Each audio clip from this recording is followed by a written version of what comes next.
Earrings.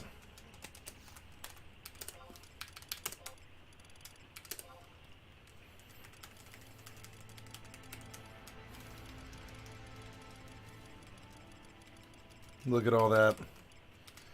No earrings for 15 whole levels. I'll take that. Absolutely. It's a 49. Yeah, it's actually fairly good. It's more inventory space, but I mean, yeah, try this. Ah, I knew it. I underbid by 5K and I got it.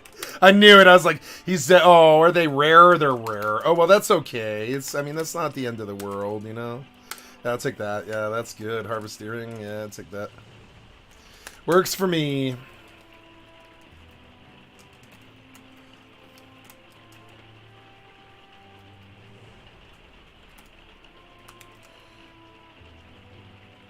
Oh, I've got an issue. God damn it.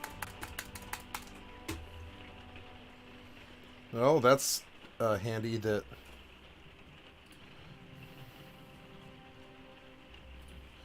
It's handy that... oh, yeah, I gotta move my character or lose. It's handy that you were in the file that I needed to go to, and in this, if I go up one to the Square Enix folder and look at the controls... Tools...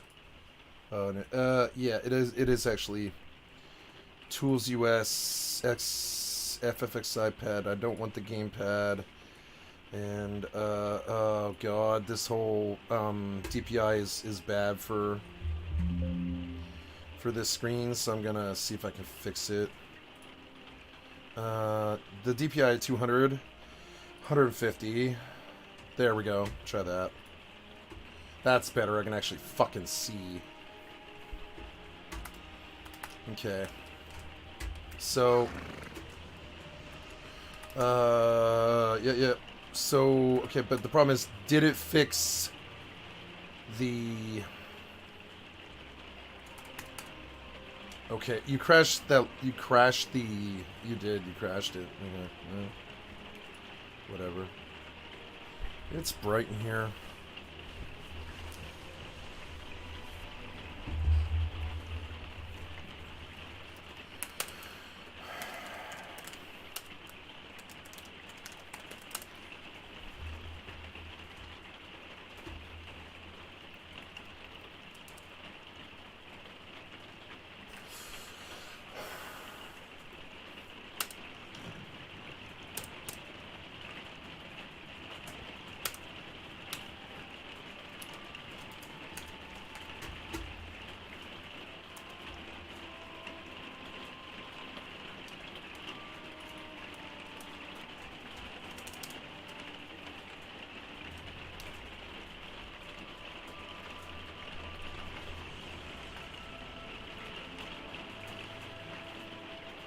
Black screen?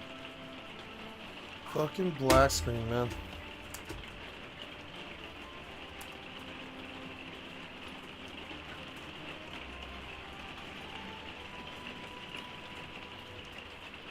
Goddamn fucking black screen.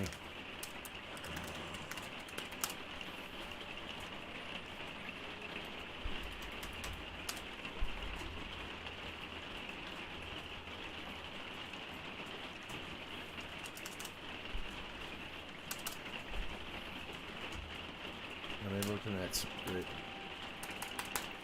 Well.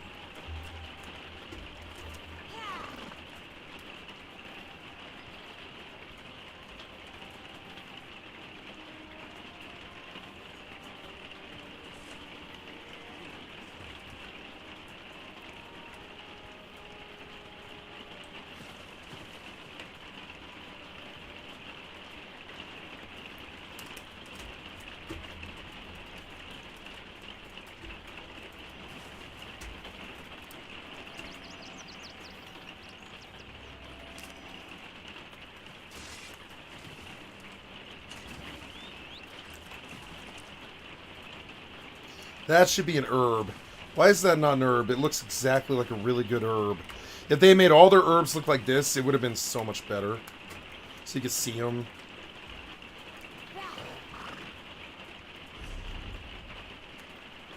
Zoom in. Where is it that I'm going? What? Why would you? No, did you? No, I don't know.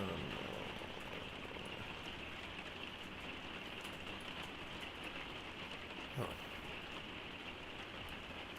All right.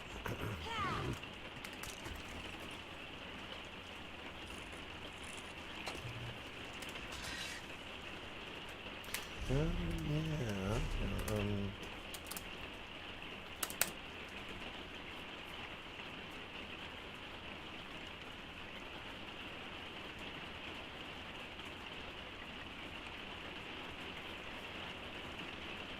Black screen.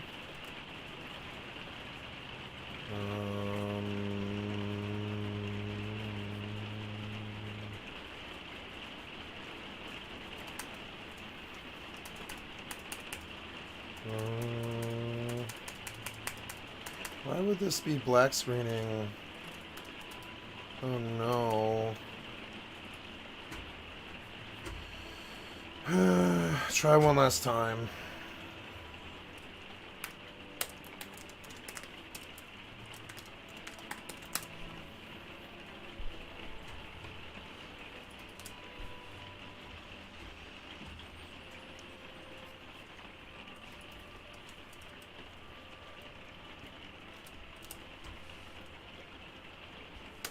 Oh my god. Just exit entirely out and wait 5 minutes. You're fucking dumb.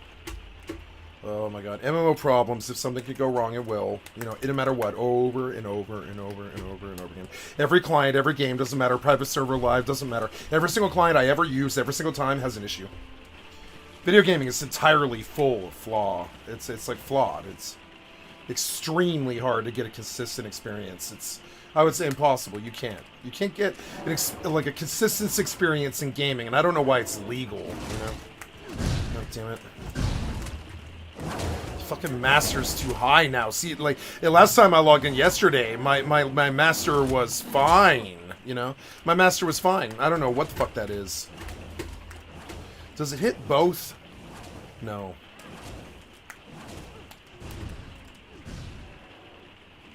Are you gonna swing or...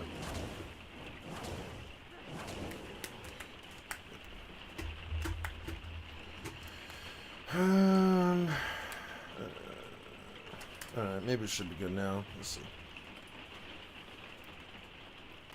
Over and over and over and over and over and over and over and over and over and over and over and over and over and over. Log in over and over again. How many times I've logged in today? Like 22. Imagine in 10 years, or more like 50 years. Imagine in 50 years when you can log into a client once a day instead of 22 times a day, trying to get some jank to fix or some shit. Wouldn't that be cool? It'd be so cool. You guys kind of need to, like, get on top of your clients. I know that the tech is hard and all this. I know it's hard. I'm sympathetic to the struggle of the developer. But, like, I don't know, man. Like, you should probably make clients that work before you make clients that are fancy. Just saying. Feature bloat when you can't even get the client to run consistently. Like, if I was Wings, right, I would have been like, oh no, we can't work on we can't add the Wings expansion till we can get the client to always load. You know, I'd be way better at this than Gwevith. Way better. Way better. He's just got money, you know. Money. Must be nice.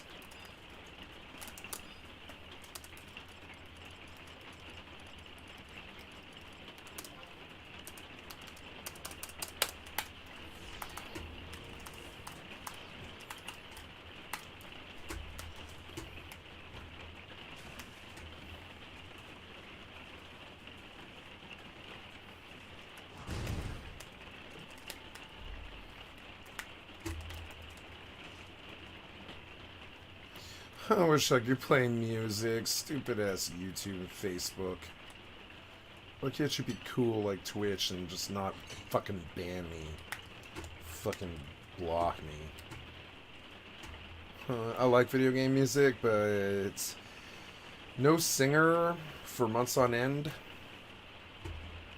Kind of like singers, you know? I'm kind of a singer, you know? I like lyrics.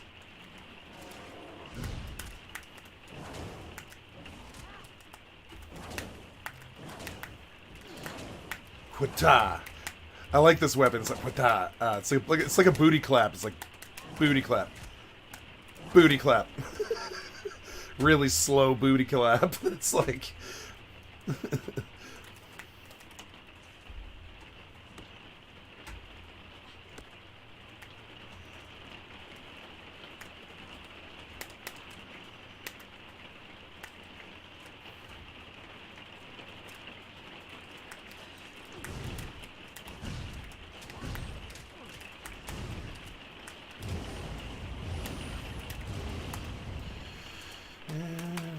let's go.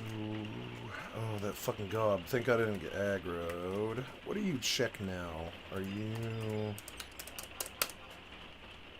DC? Well, that's good. What's the... Oh, wait, what am I subbed? I'm Ninja. I mean, Ninja's nice, but... Oh, what did I spend on that 300? That's not that bad. Damn it. Like, all of the steps it takes to get out of town in 2020... I'm sorry, 2002 or 2003 is really bad. It didn't feel bad back then, but it does to me now. Like, if your time is valuable to you, this is not the game, you know?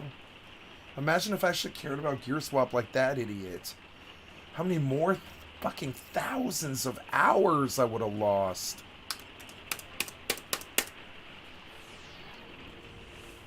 If you can't identify the things that make you a slave, you are a slave, you little fucking slave trick bitch.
I just had a good idea.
Yeah.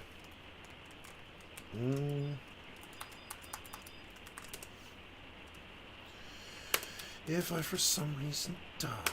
Oh, you know, that's actually a good point. I wonder if, oh, this screen's brightness is really fucking bright. I wonder if I should fix it.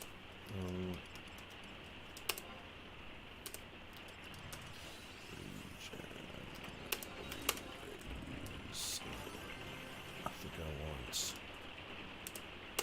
page 1. I'm going to cancel for page... Oops. 1.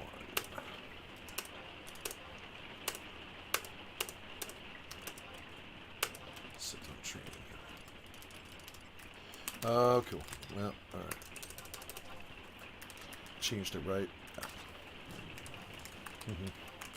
Oh, stand up, you idiot. Yeah. Wait, what? Oh, I get to sell that knife. I forgot about that. So, what are we doing? We're doing... Yeah, Metro Beast coin, bitch. Yeah. Alright, let's get the... oh, I'm higher level now, so what do I have access? Oh, I got hide. Yeah, I got hide.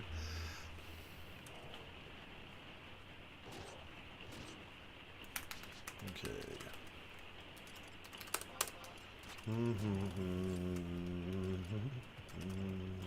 Let's mug him, too. I'm gonna,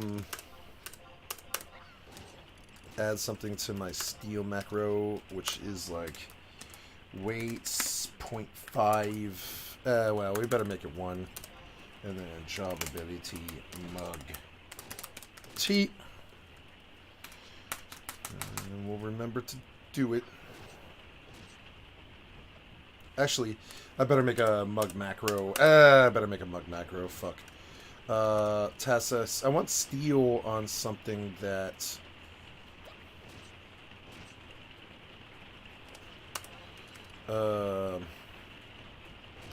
I don't know. Control 8. I actually did get used to that. I think I'm gonna leave it there. I'm gonna put mug up here. Yep. Mug. J-A. Mug. Right, and then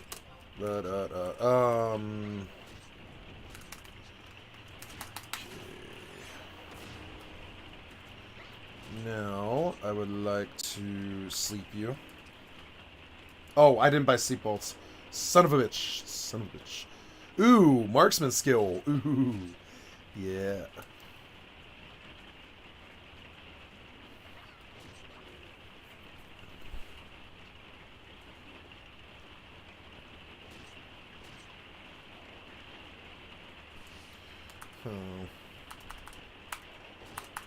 I'll fix that. So it looks good on mine, but it's all cut off.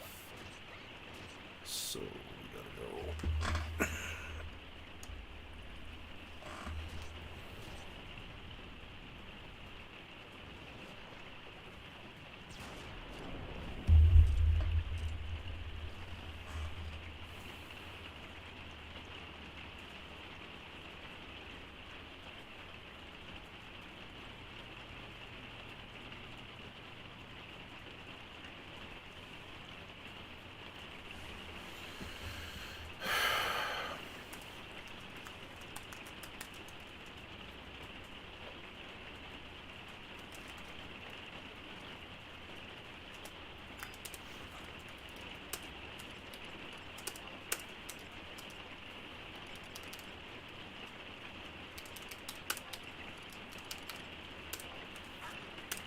Good.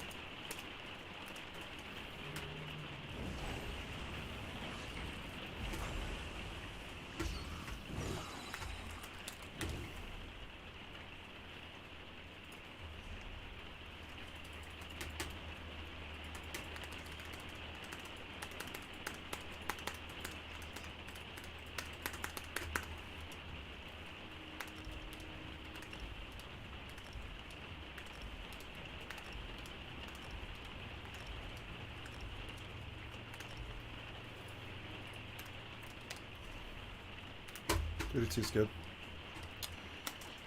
A little bit too zoomed in. Jump on that? I guess not. Gonna kill that thing, but first... Ooh, I got a beast coin dropped off him, too. Cool. Let's see. I gotta do that, and,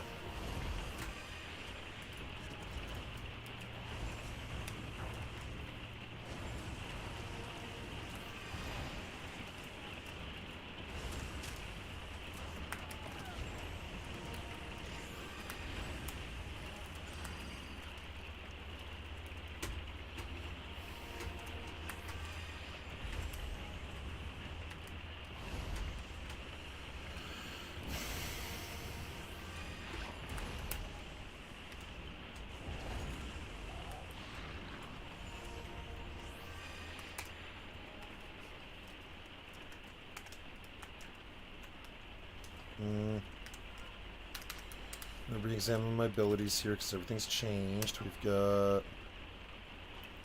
Yep, same old Drain Samba, same old Waltzes, except I do have Divine Waltz now, so it's good to know if I have to dump heals, I can. Jigs, Spectral, Steps, Quick Step, Flourishes, Animated. Alright, so nothing's really super changed, but that's good. I didn't buy Sleep Waltz, and that's like a whole fucking thing. Did you aggro me? Yeah, you did. You son of a fucking bitch. God damn it. Man, that gob, that's like the worst mob on the entire server. What the fuck, man? You know, like macros. Da-da-da. I'm trying to get a nice drain one up. Oops. Paste. Drain one. Alright.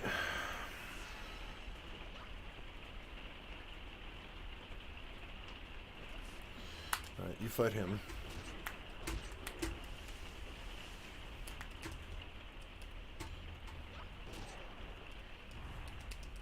What is that?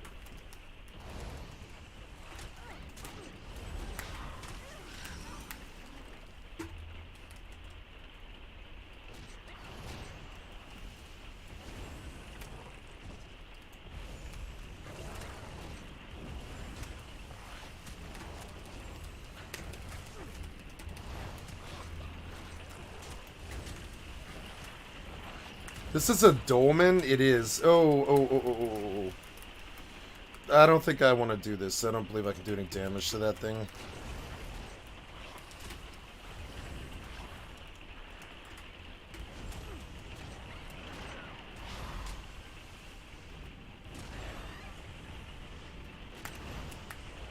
Oh.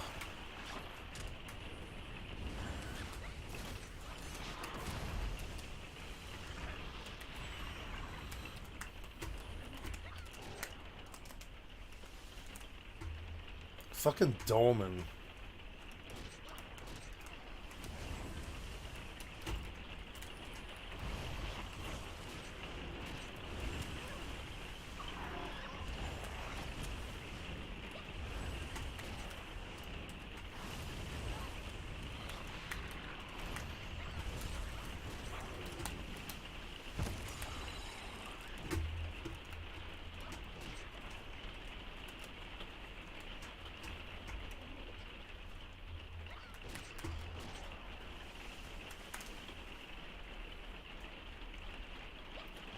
Oh, Steve's MP. It's just...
By the time I kill the first one, the second one's... Or the same mob, the same gob is already spawned. It's kind of funny. I don't really need to go anywhere, but, what did I want to do? I can't remember. I wanted to go back to town for something. I don't know what it was. Something... Oh, sleep bolts. Yeah. I have this feeling like I might have a problem, and if I don't have the sleep bolts, it'll cost me XP that I really, really don't want to lose. And, yeah.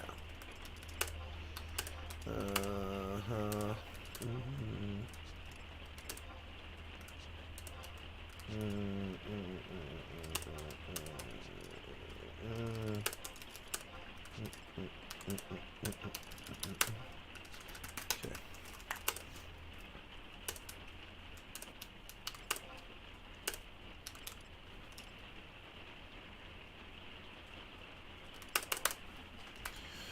Choices. Now, I have 4 points to spend, which is insane. We will buy Grand Healing, yes. And we will, I don't know, Mouse 5 is the, yep. Summon storing a healing unit in target area.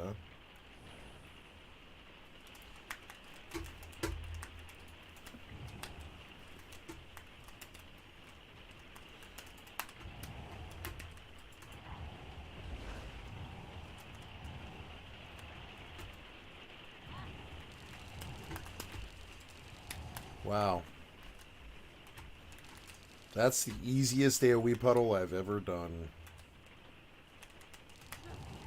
That's cool. So right on fucking cursor. Alright. Yep. Alright.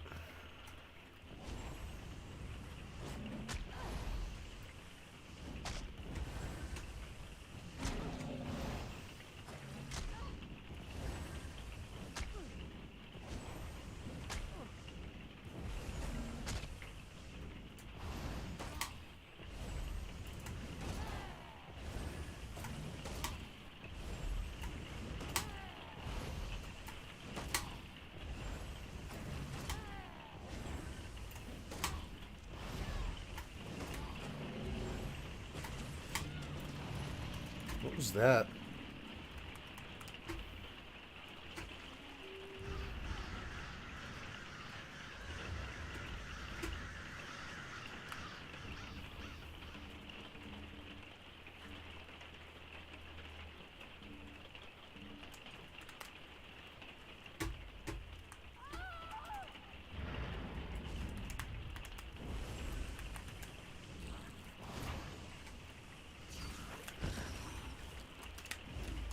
I feel like I want to re-examine the graphics here, but oh yeah, I'm going back to town. There we go.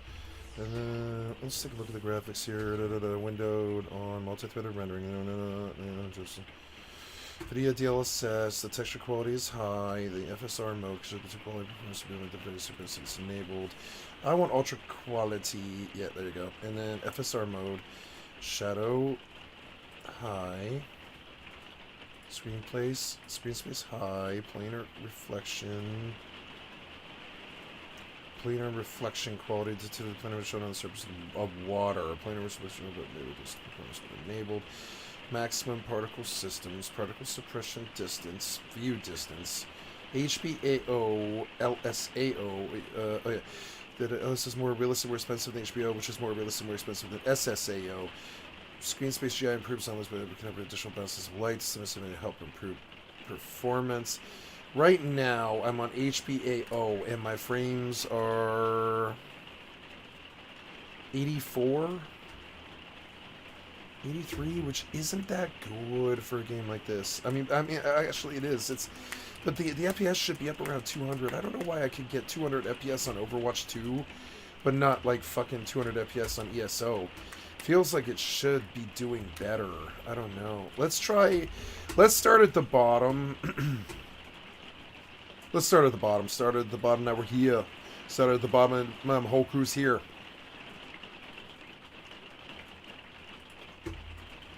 Apply all, reload. Let's see how high of a frame rate we can actually get. You know? What is it that I'm doing? I am going to... Oh... I'm still getting that lag. The fuck is that? God damn it, I have to log out again. I guess it wasn't Tools US, it was just Tools, I think. God damn it. Oh, look at that fucking... Why did it not happen in the desert, but it is happening now? Stupid. Man, this load is taking forever. It's like, ooh. Okay, so... Yep, gotta log again and deal with that black screen bullshit again, probably, and relog again, probably. If you could make a client that worked, I would suck your dick. No homo. I would suck any game developer's dick if they ever, in the history of mankind, made a dependable client. And no homo, you know, whatever. I don't believe it's possible for you guys to do it, is what I'm trying to say. I don't think you can make a client that doesn't make me log in 30 billion times in my lifetime. I spend most of my time reloading. I'm talking most of my actual living hours of my lifetime relogging into clients that you can't seem to actually balance. I can't wait for another 20 years to go by where all of you bads are basically dead. All the people who built all this right now are basically dead, and the whole new crew is like making it much, much better. The people who suffer from the shit that you built will have made it better for the, you know, for the shit that they're trying to sell to, and then they'll build it better for the people that they're trying to sell to and shit, you know. And I really need to, you know, I'd like to see what it's going to be like when I'm 90.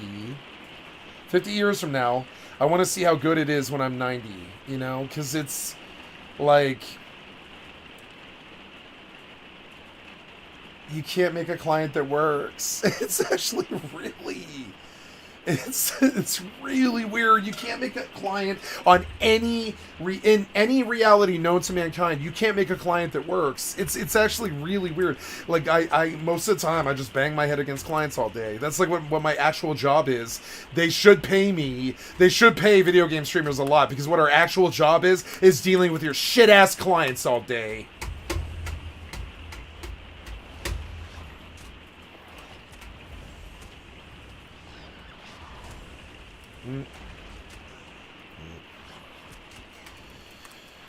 I don't know if I can have sprint on Q. I don't know. I need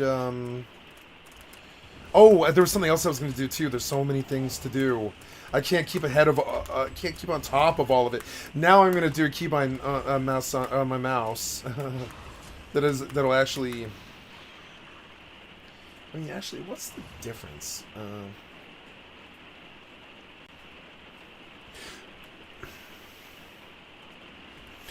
I don't think you can.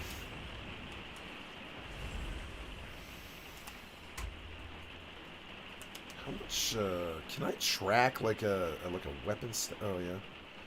So, 251, can I track can I track the XP bar of weapons? Because that'd be fucking sweet. You know what I'm saying? Like, if I could put that little bar, why haven't you... Like, why... See, and also, you're also really bad at making your own games. Like, look at this. Like, somebody along the line should have told you to put this bar somewhere on the screen. Because this bar right here, this matters a lot more to me than that. That doesn't matter to me at all. That matters to me a fucking great deal. Like, I don't know. And New World, even New World, which is a brand new game, suffers from this. You guys are kind of bad at making clients. I'm sorry, but like a simple lame, either that or the people that you pay to play your games are doing their jobs and telling you how to make a better game. That's actually what I suspect actually is more what's happening. I think three things are happening. One, you don't play your own game, like, at all. Like, you might probably on, like, a Sunday afternoon for, like, 4 hours and stuff to see the fruits of your labor and shit. Most of the week, you just code. So, I mean, I don't think, I'm not against that. I don't think that's bad. I'm not trying to denigrate it. Like, I just, like, I don't understand, like, why you, like, for me, if I was a video game developer, I would work 60-hour weeks like you guys do. But I would definitely spend 40 hours a week working on the game and 20 hours a week playing it. I don't think you guys do that. I don't think you can justify that to your stockholders. I don't think you can justify that to your CEOs and your slave drivers and all the fucking gods and managers that fucking run your shitty, budget and your bottom line and all that. But you probably should. You should probably budget 60-hour weeks, right, where you go into work from 9 to 5, and then from 5 till 9 you play the game. with your friends in a Google lounge. I'm talking like friends as in your fellow software developers and stuff. And you sit in the Google lounge that you have in your software development company at Blizzard or whatever, away from the cubicles on your huge. I'm talking like they have like a warehouse of not cubicles like think office building. I'm talking about like I want a warehouse for software development with no walls, no cubicles at all. Huge space so that I can put 100-inch monitors across a huge wall, right? And like, a really comfortable gaming chairs in a big fucking row, and like and put like four TVs like on a wall, right? And 4 chairs, right? And four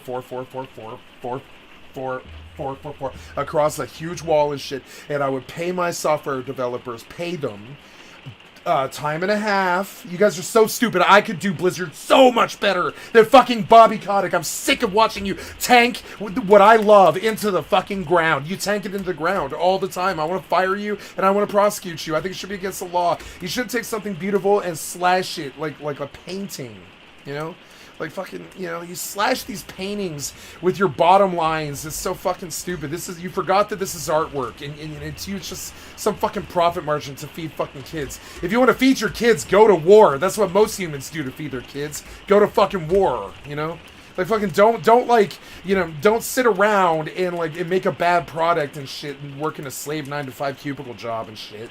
Like trust me, it's just not good. It's why Google's a better company. It's not good. It's not good for reality. Work to live, not live to work. So like then from 5 to 9, right? So normally they pay you salary. You're you're like a senior software developer. You're making like $160,000 to $300,000 a year or something at Blizzard. You're doing pretty good. You're not like the tip top of the echelon, but you're like 3/4 of the way up the fucking ladder, right? So you're like making, call it on average like $200K a year, which is like what, like about $20K a month, which to me is a year's wage. So what you make in a month, I make in a year if I had a job, which I don't want to talk about. But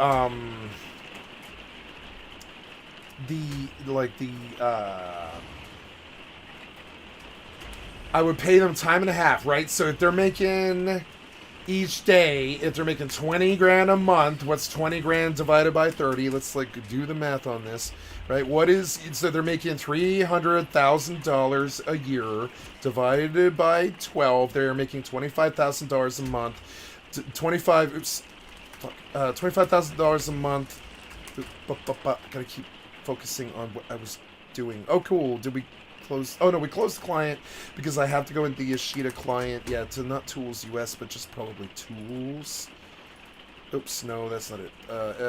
Pack config. Oh, yeah, that's not looking too good. I don't want any of that. No. And yeah, quit. Yeah, save it. Save it. So what is that? That's Tools. Tools EU. I don't even know what you're on about. Let's just turn it all off. All of it. Save it. Yeah, save it.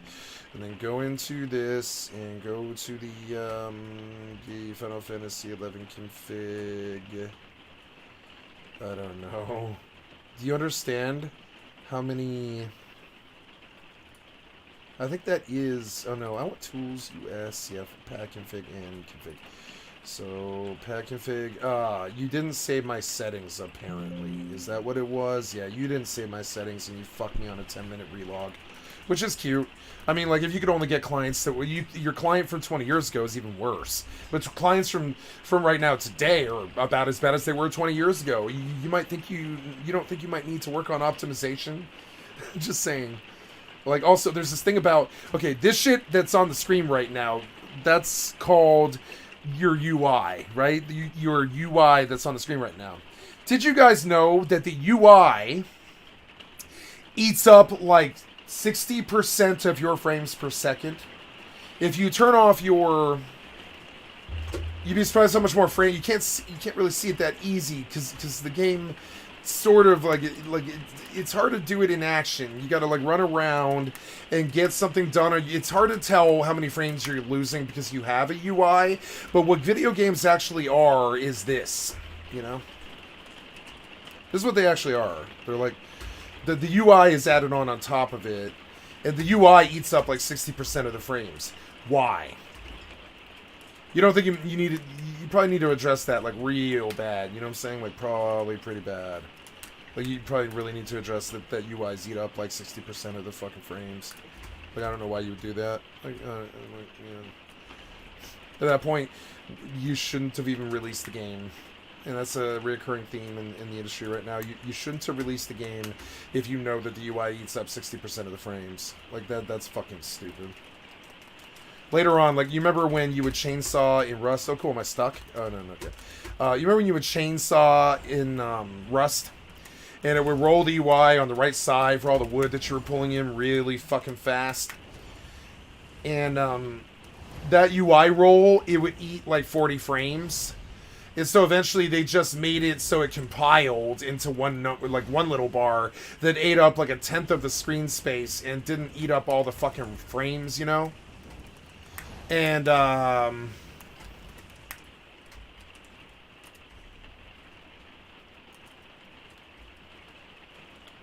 you can see how like even like Helk is thinking about that. Why are UIs so fucking bad for frames? It doesn't really make sense.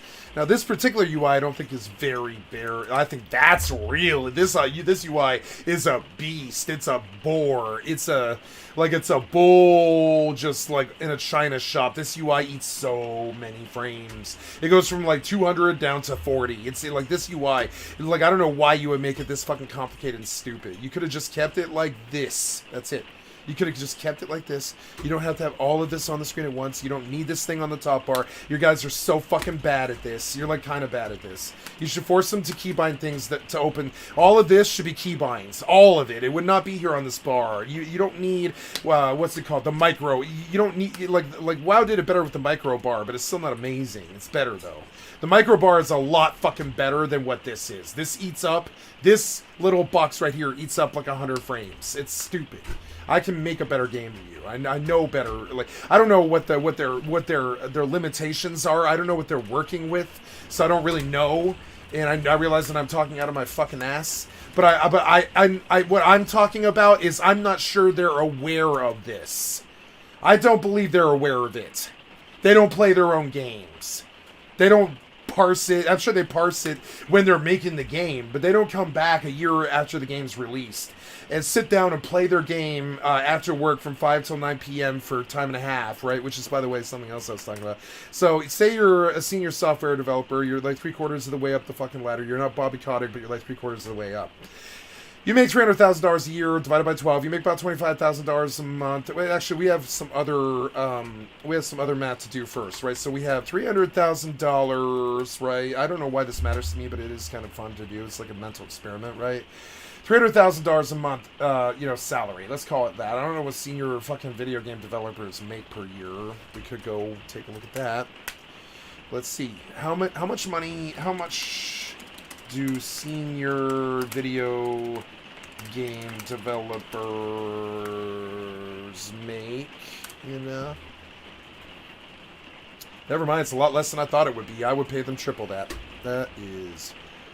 So they did the math for me, so right? Just in case you need a simple salary calculator, that works out to be approximately about $50 to $36 an hour.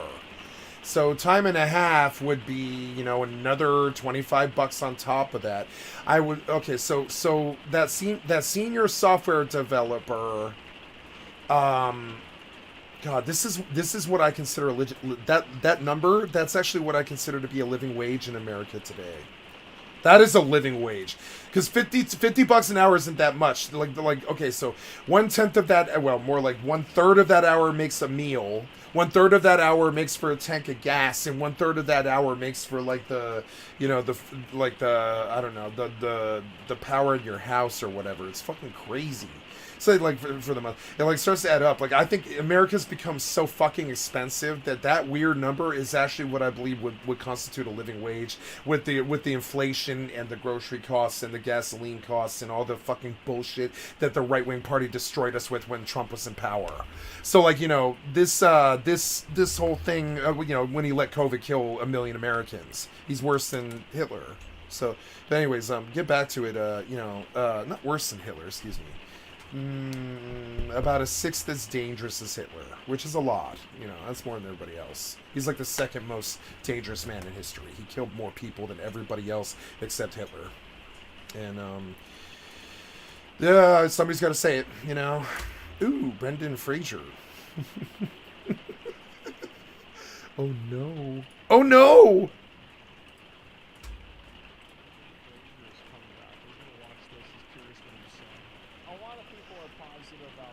Brendan Fraser was like one of those actors that back in the day, right, back in the late 90s, the early 2000s, he was on fire. This guy was all over the place. Mm-hmm. And so, yeah. And he only made one good movie.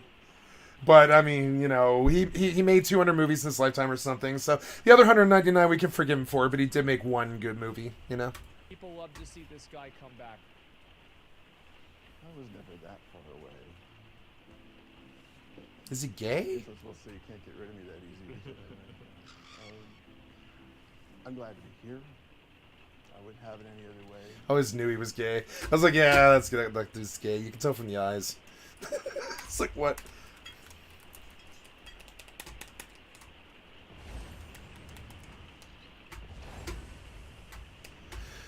One of the things I love about gay people is they tend to be actually pretty happy. Not all of them, of course. You can't make sweeping generalizations, but most gay people tend to be really happy. A lot of my gay friends are really happy. And every bigot I ever met was so unhappy. It's like God's little way of fixing you're toxic. It's like a mirror. The more you judge other people like you're God, but you're, you know, it's like only God can judge me. You can't. You know what I'm saying? Only God can judge me. I will never give a flying fuck what you say about me. I can never give a flying fuck about that. I don't give a fuck what you think. You can call me fat or piece of shit or any of that other shit. You know, basement dweller this or whatever. I don't give a flying fuck about that. Go ahead, please. It makes me happy when people call me things because it means that they cared enough to actually do it. You know what I'm saying? I like it when people lie to me. This is a Boondocks quote, by the way. I like it when people lie to me because it means that they care enough about me to spare my feelings. It's the same thing. I don't care what you think about me. At least you're thinking about me. You know? I don't care what you're thinking about me. At least you're thinking about me. I don't care what you think about me. I'm going to say it. I'm just going to put it on my Facebook right now. You know, like, I don't care what you think about me. At least you're thinking about me. I don't give a flying fuck what you think about me. No, I don't give a flying fuck what you think about me.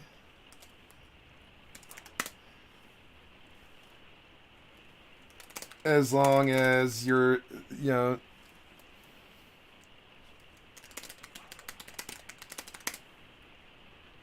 don't give a flying fuck about me, what you think about me, as long as you're thinking about me. Just put it on my fucking Facebook, dude. Like, what? Like... I love using social media in 2022 because for me that is logging in for 1.7 seconds or whatever to type some sentence to people that I don't pay attention to, and then I log off and I save the other 99.99% of my day to be a quote-unquote productive human being. If you can call playing video games all day every day productive. I don't know if I could, but I would say it is a job. I take it seriously. I work hard. I work more hours than anybody you know who works. You know, I work. This is work. This is all work. It's fighting the clients all day, running back to town all day, reloading clients all day, over and over and over again is work. It's work. You know how many times I loaded this client today? Now we're at 24. Like, what? Fucking 20-year-old piece of shit. Like, what? Oh, wow, what'd you do there? Oh, no.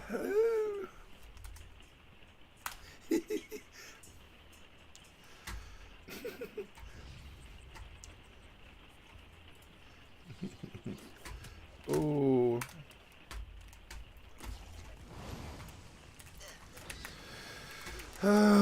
Why are you doing that?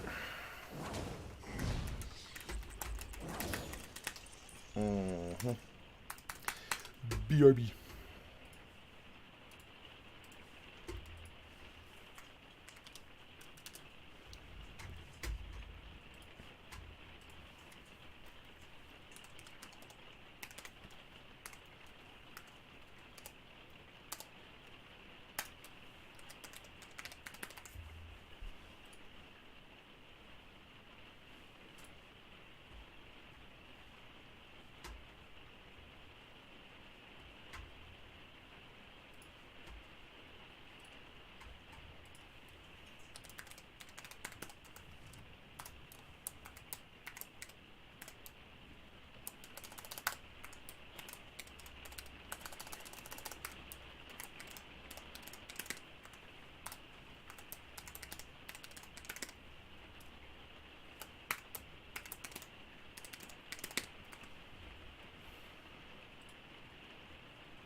Dude, goo.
Oh yeah, I meant to address something. So this complete fucking idiot moron that attacked me yesterday, really low IQ. You can see it. He made a name saying verbally abusing team in Overwatch, and I just want to address that. By the way, I don't open my mic all the time like you fucking bads.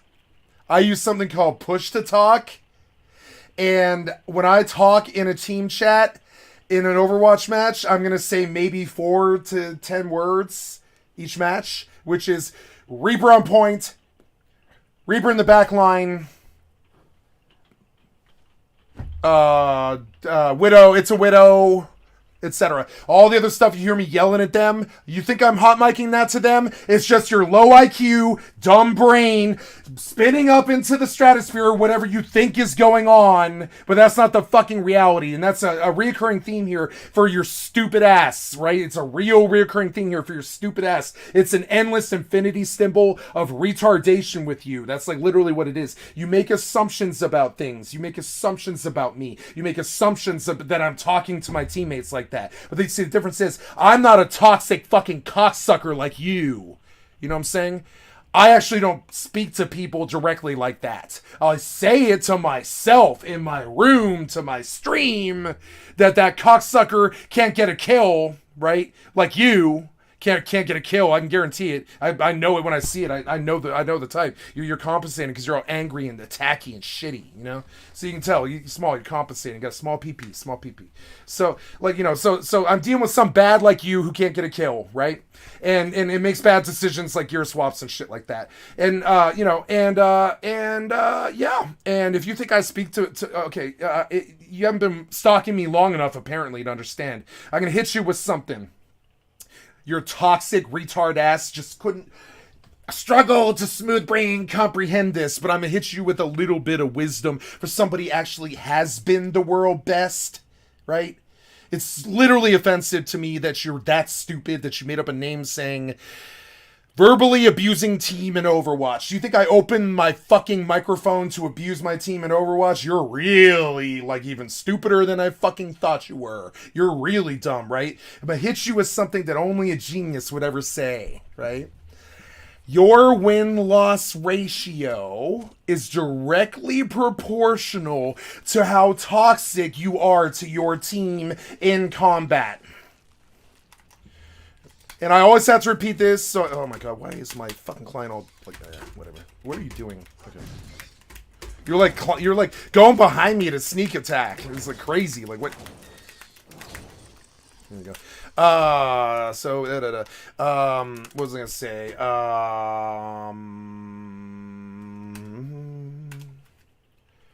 Oh yeah.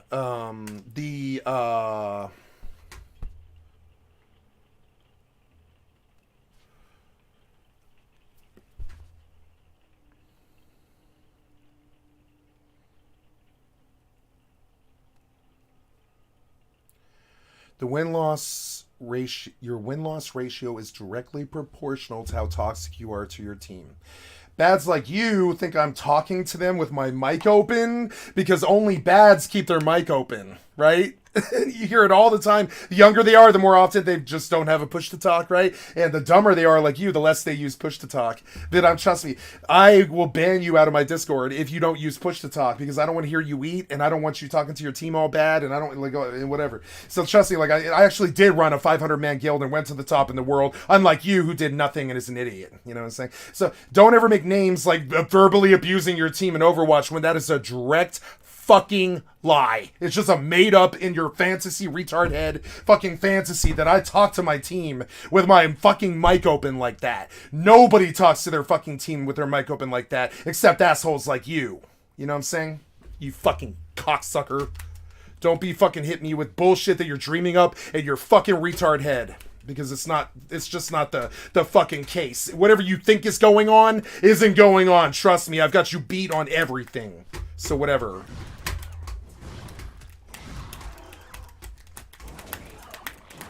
Mr. verbally abusing my team in Overwatch. I don't verbally abuse anybody, unlike you. I verbally abuse people who attack me, like you fucking doxer cocksucker.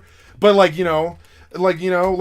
trust me, like I'll call you a cocksucker in front of the kids all fucking day, no problem. But I won't talk about homophobic things. You know what I'm saying? I know you're a cocksucker. Has nothing to do with being gay. I got no issue with gay people, unlike you fucking bigot cocksucker.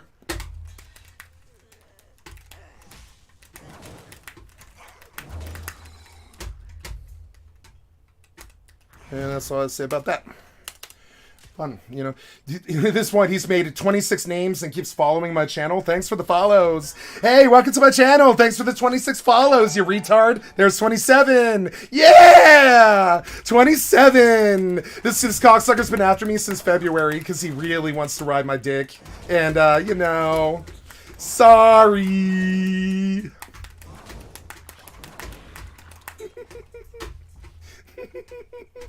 They're my balls. You're never gonna get a hold of them. You'll never get a hold of them.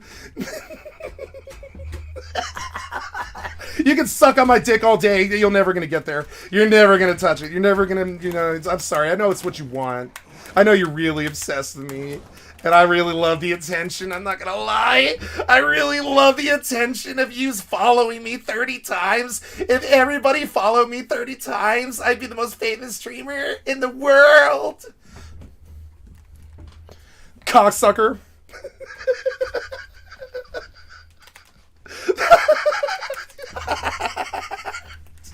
You keep making me laugh. I gotta say that. Most people can't make me laugh. You're like that dumb. It takes a special kind of dumb to make me laugh. You're that special kind of dumb. I can just bait and bait and bait and bait and bait, and you follow. And when I'm living in my fucking mansion, I'll hire someone to come fucking break your legs. I'm just kidding. I'm kidding. You fucking loser. You keep falling for the bait. I'm sorry. I'm gonna blow the little secret that your small IQ brain hasn't comprehended yet. I keep trolling you because you keep following me. And I'm gonna keep calling you a cocksucker to your face because A, you suck a lot of cocks. And B, you're gonna keep following me over and over and over and over and over again because you're really dumb. Like I'm talking really dumb. Small penis, small brain. Fuck you, cocksucker.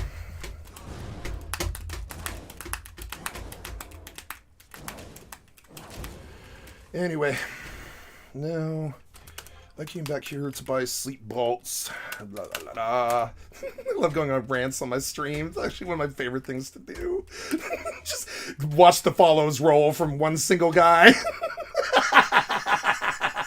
Damn it. He's not the only one either. He thinks he's original. They all think they're original. You're like the 7th guy to do this. You're fucking so dumb. You think you think you're original? You're just a carbon copy, you fucking hamster stuck on your fucking cocksucker loop of your low IQ brain shit, Jesus Christ. Don't come in my channel and dox me and expect better treatment than this. What did you think was gonna happen, you fucking cocksucker? What did you think I was gonna? You thought I was gonna be like, oh, thanks for doing that. I really like you. I'm gonna be so nice to you and shit. No. I'm gonna verbally abuse you all day and troll you. And then, because you doxed me yesterday, in like 2 years, I'm gonna destroy your entire life. I promise you on my father's grave. In 2 years, I'm going to destroy your entire life. I've done it before, and I'm going to do it to you. But, you know, give it a couple years first so that you're nice and you're like, you forgot about that you doxed someone one time. And then the cops are going to show up at your fucking door. You know, we'll see. I'm kidding. I'm not going to call the cops on you. I'm not going to do that. I actually like the attention. I like the follows. Thank you for sucking on my dick all day and give me 50 more follows, please. Retard.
That idiot thought I had my mic open. You're fucking stupid. It's inappropriate to fucking troll your entire team the entire match. It's appropriate for me to troll you for a long time. It's not appropriate for me to talk to my team like that. I know appropriate's this thing that's like a foreign concept to your small brain, but it's inappropriate to treat your team like that. It's appropriate for me to call you a cocksucker. You fucking cocksucker. But it's not appropriate for me to treat players I've never met like that, you know, like I was to you. It's not appropriate to treat people that you don't know like this. I know you now, so like I'll treat you like you're a cocksucker because you are. How many dicks have you touched in your life? It's a lot more than me, which is 0. But I bet you've touched at least one. I bet my life on it. You know what I'm saying? Sleep quivers. There's none. There's none. Why is there no sleeps? Okay. Oh, man, those aren't popular, huh? Oh, well, that's okay by me. They're cheap. Oh, wait, no, they're not. Oh, well, that's okay. 100 sleeps will last for a while. Sleep! Sleep! Lightning bolt! Lightning bolt! Lightning bolt! Sleep! Lightning bolt! Lightning bolt! Lightning bolt! Sleep!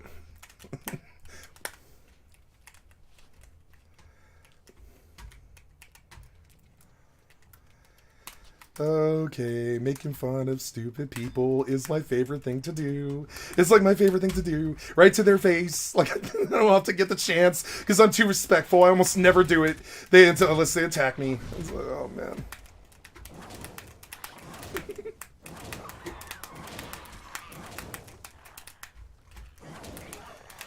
Take your toxic somewhere else, or I'm gonna dump 100,000 times toxic on you that you did me. Take your toxic somewhere else, so I can be a nice, happy person that you're gone away. Take your toxic somewhere else. I told you 9 months ago that you were never gonna get in my pants, and you're never gonna get a hold of my nuts. Thanks for the follow! Thanks! So stupid. It's so stupid. So here we go. Every time I ban him, here we're going to go through. We're going to watch the process here. Here you go. Follow, ban.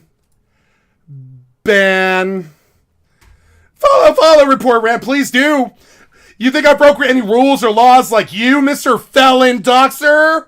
You think I've broken any laws or Twitch terms of service? I know what I'm doing. I've been doing this 30 years. You're fucking dumb, small brain, small penis. You go right ahead and report me all the fuck day about how you doxed me. You go right ahead. You go right the fuck ahead. Start a war with me. I'll put you in jail. I know your name, dude. You keep thinking I'm fucking around with that. I know your fucking name. I'd love to divulge it on stream, but I'm not a fucking doxer like you. So I'll just send the cops. You know what I'm saying? Like whatever. On an actual charge. I got the evidence on video. You're fucking stupid. You are my cassette now. You understand me? You doxed me in public on camera. You committed a felony of a federal offense. You understand? Across state lines. You're going to face a long jail time now. When I promised you yesterday, you remember I promised you yesterday if I caught another hint of you in my fucking stream that I was going to report your ass to the fucking FBI. If you don't, I'm gonna. This is your last chance. I'm into last chances, I guess. I don't know why and stuff, but right now, right? I'm not threatening you. I'm not joking and stuff. I'm going to go to the FBI and I'm going to send them a fucking picture of you doxing me, and we're gonna see how this goes. We're gonna see how this goes. You know, you say if you speak to me again, if you follow me with these retard fucking accounts and shit, if you show your face in here again, I will report you to the FBI. You ever seen what happens to doxers? It's federal prison. It's federal prison. You weren't on a VPN, you idiots. I know your name. Like, you're fucking stupid. You weren't on a VPN. You're going to go to jail if you show your face in here or follow me again or ever fucking, like go stalk someone else, you fucking cocksucker. Go stalk someone else.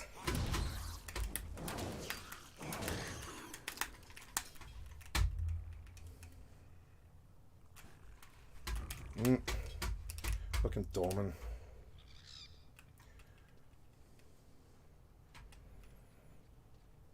Nobody wants you. I'm just kidding. I really want you to keep following me. I'm going to tell you the truth. I need you to keep following me. Thank you. It's been like 60 times now or something. I mean, you got to be the dumbest guy on the internet. Please don't leave. Please don't leave. I mean, please don't leave. Please don't stop following me like 10, 20 times a day. Please don't stop doing that.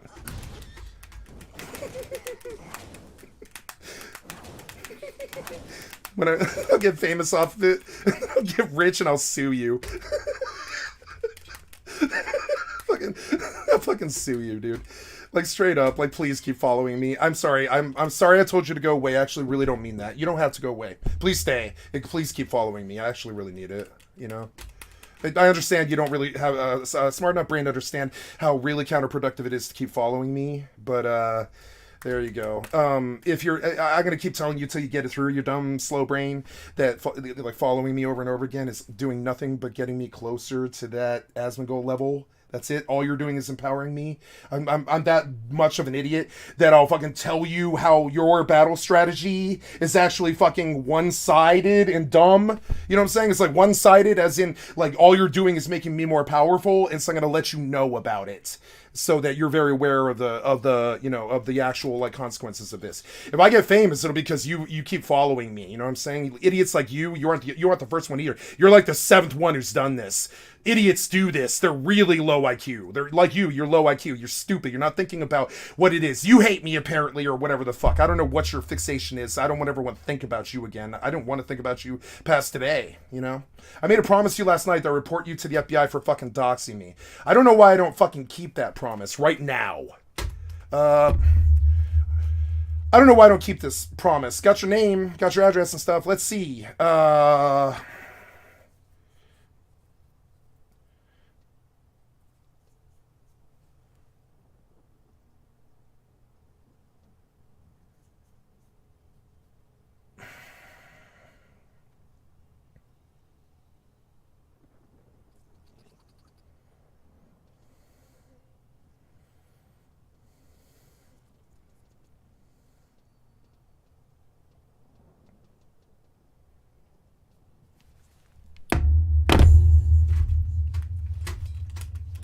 I'm not going to sink to your low cocksucker level. I'm better than you. And I'm gonna prove it. I'm not like you. I'm not gonna engage in the same stupid small brain fucking bullshit, smooth brain shit that you do. I'm better than you. I fear myself, I don't fear you. I fear what I will do, what I could do to destroy you. I fear me, I don't fear you. You know what I'm saying? So I'm just gonna take the high ground, and I'm gonna prove to the world on camera that I'm better than you. I'm better than you.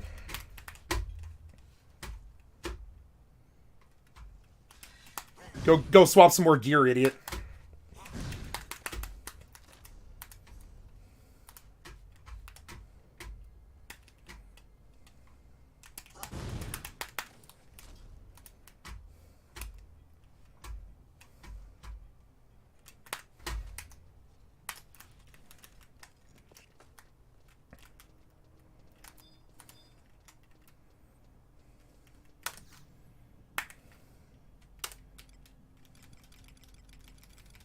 How many times have you followed me now? There was like in February, it was like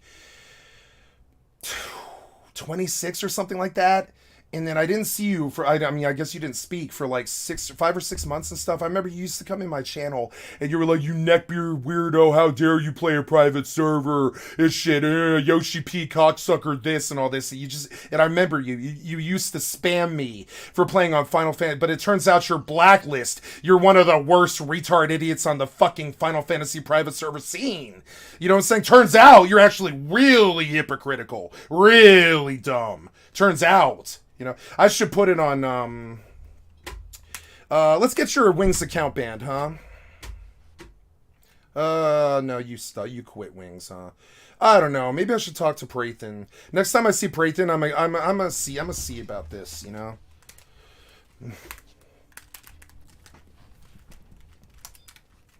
You're bad for the scene. You're bad for everybody. You're dangerous.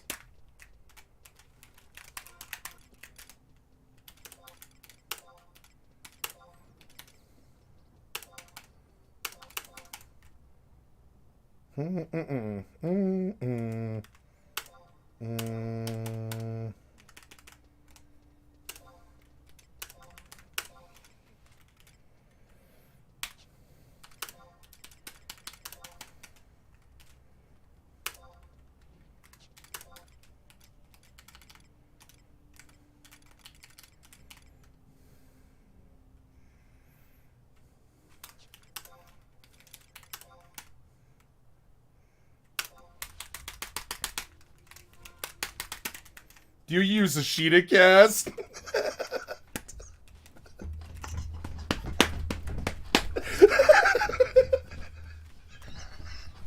Oh my god, you can tell why you play Final Fantasy. Shit like that. You can tell why. It's the only game he could have gotten away with this kind of low IQ shit. Do you use a Sheeta cast?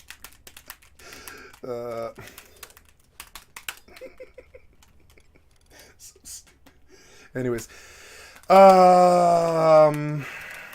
What was I gonna say? I remember you from 9 months ago. Yeah. And you used to come in and you used to leave the same exact names that you did back then, which was like old fat white boomer basement dweller or some shit like that. I forget what you used to say about Final Fantasy private server user and all this stuff. I forget, like, you've been fixated with me for like 9 months. And because I didn't play Final Fantasy, you didn't pay attention to me. Just like the stalker that I had on Rust, who treated me just as bad as you did and stuff. He stopped paying attention to me and harassing me when I left Final Fantasy, right? So I know how to deal with you cocksuckers, right? I just leave the game. That's your simple-minded little small smooth brain PP small brain idiot loser man child asshole failure ass like. Failure asshole online, right?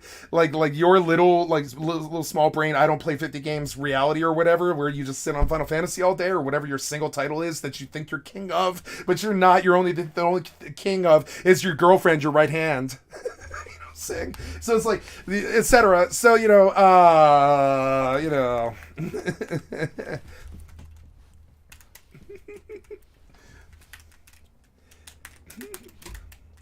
And I love this. And he's just gonna keep following because he fell for the trap. He's been masturbated.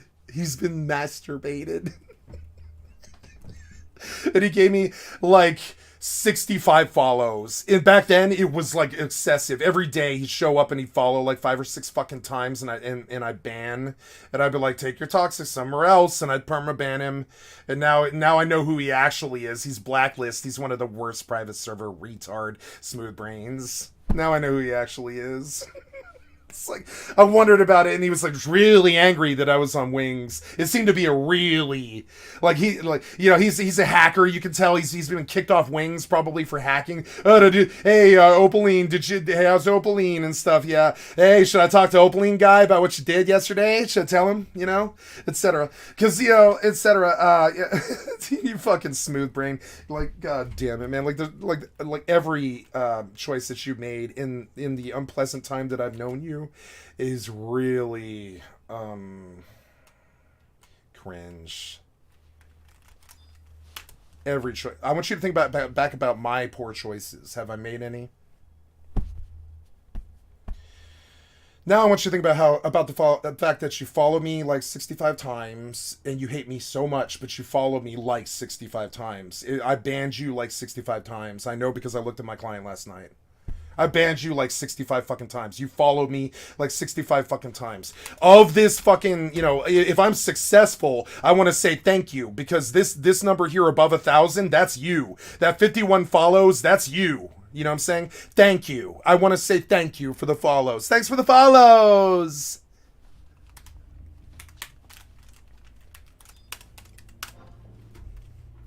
But go on. Please keep getting stuck in your retard hamster loop and making my penis bigger and your penis smaller. You know what I'm saying? Thanks.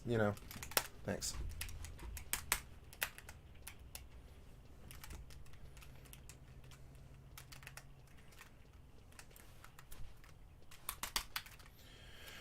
Oh, this toxic reality has to end. Has to end. Maybe I could just leave Twitch. I could just leave Twitch, right? I got 1,000 followers on Twitch, but I don't care about Twitch. Maybe I could just leave Twitch, I think. It would be fun. I don't want to deal with you weird fucking, weird crazy people. You're weird and crazy and a freak. You're a weird stalker freak. You're special. Coop was a weird stalker freak. Apparently, I bring him out of the woodwork and stuff. When they see a target that they realize that they'll never actually catch, they get obsessed with it. And they're like, oh no, I better troll this guy to the utmost power. I better pull my trolling powers of Goblin to the nth power and troll this guy somehow.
I wish I had gotten on records train and done all that.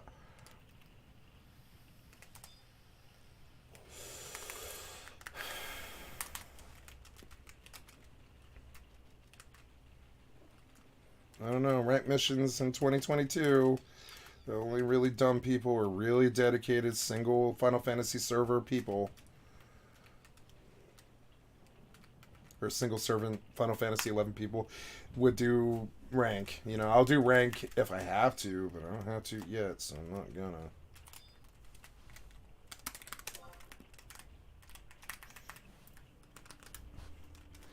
Aw.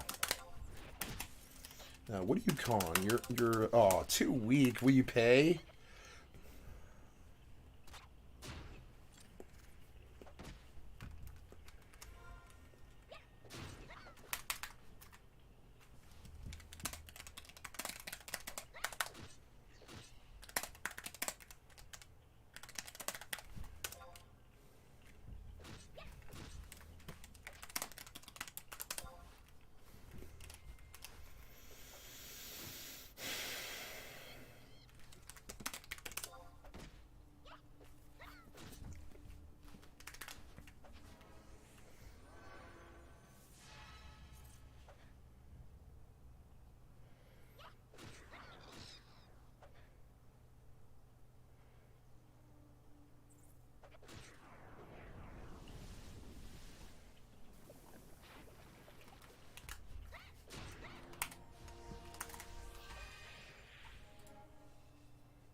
Good to know.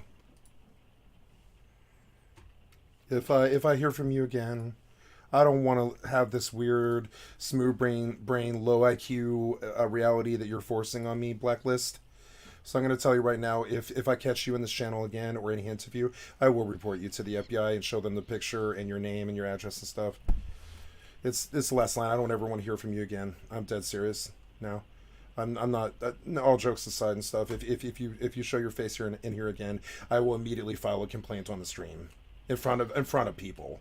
I will do it, and I will send the FBI to your house. And it's not some SWAT. I've got the proof that you doxed me. It's an actual criminal, like filing like I'm gonna file criminal charges against you. So, leave the channel now is your best. Is it would be your best move, and find some other person to stalk. Okay, so I got you dead to rights.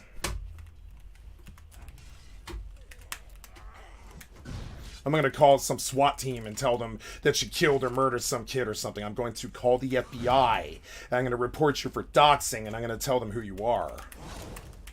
Okay?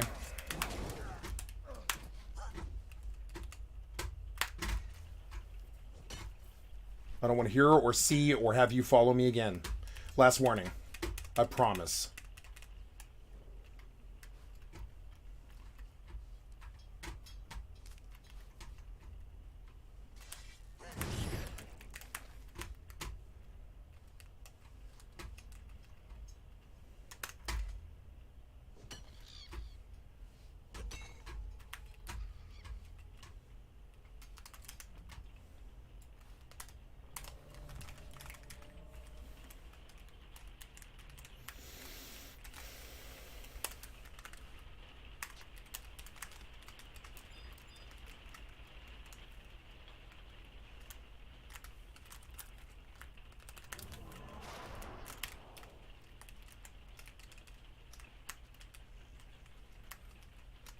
I'm not going to troll you ever again. I'm not going to say anything bad about you ever again.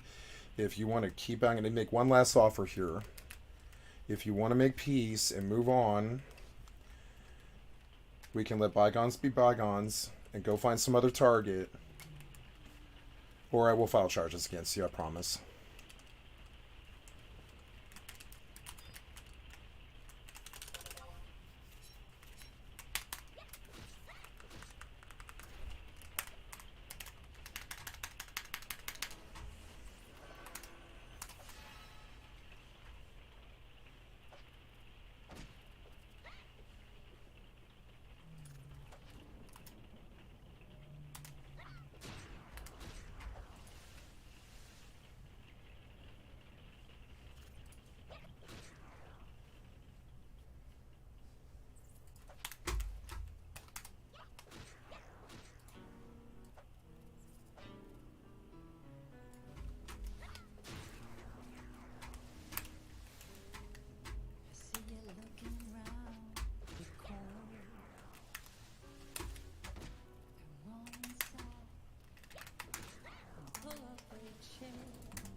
I don't like this song.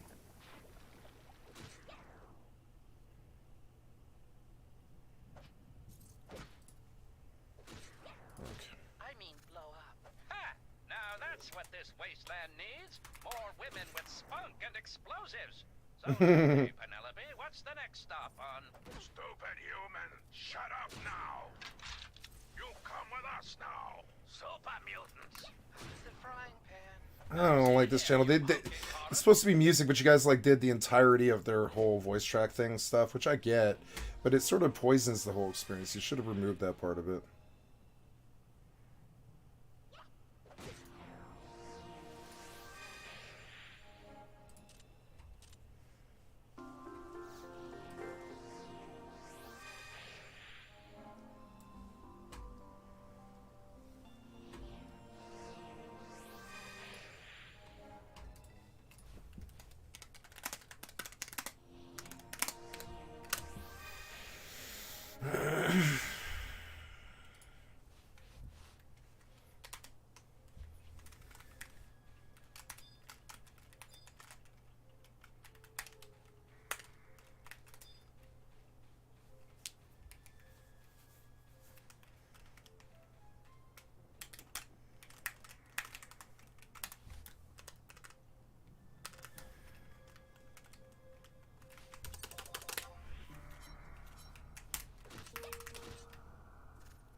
Can I look boss battle music? Wait, does it... Ugh.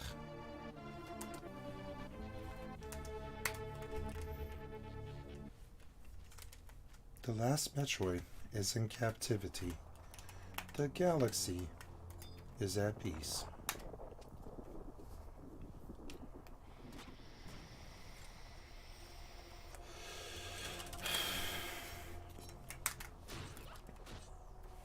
That guy could kill me.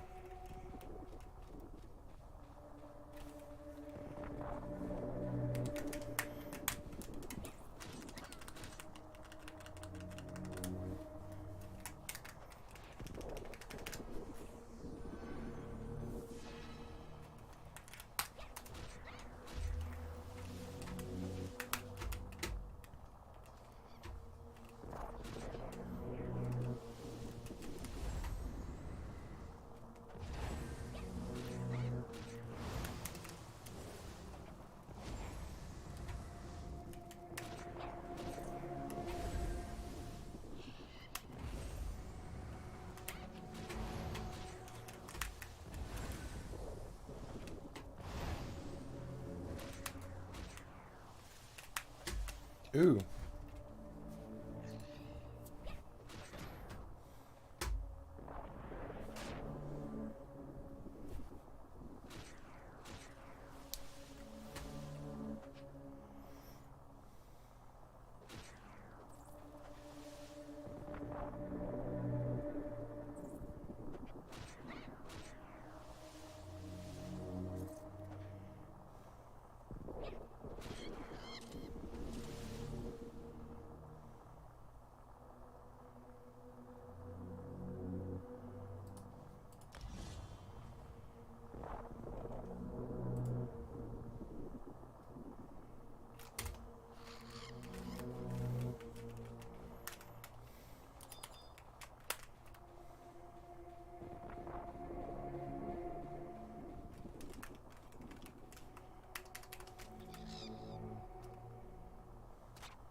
Yeah.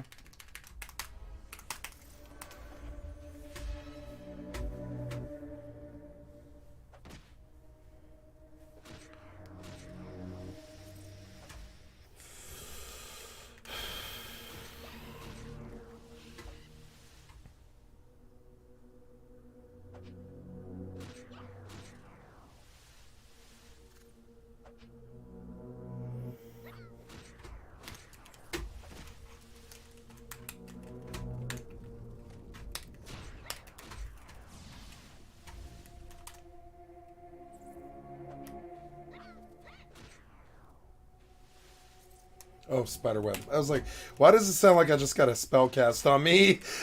Because is it a dark soul? Because, you know.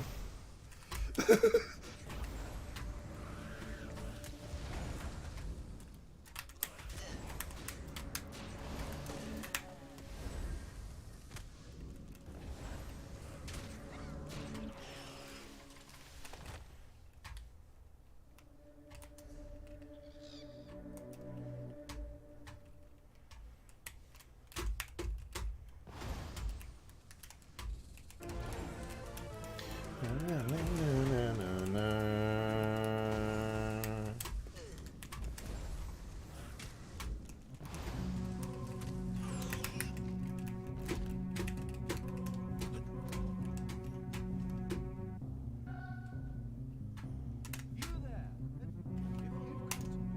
If you've come to one of these rooms, I'm afraid you'll be disappointed. One of my competitors. It's the Ramo, wow.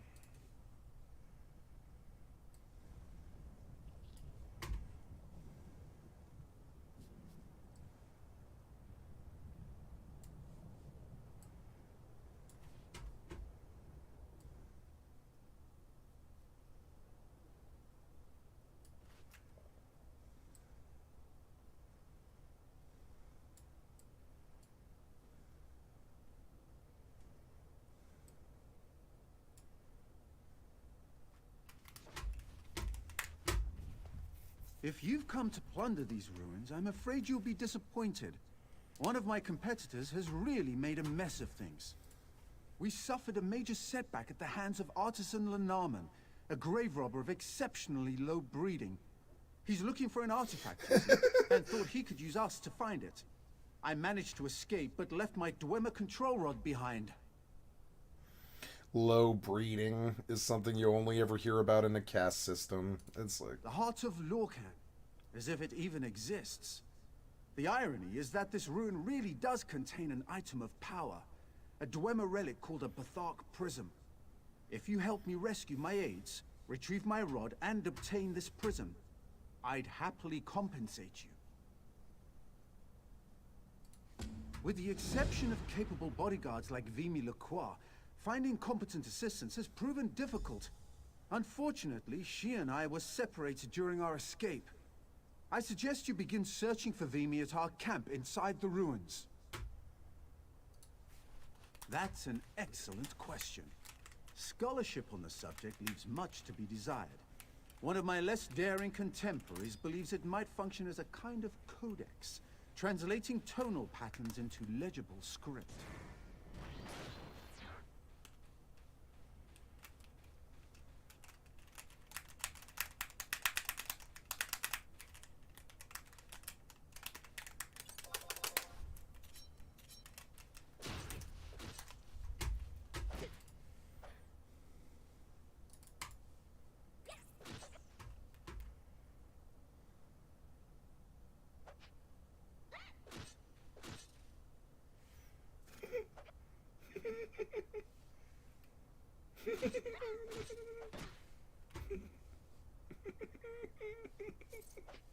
You're so low IQ. The things that you think are so dumb. You think you think I'm follows work?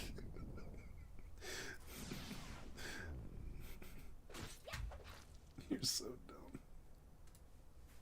The number went up, dude. It went up 10 times since yesterday. You're dumb. You're really dumb.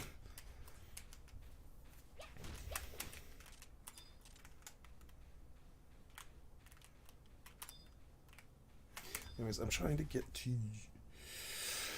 something about is moderation, yeah. And there's something else that I wanted to do.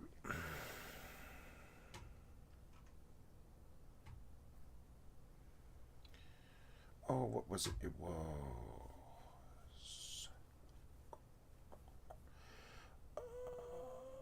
Oh yeah, the delay. Yeah, the non chat delay. In the stream there is this thing about latency mode, I think. Yeah, what is that? It's like Normal latency. I do not interact with viewers in real time. There we go. Wait, what's this?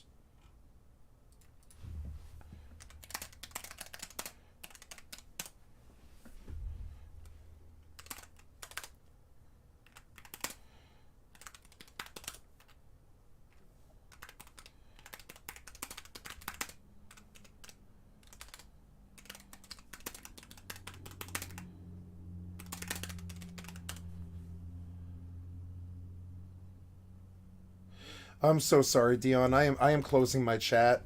I've been a target of way too many assholes in my chat, and I love you, Dion. You're like, you know, like the best person that's come in here, and you're just one of the innocent victims of the shithead people in our community and stuff. Where like I know you want to talk about video games and be a good friend, and I consider you a good friend, but someone doxed me yesterday, and subsequently I got to kind of close my chat for a while. To protect my for 3 months here, to protect my my family, you know.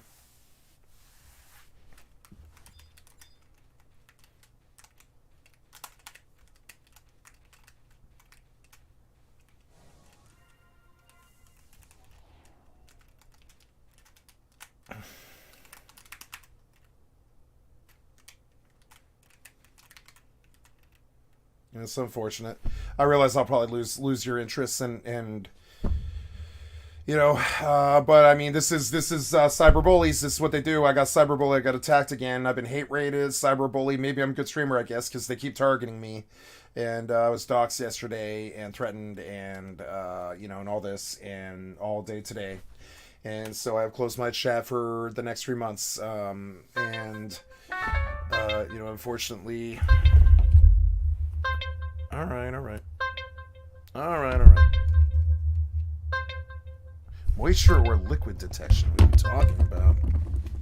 What?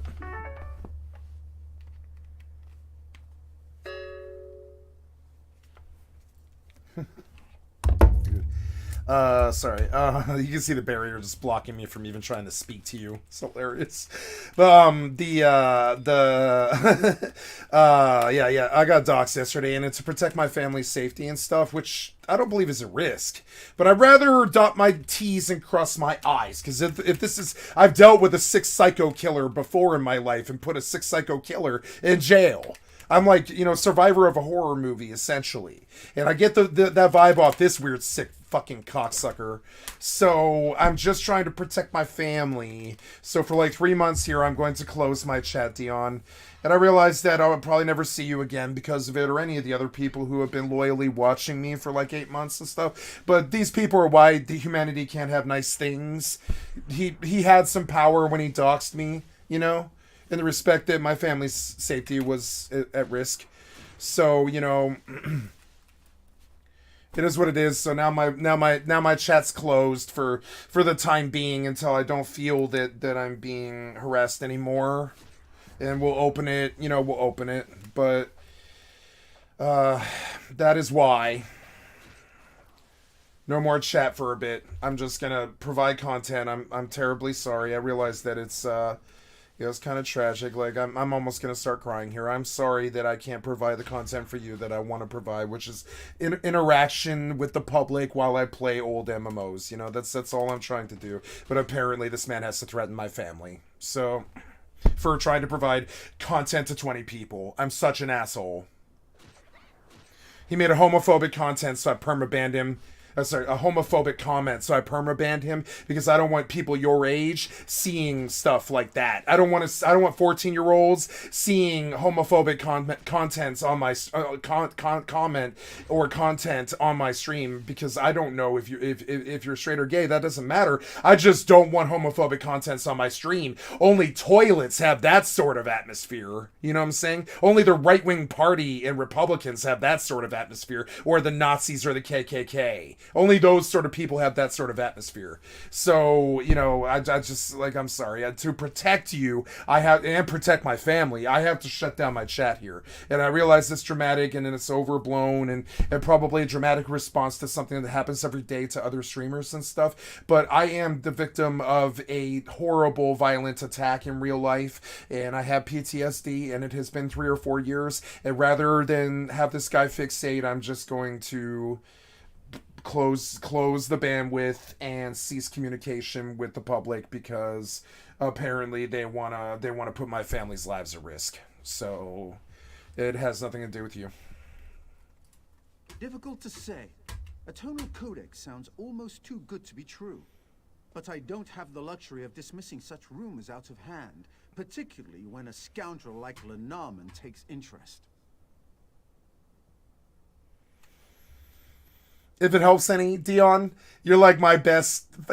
You're like my favorite fucking chat. You're like my favorite fucking follower. You really are. Like you've been so loyal and so wonderful. And I realize you're the one that's probably hurt the most by this, but you're the people I'm trying to protect as well. And I don't want this guy poisoning you either. So, yeah. He's a Final Fantasy 11 player. I know his real name, and like you know, and you see, I'll use his might be the final resting place of the heart of Lorca. Go to the stream manager here. His name is Blacklist One and Only. As you can see, did follow, show highest rank, etc. Jerry quite contrary. I don't know what the fuck that is. I don't know what the fuck that is. You verbally abuse people in norms. What are you talking about? What? So you see it, you judge as how your hypocrisy. You see the stupid shit he's up to. See, he can't talk, so you swear verbal abuse for children. I don't. See, like he's just crazy. He's crazy. You can see it right here. It's a crazy man. So anyways, you know, so that's it. And so his name is Blacklist One and Only. You might have seen him in the chat before. He's a psychopath, or I don't know about psychopath, but he definitely did dox me. I think only a psychopath would dox somebody, you know, in this day and age when you can face like 5 to 10 years in federal prison for it. I think only a psychopath would do something like that. A really low IQ psychopath. So, you know, sorry, you know, I'm going to tell everybody in my channel here, sorry that my chat is closed for my family's safety. It's not a situation I wanted to be in, but that is the internet and gaming these days now. Is the crazy people have blown up the bridge and we're all in the river, floating down the river now. That, like, you know, it's crazy. It's like gotten really beyond like the pale. And so I really miss you guys, and I realize it's going to be a bad winter in terms of I can't talk to you. But I mean, I can't talk to you. My family's safety is at risk. So whatever. I mean, I can't do it. I can't. The best I can do is provide the content in these dark times where these retards like cyberbully people and stuff, and eventually the security gets where, you know, they actually do get thrown in prison pretty much the second they do it. Until that happens, like, you know, they're just gonna have free reign to cyberbully and terrorize people, and I have been a victim now of it like 7 times. I've been hate rated. I've been doxed. I've been I've had my life threatened. I've had my and all I try to do is stream video games for like 20 people. And I don't really understand why all that stuff's happening, except for these people are mentally ill and they're just trying to like attack things that they like, because I think he probably likes my stream or he wouldn't have watched it the last 9 months, you know. So I don't know what's wrong with their broken brains. So to protect me, protect you, and protect my family, I gotta put the dungeon walls down further, you know. And you know, the mental armor, gotta put up my shield here and block, because you know, he came at me, you know, trying to slice my throat, trying to put my family at risk. So for an argument over me perma banning him because he said he made a comment about homosexual people and their being born a certain way. And I'm not going to say any further than that because I'm not trying to get banned myself. But I mean, that is against the terms of service on Twitch. I informed him, I permabanned him as I'm required to do on the contract that I signed. And now he's like doxing me and attacking me and following me 60 times and all this other crap. And obsessed and fixated because he understands that I'm the only person who will ever fight him and keep him entertained, I think. So all the rest of the people, they just don't even respond. He knows that I'll respond, so. The Heart of Lorcan is a work of pure fantasy. I remember when Coop Coop fixated on June 6th, and Coop followed me. Across the sea. We'll find no ancient god hearts here. Sorry to disappoint.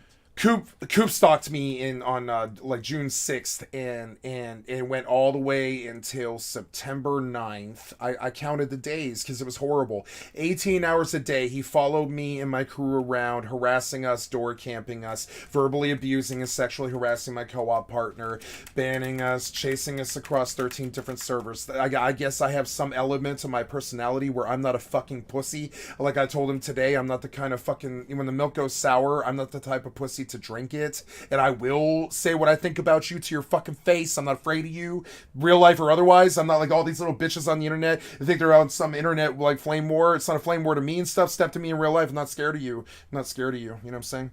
So whatever. Like, you know, it's try to keep it real and keep the amount of toxicity and time it's taken up in my headspace is too much. And so on top of it, I had to divorce from the chat in the respect that it does take me away from what I consider my job to be.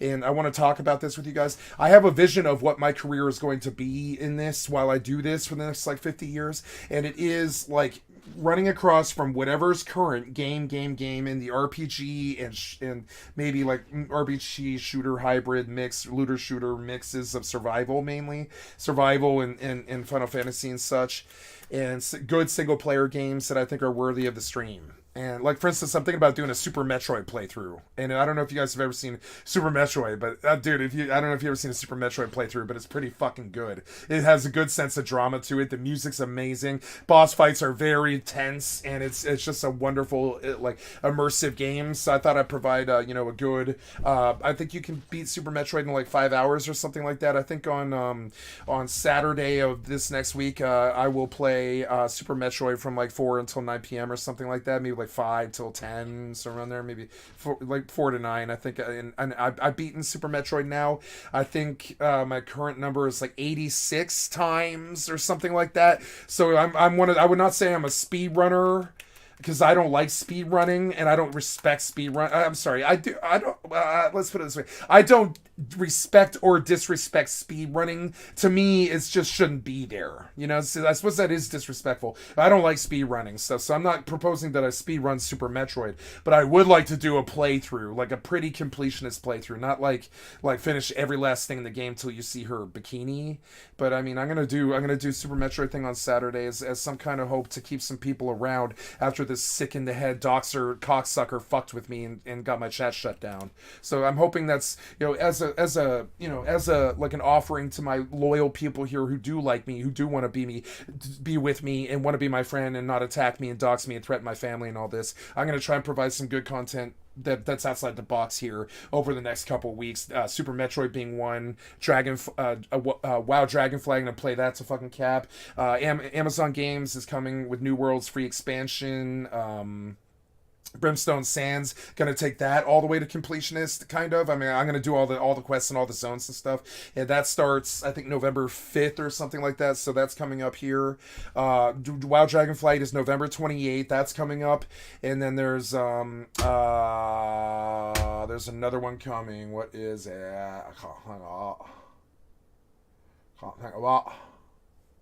But there's another one coming, but I was gonna play what's it called? God of War 2 or whatever the sequel is, the God of War Ragnarok. But it turns out it's just another Assassin's Creed ripoff. So I'm gonna kind of I'm gonna pass on that one because it stinks of Horizon Zero West. Assassin's Creed phoned in cash grab sequels. So we're gonna see. I probably skip God of War, but I actually had been intending to do God of War because the hype around it is kind of big. big, like Elden Ring. I had intended to do God of War. I want to do a Fallout 2 playthrough. You're gonna see a lot of content here, and I'm just gonna try and to do justice to my peeps, such as wonderful Dion here, who has just been like my favorite. Is like my favorite, of my chat, because he's just positive and he's informative and he's respectful and he doesn't attack my family like the last two guys who actually were sort of like in my stream a lot. There's been about 3 people who were super loyal to, 4. There's 5. There's two members of my clan that have been super loyal to me that I want to thank, Steph and, God, what's her name? Zelly. And then, and then there was like people that I don't know that I've never played with that have been super loyal, and one of them is here, and I want to thank you, Dion, for being there for me in my pupa growth stage as I reach, like, I'm starting the next 1,000 up to 2,000, then we're take the 2,000 to 4,000, and 4,000 to 8, and 8 goes viral to 24, 24 goes viral to 300, and 300 goes to 2.6, and then I'm sitting there on YouTube like Asmongold and stuff, and I will remember those people who sat here in this first rough year, and I'll remember those who stick around and ignore the fact that I am not trying to engage in chat, because most of it, besides you guys that I actually love and really like talking to and stuff, most of it actually has been fairly toxic. They come in and they attack my appearance, they dox me, they disagree with me, they make homophobic comments, they talk about how they don't like black people, and all this other fucking shit that I just don't want on my stream or on Twitch or 14-year-olds hearing. So, it is what it is. So if you want to stick around, stick around. If you don't, you don't. I won't hold it against you. I would not blame you if you go find another streamer who is less confrontational than I am, because when I get attacked, I fight back. I don't sit there and go, oh, I gotta ignore him and just, copium and just pretend it didn't happen or not respond to any of this shit. When I get attacked, I smack me, I'ma smack you back. I have never backed down from a confrontation in my entire fucking life. I've never harmed anybody, but I've definitely never backed down from a confrontation in my entire fucking life. And this is why the LMFAO, which to me stands for lame, man-child, asshole, failure online, right?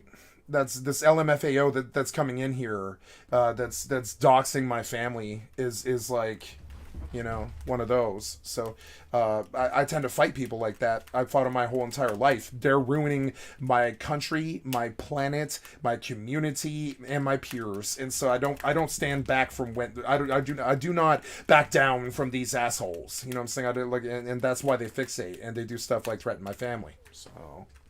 And so understand that element of my personality where I will never back down from these people. I'm not fucking scared of them. I've got nothing left to fucking lose. I don't have a cent to my fucking name and nothing but all the time in the world, like a good basement dweller idiot, and I just don't, like, I will not, I like a tryhard, whatever. I will not back down from these people, and it will lead to problems like this all the fucking time. So be aware that is the streamer that you are watching, and I do not blame you if you switch off. And then understand, I am here trying to provide content like 14 hours a day, every day, as in like every day of the year, including like Christmas and all this. The streamer that you're watching, I am not here to try and talk with you guys. I am trying to be the guy that you put in the fucking background for the next 50 years. And you can pop in when you want to, and you can be here once a year, or you can be here every day. It doesn't matter. And I just want to be that content in the fucking background, doing shit like killing Final Fantasy 11 mobs on my solo time and keeping this video game train running. You know what I'm saying? And I love you guys for being supportive, but certain elements of my confrontational personality will take me to unpleasant, dramatic places in the future. It has in every aspect of my life, my entire life. I don't know why it wouldn't here. So, and I'm not the kind of, when the milk goes sour, I'm not the type of pussy to drink it. So, and that's going to cause a lot of problems. So hopefully the drama is at least entertaining to you, and the game's at least entertaining to you, hopefully. Because, Yes, one of my own design. The chat is entertaining to me. And I love talking to Dion about games, so I don't know if you want to be loyal enough to sit around for a few months.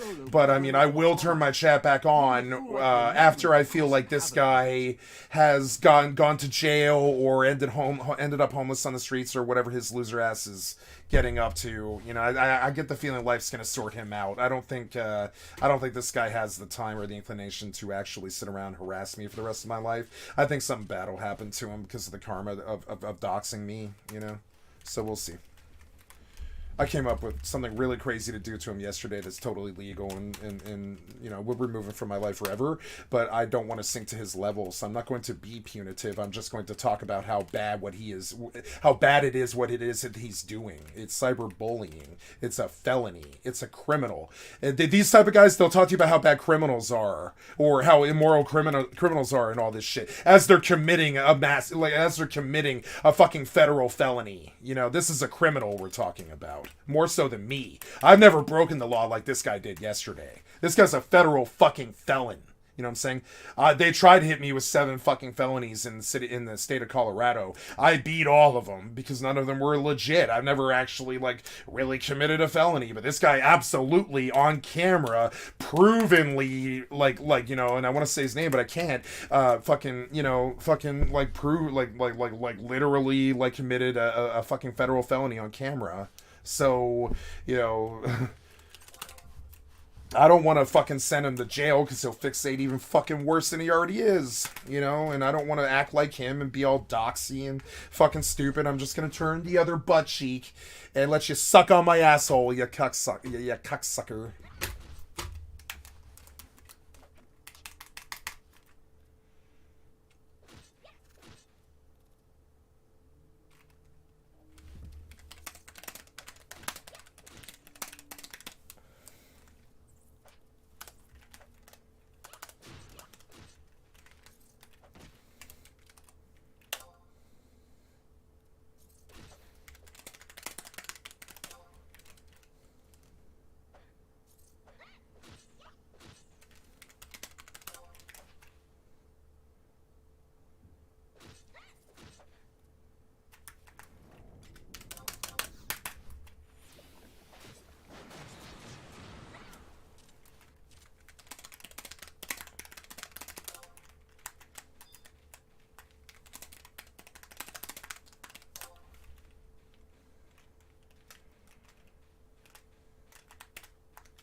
I love this conversation. It's incredibly inappropriate too. But I mean, I don't think it's against the terms of service. I mean, I don't believe it's against the terms of service to talk about anal. No, it's inappropriate. But it's not hate speech, like this asshole did yesterday. It's not. It's inappropriate, but it's not hate speech. You know. It's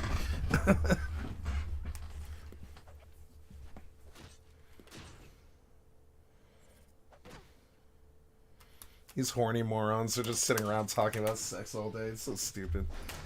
Like, I have a really powerful sex drive, but I'm at this point now where my brain can control it. I don't need drugs or sex or violence or music or anything. My brain can do all of that for me.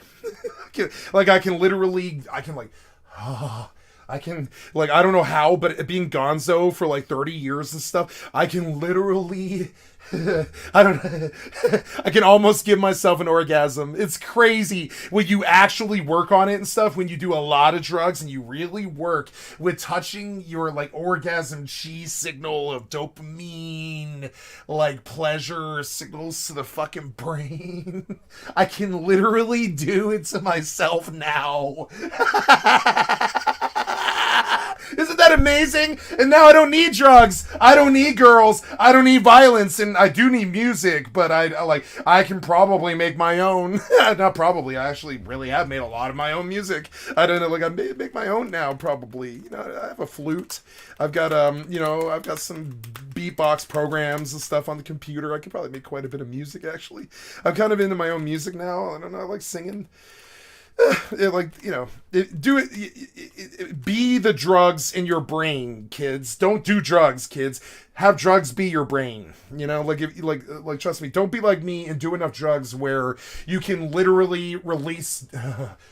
You can release your own endorphins by like some kind of crazy Vulcan mind melt with your own id and ego and libido and shit. Something to do only a true gonzo like Hunter S. Thompson or anybody Hunter hung out with, such as Johnny Depp, who else was gonzo? Chris Cornell, all the dead singers. I'm a lead singer, right? Dead singers like this who were true gonzos. Scott Weiland, Bradley Noel, Trent Reznor, Marilyn Manson, Johnny Depp. We all hang out with each other, kind of. I don't hang out with them, but my profession was illegal. Theirs wasn't. My profession is illegal, or I would be just as rich as Johnny Depp. It's straight up. I really would be. I'd be like goddamn $1 billion or something off of. I'd be the RMT king. You better fucking believe it. Like, you know what I'm saying? I'm the best in the world at it. I think I know because I made the most money off of it. Like in terms of not money like in real life, but in the game. I've made more money in the game than I think anybody else has. I know that's a crazy statement to make, but you'll understand when you see it. You know, like I'm just saying, you're gonna see it. Dragonfly's coming up here, and you think I'm fucking kidding, and everything I say is bullshit. But everything I say is true. That's the worst part. You know, I really wish I was like exaggerating or lying or inflating it, but I mean, I love being able to say this stuff. I won't say anything that isn't true. You know what I'm saying? I won't say it. If I do, it's by mistake. It's not by intent. I will never like intentionally deceive you. You're gonna see the fact that I'm like the richest like WoW player on the planet soon. You know what I'm saying? Soon. You know, it's coming. In like 7 weeks, you're gonna see it on December whenever Dragonflight hits. It's like December 20th or something like that, right before Christmas. You're gonna see my account. You know, I mean, I'm not gonna play a character that has a lot of money on it. I'm gonna play a brand new character and take it to cap. But I mean,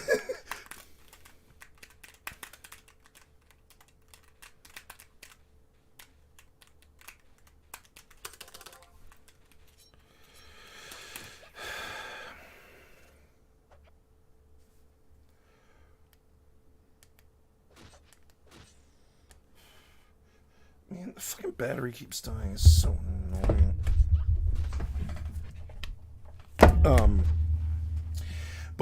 Yeah, so if you're gonzo and you lived, right? Some of them didn't live. Bradley Noel is dead. Scott Weiland is dead. They're all dead of self-inflicted either overdose or shotgun wound. Kurt Cobain was definitely a fucking gonzo. There's only a few of us in history. It's a weird breed. You know what I'm saying? It's a weird gonzo breed. It's a wonderful flaming wonder telepath life. You know, it's very weird and it's very hard to do. Most people, when they hear that you've done every drug known to man copiously, they don't want to be anywhere near you, including my closest best friends. They don't want to hear that. They don't want to know that about me. They're scared of it. They don't understand it. They don't know what's going on with that. So they avoid it, and that's okay. You know, it's a special thing. Understanding how to make a chemical lifestyle work. Being chem reliant is actually very difficult and very stressful and will fracture your mind, body, soul, and heart many, many times before you reach the state that I'm at with it, where I can like literally give myself not an orgasm because that would make me jizz my pants. Like literally positive waves of like dopamine all through my fucking body, and that was how I was able to quit drugs. Now I don't need drugs. Now I don't need sex. Now, you know, I mean, I need sex, but I don't need I don't need it. It would be fun. You want to fuck kind of stuff, but I don't think like I need it like most humans need it. Like I really don't. I've been doing the mental discipline thing most of my life, trying to dominate. I don't do physical discipline like everybody else, which is why my belly's like this. Yeah, woo, yeah.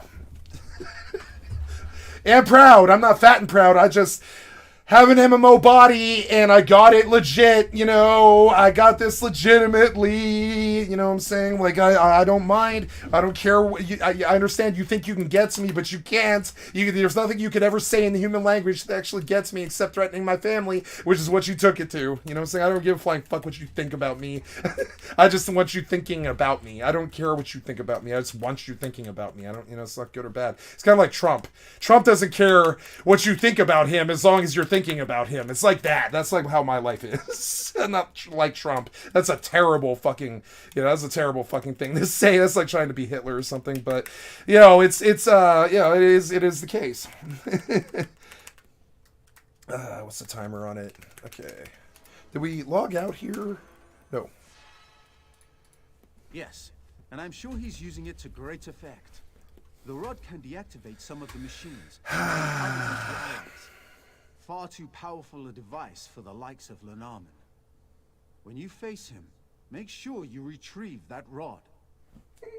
And when I was in high school, it wasn't ADHD, it was more about if I didn't like the teacher and the content and I already knew what it was, I would just jack off all class, like fucking around like the class clown, just trying to distract everybody. And when I was really trying to distract the fucking class, I would lie down on the floor in the middle of class with like fucking 30 people there, and I would put my legs up on the fucking chair, and I did this, I'm not making this up, I didn't dream this up, I did this several times. I put my legs up on the those crappy chairs that you sit in at school with the table up that you do your work on while you look up at the board and stuff. So I put my legs up on that fucking table, and that's hard to do because that causes the table to dive forward. So you got to kind of balance pretty good. And then I pull my shirt down. I wasn't fat like that. I was like skinny when I was in high school, really skinny. But fucking, I'd play my belly like a bongo. I'd be like, this civics class is stupid. I already know the content, and the teacher's an asshole. Hi guys, I'm not afraid. You know what I'm saying?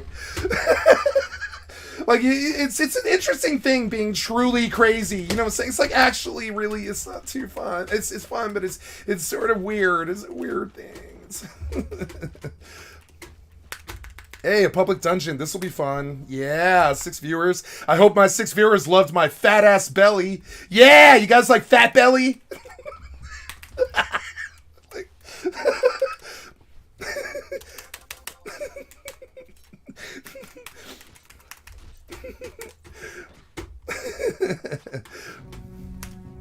Yeah, we're gonna do a delve. Let's do it.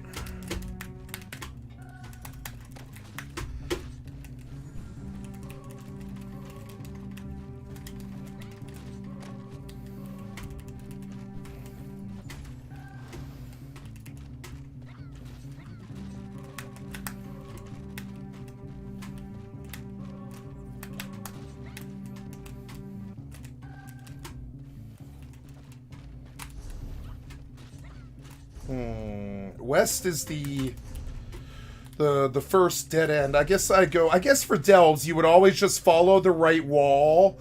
Yeah, why didn't I ever think about that, right? You just follow the right wall all the way through to the end. Why not? Just follow the right wall. It's genius, because it's always the same entrance, so it doesn't matter. There's almost never bifurcating paths that actually matter. Excuse me. This is a bit bright for me. I'm gonna, turn this off.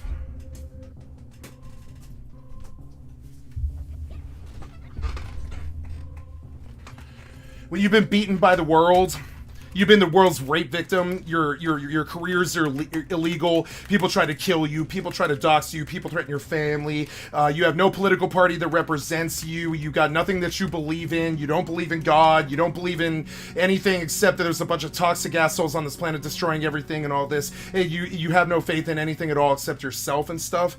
It makes you essentially immune to almost everything except death. Or the death of loved ones. There's like not much you can... There's nothing they can throw at you when it was impossible for you to make $1 doing your life's work. You can't, there's not much else they can do to you. They could rape me, it wouldn't really matter. It'd be about the same treatment I've always received from humanity my entire life. So, it's a martyr complex, I know it is, but I actually have my reasons. Most martyrs are kind of delusional about what it is that's affecting them and stuff, but I actually have these things. These things actually did happen. You're one of Lenormand's thugs, are you? No, you look too smart for that. Full disclosure, this place is crawling with mercenaries and automata. I wouldn't linger if I were you. Unless you're the adventurous type, of course. Naramo wants you to snatch his stupid control rod back from that oaf Lenormand, right? Well, we've got bigger problems. I rescued this lot from Lenormand's mercenary. Aww. You're not one of Lenormand. Naramo wants you to snatch his stupid control rod back from that oaf Lenormand, right? Well, we've got bigger problems. I rescued this lot from Lenormand's mercenaries, but they still have our dig leader Kasuda and 2 others.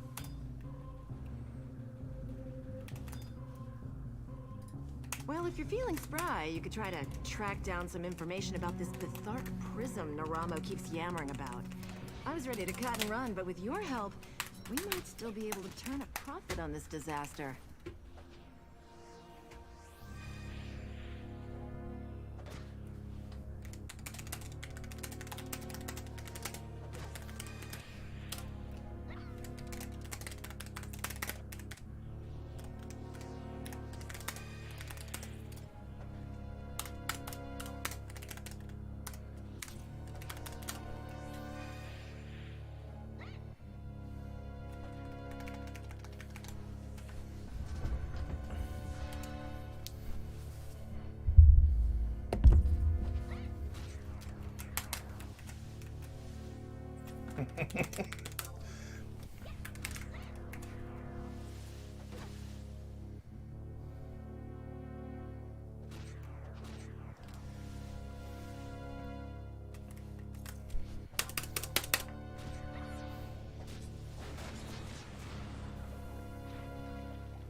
We're really doing this, huh? I hope Kasudo and the others appreciate the effort. Lotail will get this lot back to the surface. Naramo and I will be right behind you.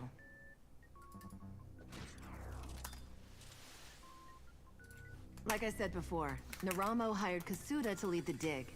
She's tough as they come, organized too. She made my job a lot easier, I can tell you that. Most of the time I have to whip the party into shape every now and again. Not with Kasuda.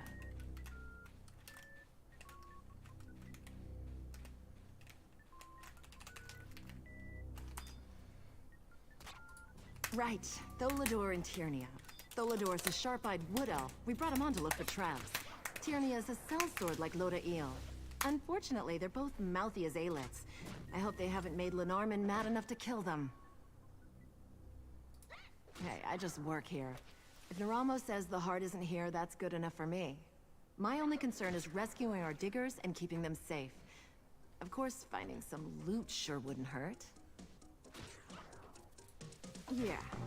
Nachulif Tink's chock full of dark corners and hidden perches. We made it about halfway through the ruin, then Lenarman's goons came down on us like a sack full of hammers. I got Naramo out, but he lost his rod during the scuffle.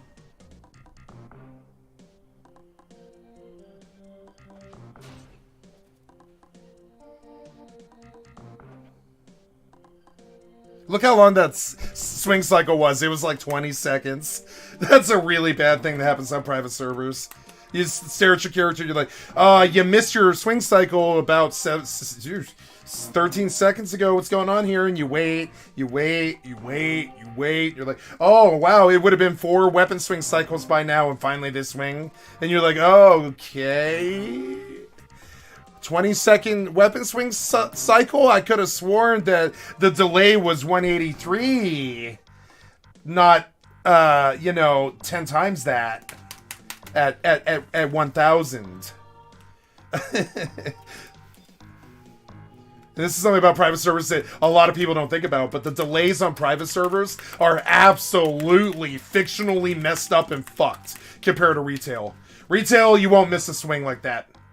You get some in and outs with the server pings and such, but you don't get like waiting 25 seconds for a swing. That doesn't happen on retail. It happens on private.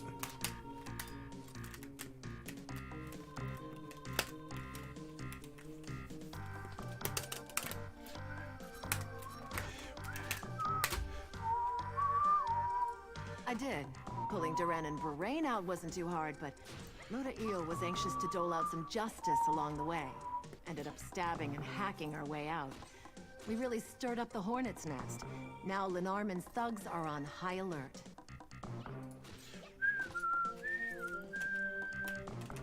Oh, Phoebe, I see you're still alive. Excellent. What are you doing in here? Didn't I just get you out? I will not have Lenarman stealing my prize. With our friend here, I have nothing to fear. All this optimism. Wow. No offense, friend. I know secret paths through the ruins.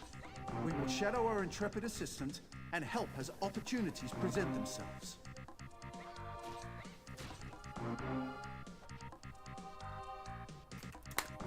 Like I said before, we're really doing it.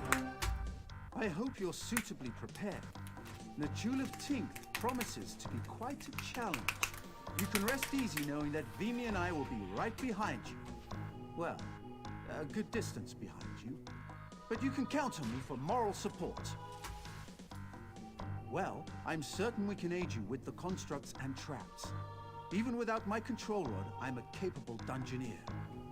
Then, once we retrieve the rod, I can assist you even further. We should be able to rally some of these automata to help us.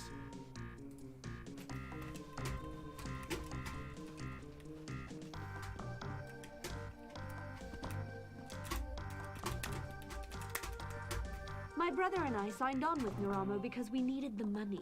We knew it would be dangerous, but nothing like this. If Vimy hadn't rescued us, we'd be dead as tailless squaws. I don't know how we're gonna get Duran out of here.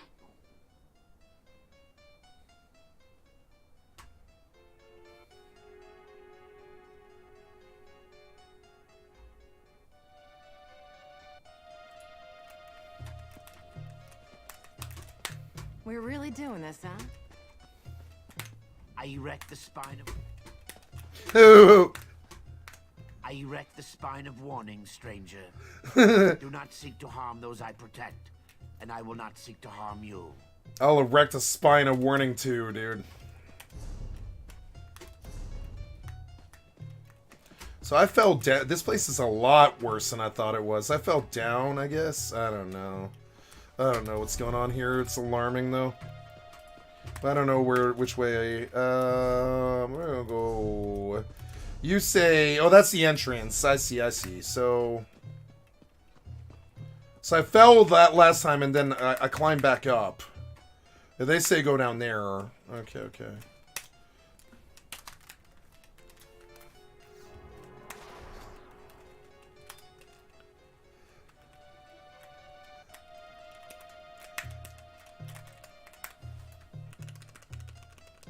Oh yeah. Money. Money while leveling. It's the Final Fantasy trifecta. Kicking ass, taking names, and getting money while you get XP. Well, not XP, but I get money while you... Well, I'm not getting XP here, which does sort of suck. I'm not getting XP here. Never mind. I'm just getting money. It's fine. Getting that money. I'm getting that money. And I'm camping in NM.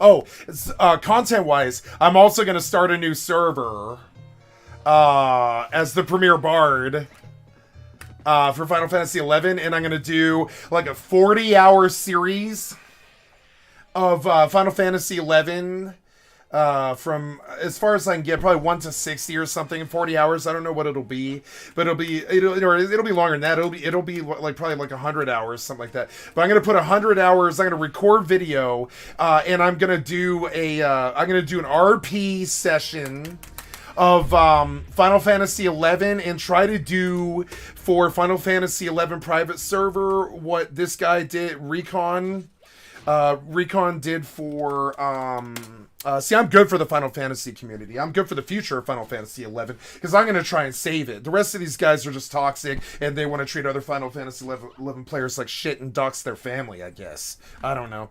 But anyways, Recon plays Kenshi, right? Is a very good style. I've been watching a lot of these and I love the RP fucking Let's Roleplay Kenshi. Rykon, right?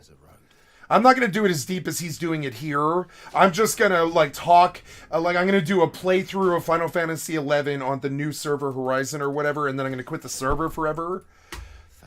And I'm going to show I'm going to do a new, fresh server, day one playthrough, and record to YouTube. While I'm going to take a bar to like 60, so, well, maybe 75, depending on how fast it is. It might take like 3-4 weeks, but I'm going to put a whole long, maybe 100 to 500 hour series on YouTube, where, like, you know, every day I do 14 hour, I'm going to put 14 hour videos on YouTube of the Final Fantasy XI grind from 1 to 75 on the private server, and try to do for Final Fantasy XI private scene what Rykon did for Kenshi. He has 115,000 subscribers, which isn't that good, but it is good though. It's really good compared to like a lot of other people in what he did for a game that is 9 years old, right? I want to do something for a game that's 19 years old, and I want to bring it. I love Ninja, but I have a serious complaint with Tyler not doing for Wings what Rykon did for Kenshi, or what this guy Drew did for what's it called? Stalker Gamma. Stalker Gamma is a modded, completely redone survival mode of Stalker, and like that. And when that shit hit the scene, when his videos of the playthroughs of that hit the scene, he got mega famous really fast. And then on top of it, he also like saved the whole Stalker scene. And now they're making, like, you know, I mean, this was like more recent, so they were already making a sequel. But he's definitely drumming up that interest into Stalker. And I have this theory that if I can put on like a 400-hour video of how really fun it is to actually level on a fresh server in Final Fantasy XI, maybe in that whole time I'm gonna sit on those videos and I'm literally gonna name the videos Skycat screams, cries, begs, and pleads Squaresoft to make FFXI classic servers, right? And see where it goes, and then and hopefully, you know, I can spark a YouTube career. I was gonna put up a bunch of my poetry on YouTube, which I'm still gonna do. I've got a whole folder of poetry this big that I've got to sort through and pick the stinkers out, because some of them were written when I was like in the 6th grade and stuff. But I write quite a bit of poetry. I've written quite a lot of poetry and stuff. I'm also gonna do some videos about how I trained the flute. I'm gonna train myself to play the flute. I've already done quite a few hours in that towards that, but I've been kind of like neglecting my flute to my streaming career. And I kind of want to learn to play the flute for some reason. I know what it is. I want to play I want to play battle hymns on a flute while I'm in an arena queue in whatever MMO I'm playing. If I'm sitting in a queue or in a line or whatever, I want to play the flute, right? or maybe a piccolo, something like that, while I wait, because I had a friend who used to do that, named Tom. I really loved my friend Tom. He was we went almost to Gladiator on threes just as a joke with I think I forget what the other guy's name is, but we had a really good trio. It was Locke, Mage, and Disc Priest, and we kicked some fucking ass, dude. We went to like 2350 or something like that, just roughly, you know, whatever it was, like fucking 200 off. I think at that time in that season, it was like season 11, I think it was like in Kata. And Tom was this guy that when you meet him, you're like, oh my god, this guy's cult of fucking personality, and I want to be like Tom now, right? I want to do justice to Tom because Tom should have been famous, and I don't think he was. When we were in trio queues, sorry, I had kind of stuff stuck in my teeth. When I was in trio queues with Tom and God, I gotta pull my Blizzard here. Tom's name, that was back in 2010 or something. No, that was earlier than that. That was like 2008 or something like that. But when we were in queue trying to get Gladiator in threes, and we didn't make it because I was probably weak at that point due to how bad my computer was. If I had my computer that I have right now, I would have gotten Gladiator every single fucking season and been the top 0.5%. I never would have been fucking with with LMFAOs like this guy that doxed me yesterday. And this reality of like what Raikon did, 400,000 views on this Let's Play Kenshi video, right? If I could get, say, I'd be happy with 50,000 views. If I could get 50,000 fucking views for Let's Roleplay FX, I'm gonna do this. I'm gonna say Let's Roleplay FFXI. And I'm going to roleplay whatever classes I play. I know what I'm going to do. I'm going to take Bard. I'm going to take probably Warrior to 30. No, I'm sorry. I know what I'm going to do. I'm going to take Warrior to 30, and then Ninja, and then White Mage. I'm sorry. No, sorry. Warrior to 30, then Ninja to 37, then Bard to 75, and then quit. And I'm gonna try and do that in a 4-week period. I'm gonna stream all day, every day from like 4 in the.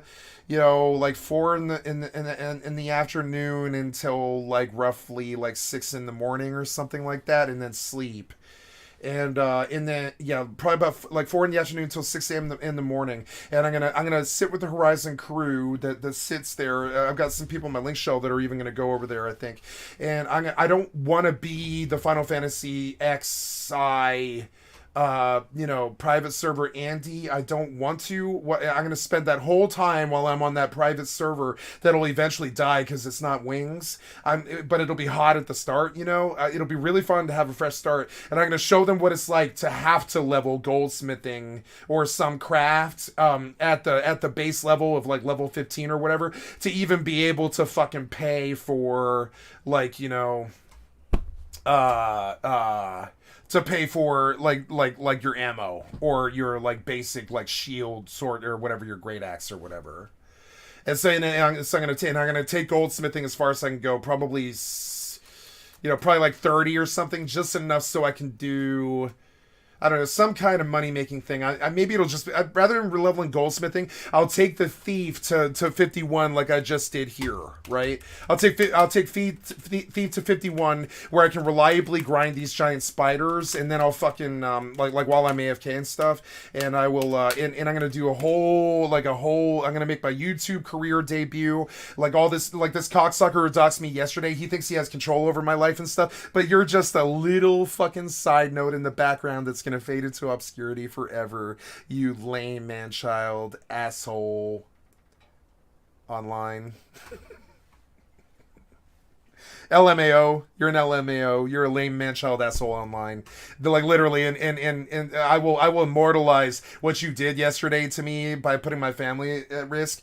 If I redo the word LMAO and name it Blacklist, lame man-child asshole online and make you famous in the community for being the worst doxer in history, and you go to jail for 5 or 10 years, you'll understand what happens when you fuck with me ever again. If you even speak in here again or do an emote or follow me or any of that stuff, I'm gonna give you one last chance and stuff, but I'll make you famous for the worst doxer in history. You know what I'm saying? Because my career is coming. You don't know it. You don't believe it or whatever the fuck. But I'm going to put all my time into this for the rest of my fucking life. And it takes 50 years. It takes 50 years. But I got to fucking do it. And you understand me? Don't fucking cross me. I've got enough time to fuck you. You understand me? So, like, anyways. And so, yeah. And that'll be great. So that's like December 15th or something like that. Right before Christmas, around Christmas. We're going to do the Final Fantasy 11 grind all the way to like 75. Because I can take a bard to 75 in like a week. If I play all day, I can do it with my eyes closed. I can play Bard with my fucking eyes closed. Like, seriously, I mean, you can't because you have to pull.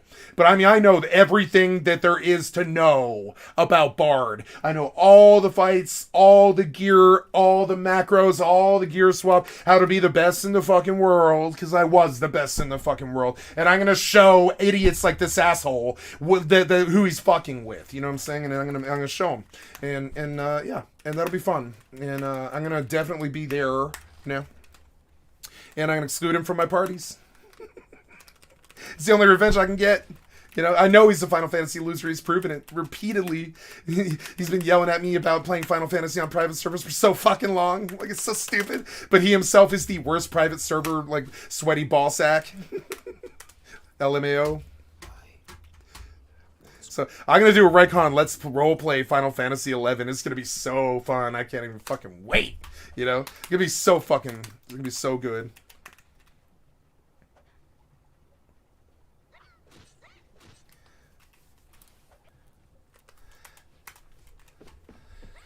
And I want to be Raycon. I think Raycon is one of the core things on YouTube. And like this whole thing. And I'm gonna do the RP vibe. I'm gonna be like, I'm a cat girl, and I hit my little cat ears at you. I'm Skycat Live TTV, you know, and hi, I'm your bard. How you doing? I love you. Welcome to the channel. And I'm gonna drop my stream, try to get everybody on there to fucking follow me and all that stuff. And I'm gonna do the advertisement that I don't normally ever almost do. You'll never see me drop my stream, but I'm gonna do it for that. I'm gonna be like, look, if you're in the party, you are on stream. You have to be okay with that. I'm gonna make a macro on my bard set that says you are currently in a party that will be televised. If that is an issue, please leave now. And every time that we head to the camp, I'm gonna hit that macro, and I'm gonna form all my parties. You're right. And I'm gonna be like, if you wish to see this, it is here. You know. And I'm going to try to say, I want to be able to say that I tried to save Final Fantasy XI, which is something I really, really love, rather than attack other fucking Final Fantasy XI players and dox their family and all this other fucking living shit that this cocksucker got up to yesterday. I actually care. I care a lot. You know what I'm saying? You're a so fucking what guy. I care a lot. Reese Witherspoon, motherfucker. I'm Reese Witherspoon. I'll fucking shoot your ass. You know what I'm saying? Not shoot. It's. I'm not threatening to shoot you. It's a reference to a movie called SFW, with like Cliff Spab and oh god, what's her name? You know, from Election. It's Reese Witherspoon, right? And there's this troll up on stage at the high school auditorium who's famous for being a troll and just saying fuck off and nothing matters and just troll everybody and say everybody's shit and attack them and troll them and be an asshole to them and negative and all this stuff and nothing matters. You know, it's like this Nietzsche thing about nothing matters. It's nihilism, right?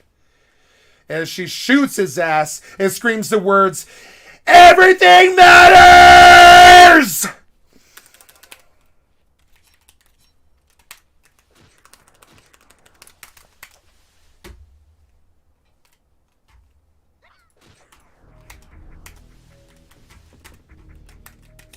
Including Final Fantasy XI.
Oh, that killed him? Okay.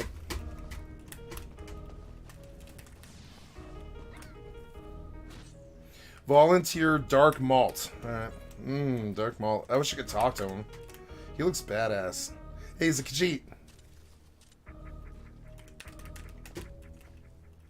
That's an interesting thief set. He's a... Yeah, he's a thief. That's cool. Or rogue, I mean. Oh, you're a lifesaver. Literally. Watch for steam vents up ahead. They always hiss before they fire. All right? Good luck. I'm getting out of here.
I miss Elden Ring. I wish they had made it good like this.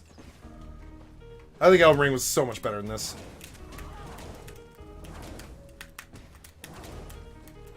Oh, I beat Elden Ring twice. So fucking fun. So fucking... Oh, no. I'm sorry. 1.5 times. I didn't beat the second time yet.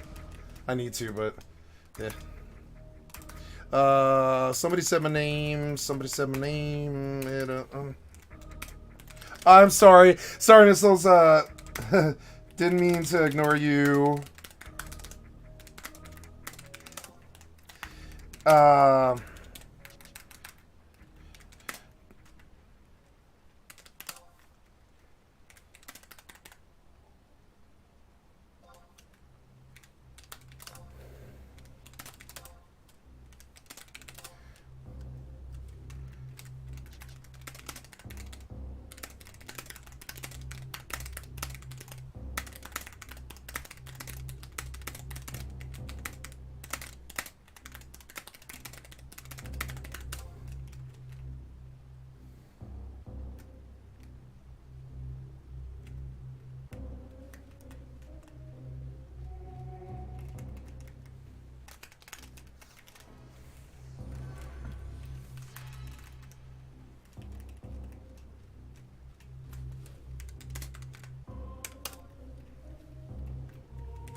What do you mean?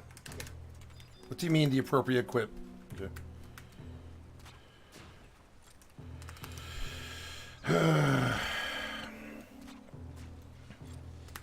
You can't sleep him, huh? There we go.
Fuck!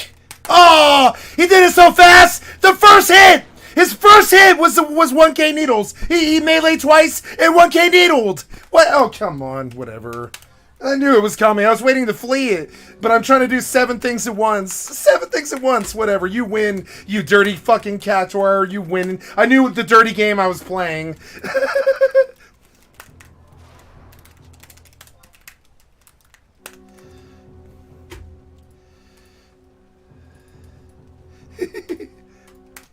So here we go.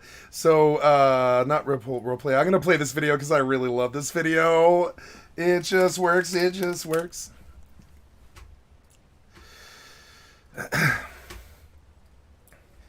Please welcome the game director of Bethesda Game Studios, Todd Howard.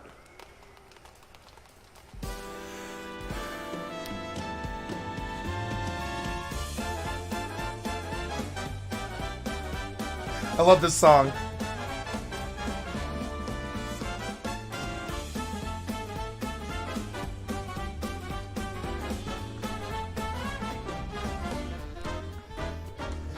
What's this? A news release. The legendary series you missed for years comes back. Get ready for some action.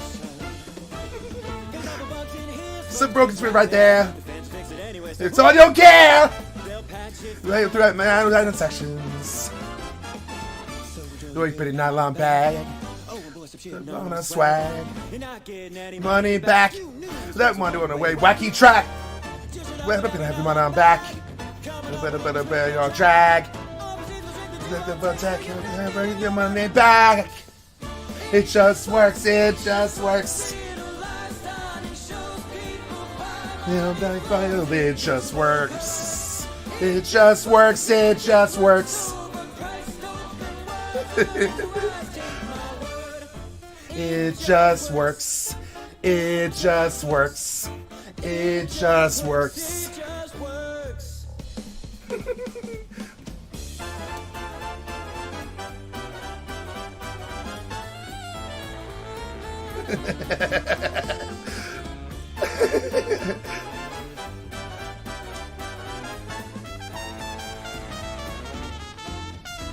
Our tech is cutting edge as far as I can tell. The creation engine danger. We're not planning on doing anything about it. Skyrim's a limit, don't deny it. See this mountain, you can't buy it. Paying the DSC for the price of a real mountain. What's wrong with a train in place of your head? Come on, believe me, you see nothing yet. The battle spaceship with the dragon animation will become a new sensation on the internet. Just shut up, give us your every dime.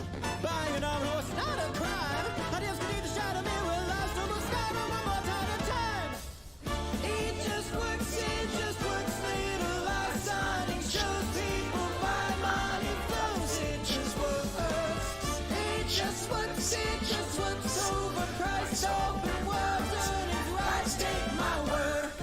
It just works.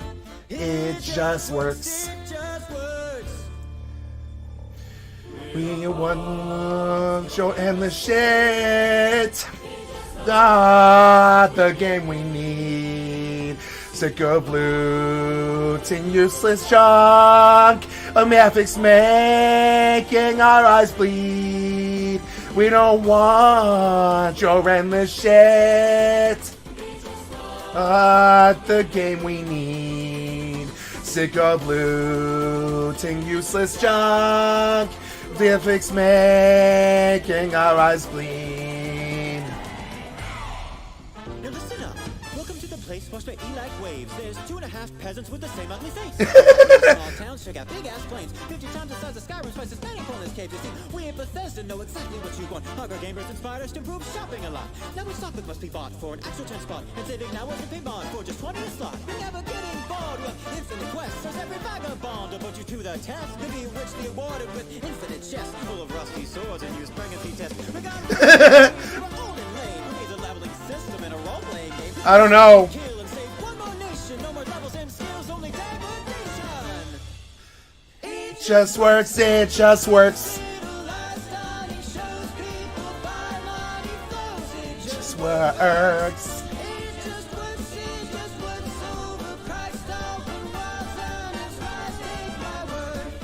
It just works.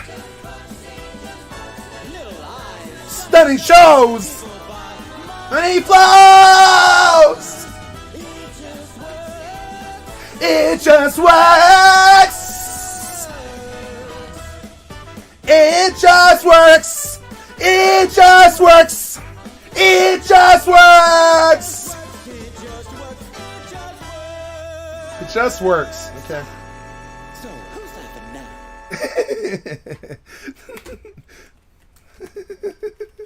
It just works 16 times the detail. Yeah.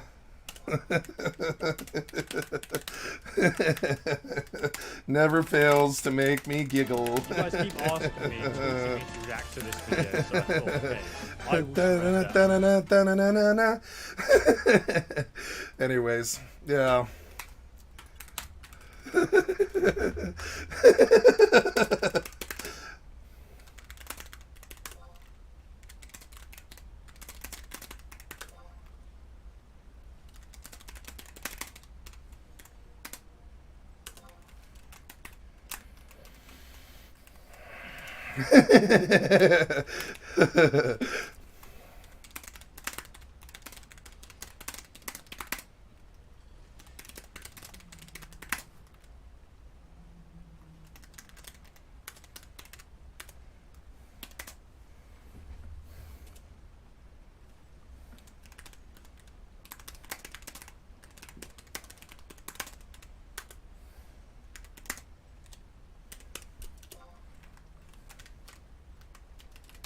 Wow. I'm just gonna leave it out. I'm gonna leave it. I'm being negative. I don't really. I'm trying to type and I can't. I can't type. This fucking chat client is so old that it's workable. It's a great chat client. It's really beautiful in the respect that I can say.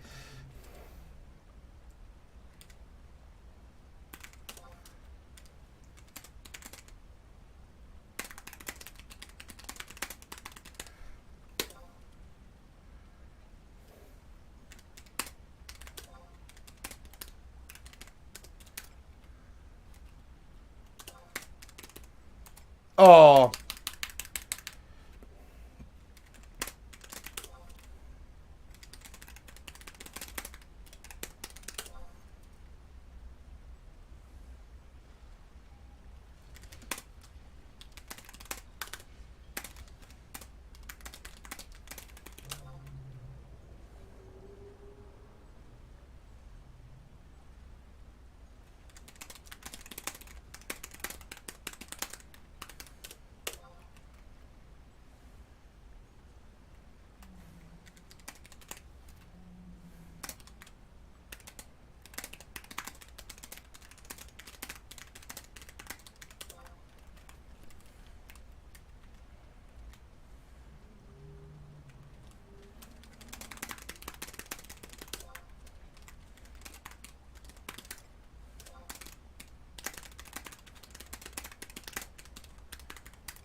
What'd you do there? You're fucking bullshit.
It's not though. It's. What is it? What's the name of that link shell? I can't think of it.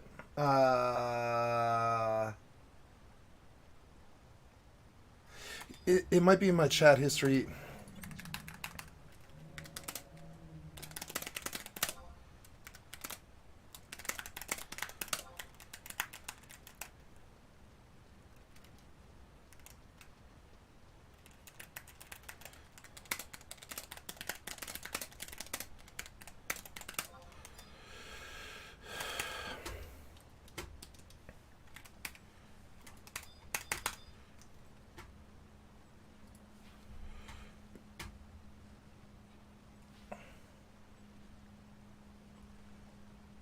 This is a dangerous man. But not to me, just everybody else around him.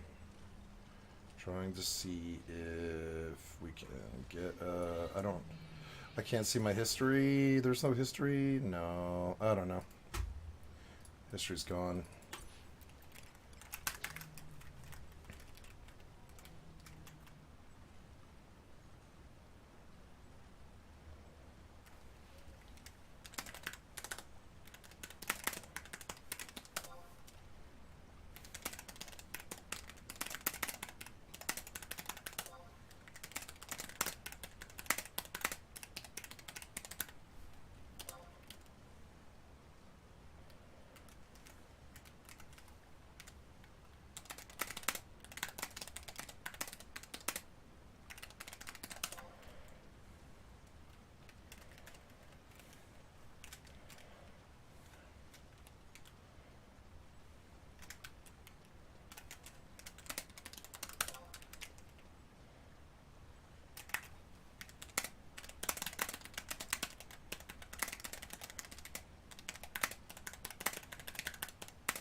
Yeah, that's true.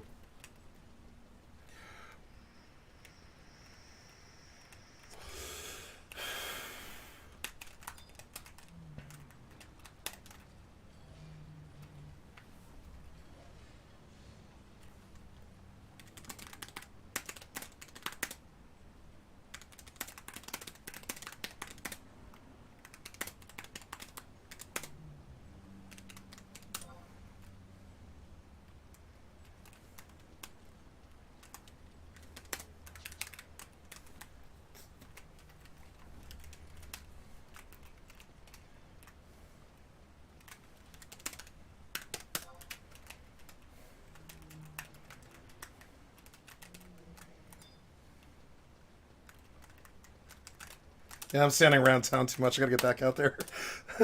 No, wait, no, I don't want to do that. No. Oh yeah, I got killed by 1,000 needles. It's so stupid. It threw such a bad, fucking fork in my spokes and shit.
Oh.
What does Nadi drop again? I can't remember.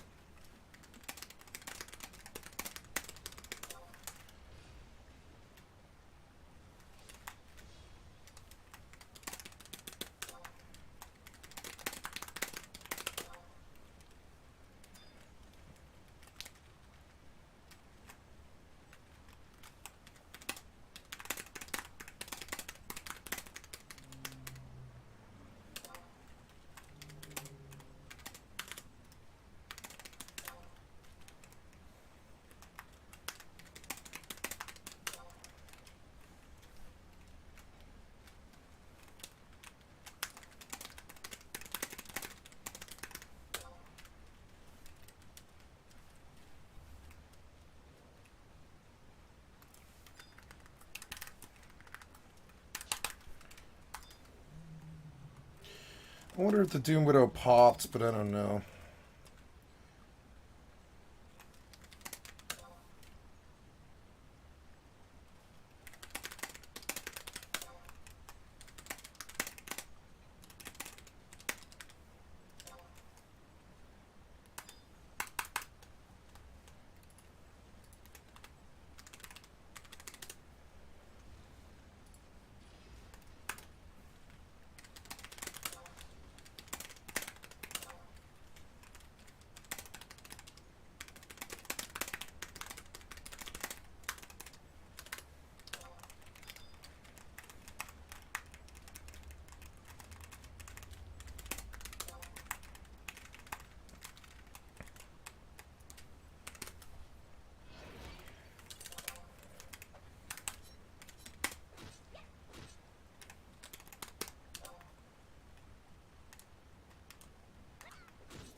Oh no. Maybe I better just 2-hour, huh? But I really want to die. Did I steal? Yeah, still. I'm just too busy to be too much talking.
pretty fun, actually, in first person.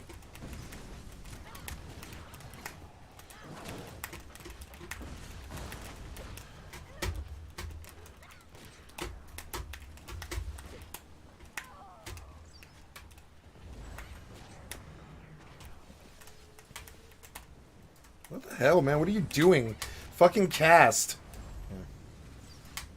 No, not the Netch. Ah.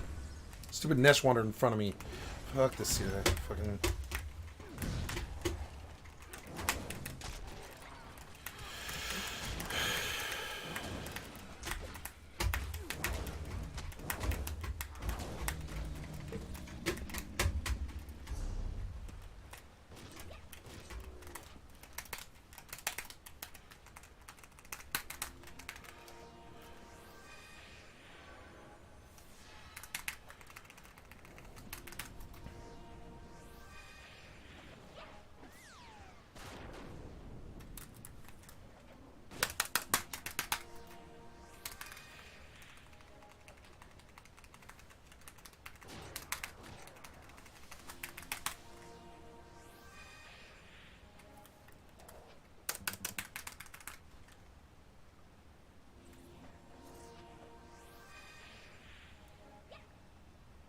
Yeah, my friend Honey, she helped get me through the darkest period of my life, along with my other friend who is a girl,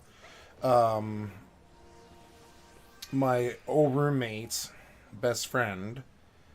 And between the two women, they helped get me through the darkest period of my life, where I lost the love of my life. A man tried to kill me that I had to put in jail like some kind of horror movie. I hit rock bottom on drugs and lost all of my friends and had to move away from the place I was born. The place I lived for 35 years. So, I have a lot to say about Honey. But it boils down to two words. Bestest.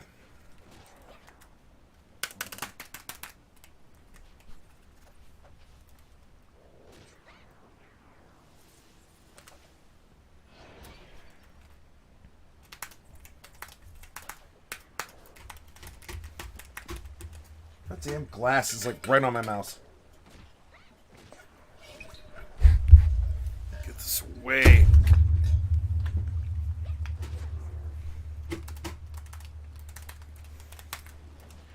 Fucking so annoying.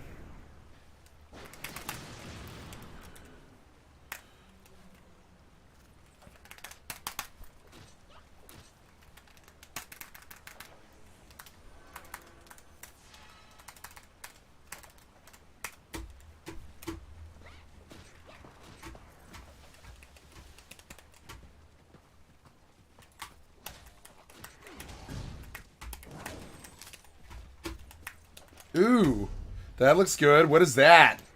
Ooh, what was that? Is it for materials miscellaneous? Maybe. What was that? What was that? That was something really good, I think. What was that? Oh, it's a lead 6-house ritual table, a lead or something. I don't know.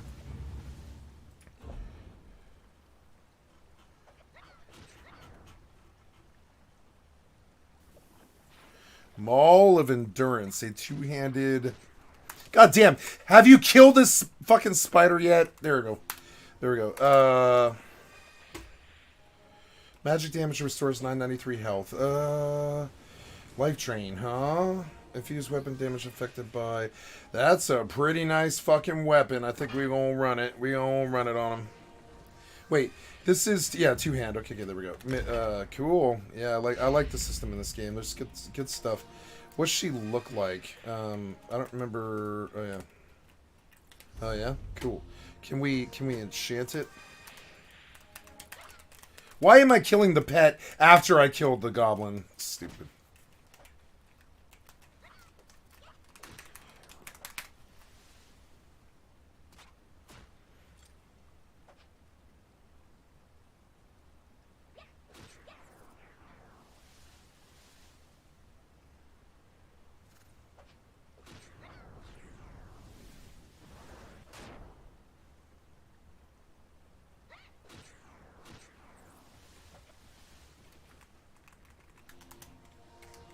What was that? Oh, that guy ran past me. Okay.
You know what? You know what? New World needs is a sprint.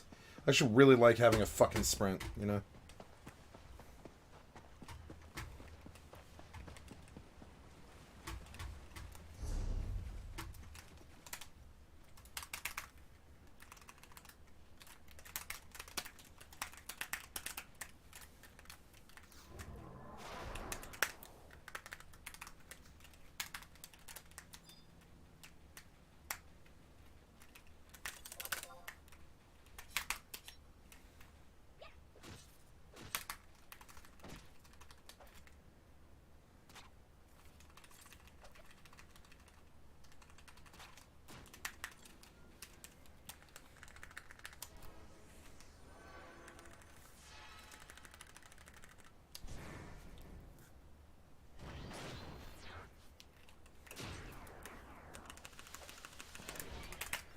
Yeah.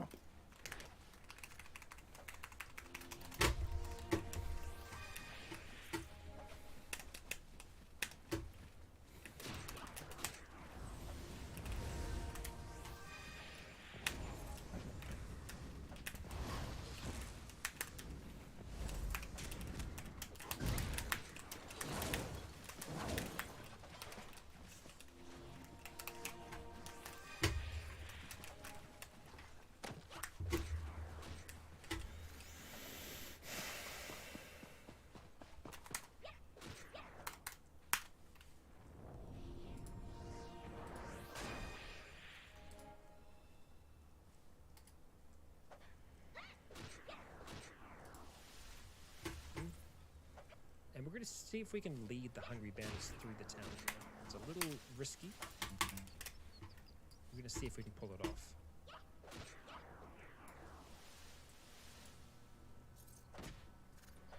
Okay. Looks like they're all just running inside. Bloody cows. Okay, now we've got 3 just by themselves. That's a little bit more doable. I really want to come out here and back up park those. So we're going to go outside. We're going to stop sneaking ourselves, and we're going to try and see if we can run to meet him here. I'm going to see if I can tactfully get some shots in. Okay, move. Ooh, there we go. It looks like the others are starting to catch up. This is where it's going to get a little difficult for us. Okay, Sand, you come out this way here. I really don't want to do this fight, but we might not have much of a choice here. We can kind of outrun them, but we'll be running for a long time otherwise. See how we can do. Okay, no, that's not good. That's not good. Too many hits. Before we start to slow down too much, we just need to try and get away. Which we can do. It's entirely possible. Sand, why are you looking so slow there? Everyone has Blackwood. It's crazy. Okay. Oh, that's why. Alright, make sure that we're both sprinting. Going as fast as we possibly can. Ah, you've got some legs on your son, my dude. Why are we so much slower now? Athletics of 27, athletics of 30. Yeah, Park, you've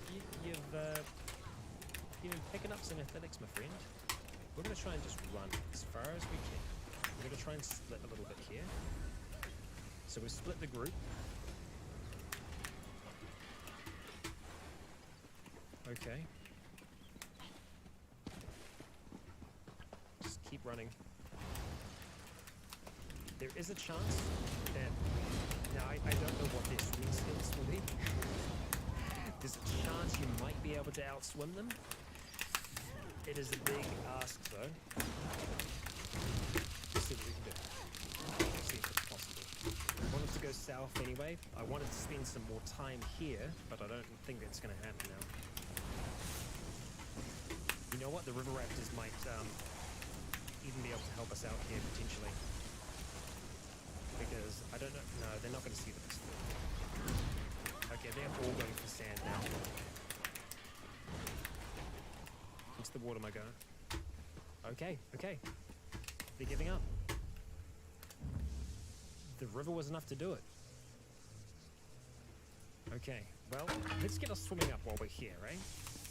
Let's do that, and we're going to reconvene on the other side of the bank. Well done, team. Well done.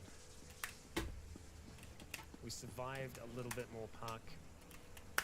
And I imagine Sand is getting hungry again. Park is no longer malnourished, so he's going to start building up some body mass again. And Sand, I hope the same will come for him. But we're going to have to get out of this damn water first. And you know what? You've got some stuff. We'll get you to do some medic as well. Because they're both going to have to learn how to take care of each other. Come on, Sand. Swimming, 1 mile per hour. Yeah, your swimming is very slow. You got a swimming skill of 5. All right, yeah. Swimming skill of 19. That'll do it. I'm glad we didn't drown. Okay, all right, buddy. Just stand here for a moment. Catch your breath. You're hungry. How about... There's no food. Why is there no food in your pack? Did you eat all the food, Park? I felt like we had an okay amount of food. Apparently, no. No, we did not. Ochran's Gulf. Well, we're gonna cross. We're gonna cross in an area that isn't as not as long. We'll try to. Yeah, there we go. We'll cross at that bank there. Yeah, we are not going to be able to leave there not without food. To go out here with nothing in our pack is a pretty poor plan. Yeah, Sand, you need to start speeding. Making sure you aren't individually going slow or anything. Okay. The river raptors. Just make your way across. So, if we're going to do a smash and grab, Park might be better for a smash and grab. He does have an injured arm now. It's not that injured. More his chest. Yeah, that's what he's yeah, smash and grab. Smash and grab could work. He is really quick. But then again, Sand's pretty good when it comes to just getting in and out. He's not the fastest in the world, I'll give him that, but it's not terrible. Alright, let's try. Let's get you a little closer, Park. Stealth. Sand, once you get a little closer, we'll get you stealth as well.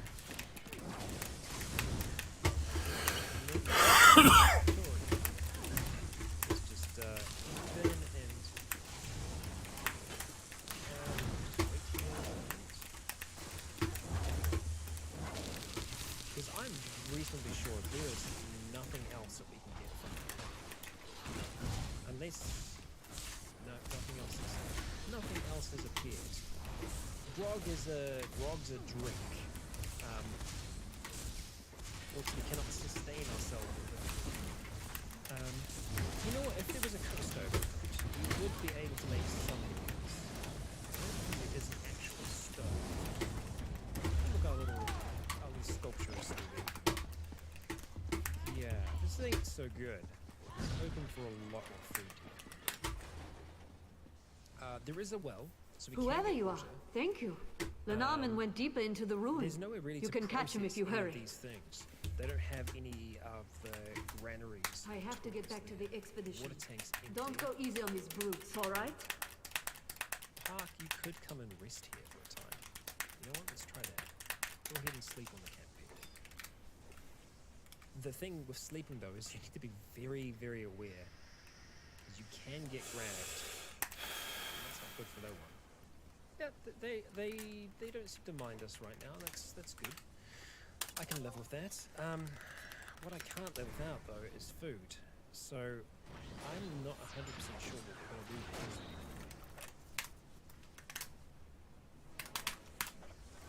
I mean, we're kind of improving our stealth right now. Oh, no, that's not good. Why are you running out here?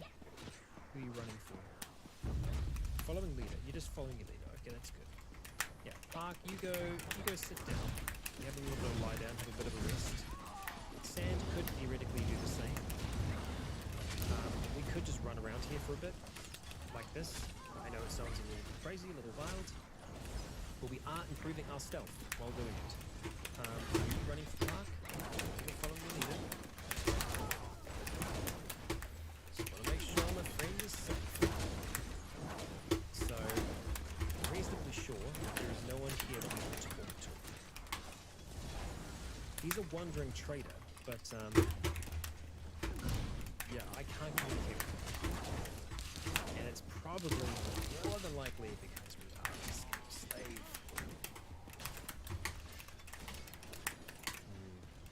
I wonder if we could take one of these down. I reckon we could, but if we tried to attack them, probably wouldn't go well for us. I think all the others would start to come and attempt to attack. Ooh, what's that? We've got What was that? skill, right? We've got decent attack, decent defense. Ooh, cool. That's looking good, except it takes up space.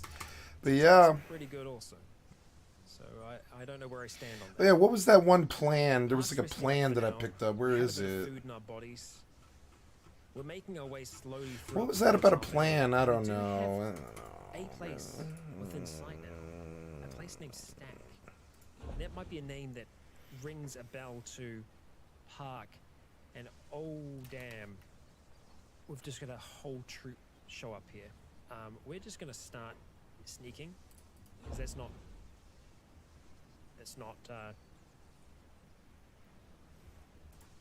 anything that they should be worried about. What? I can just imagine Sand going over and just poking Park, being like, "Hey, we should go." And while I'm sure he would rather... I'm still not wearing a belt. My God. Oh, no. That's not good. That's really bad. That's really, really bad for us. Just run. Run. We're going to split up. Park, you're going to go across the river. Actually, there is a crossing there. I think if we both go straight for it. You don't need to... Yep, okay. Criminal. So he's actually he's recognizing us as a criminal now, rather than just an escaped slave. And he is by himself, but with that attack and defense, he could very easily wipe the floor with us. And that's something that might end up happening here. If we can't get further away, we are going to be toast. Okay, well, Park, it looks like you might be able to get away, mate. My friend, we're going to start moving in the direction of this location. And we're going to hope for our best here. Sand. Make those feet move. Our cover's blown. Our disguise is blown. Yeah. Clothing disguise 60%. It was actually pretty good, it would seem. Not good enough. Oh, so the reason he was calling, the reason he was calling us a criminal was because the disguise was blown. Not so much that he thought that we were escaped slaves. He figures that the disguise means that we've stolen from one of the soldiers. Now, Park's got a pretty good chance of getting away here, but we need to try and not abuse, I was going to say abuse, but we need to try and use the fact that the weapons that the Holy Nation choose to use against us are, by their nature, rather slow and cumbersome. And he hit us in the frickin' leg, didn't he? Of course he hit. Apologies, I accidentally clicked outside of the frickin' game at the worst moment possible. Sand. Okay. Turn. Other direction. That's it. That's good. We're gonna have to just try our best here. Park's making his way. Best way he knows how. Where did you go from here, Park? I'm intrigued. Oh! Well, you respawn me. You fucking. All right, fine. At least I can rest here. That's good. He is way Wow. I think we keep on going. That was stupid. I can't believe you respawned me. I think the settings are actually fairly a little too low. Maybe like that. I don't know how long he's gonna keep on going for.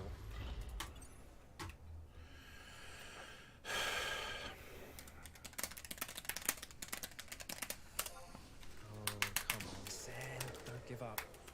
Well, I was very close to wrapping up today's episode, but I wasn't expecting a last-minute chase scene. I'll be honest, I did not foresee that. Come on, Sand. I think we need to try and make for this little gap here. We could actually continue around this way, though, I think. That's a... This place is so cool. Maybe. It's such a cool little delve. It's so detailed and awesome. We can only try our best. Just try and juke him as much as we can. Just like that. Around the rock. We outsmart him. We outwit him. And eventually, we hope that he gets up this damn chase.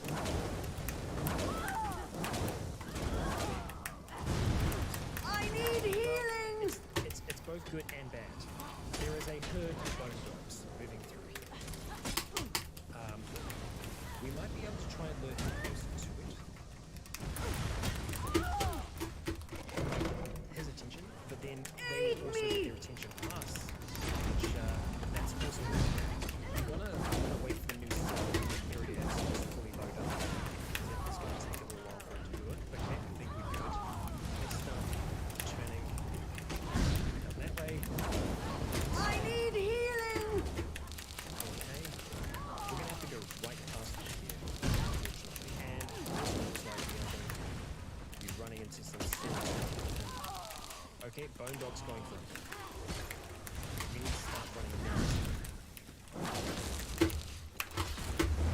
Just need this Bone Dog to catch him. Okay, completely caught.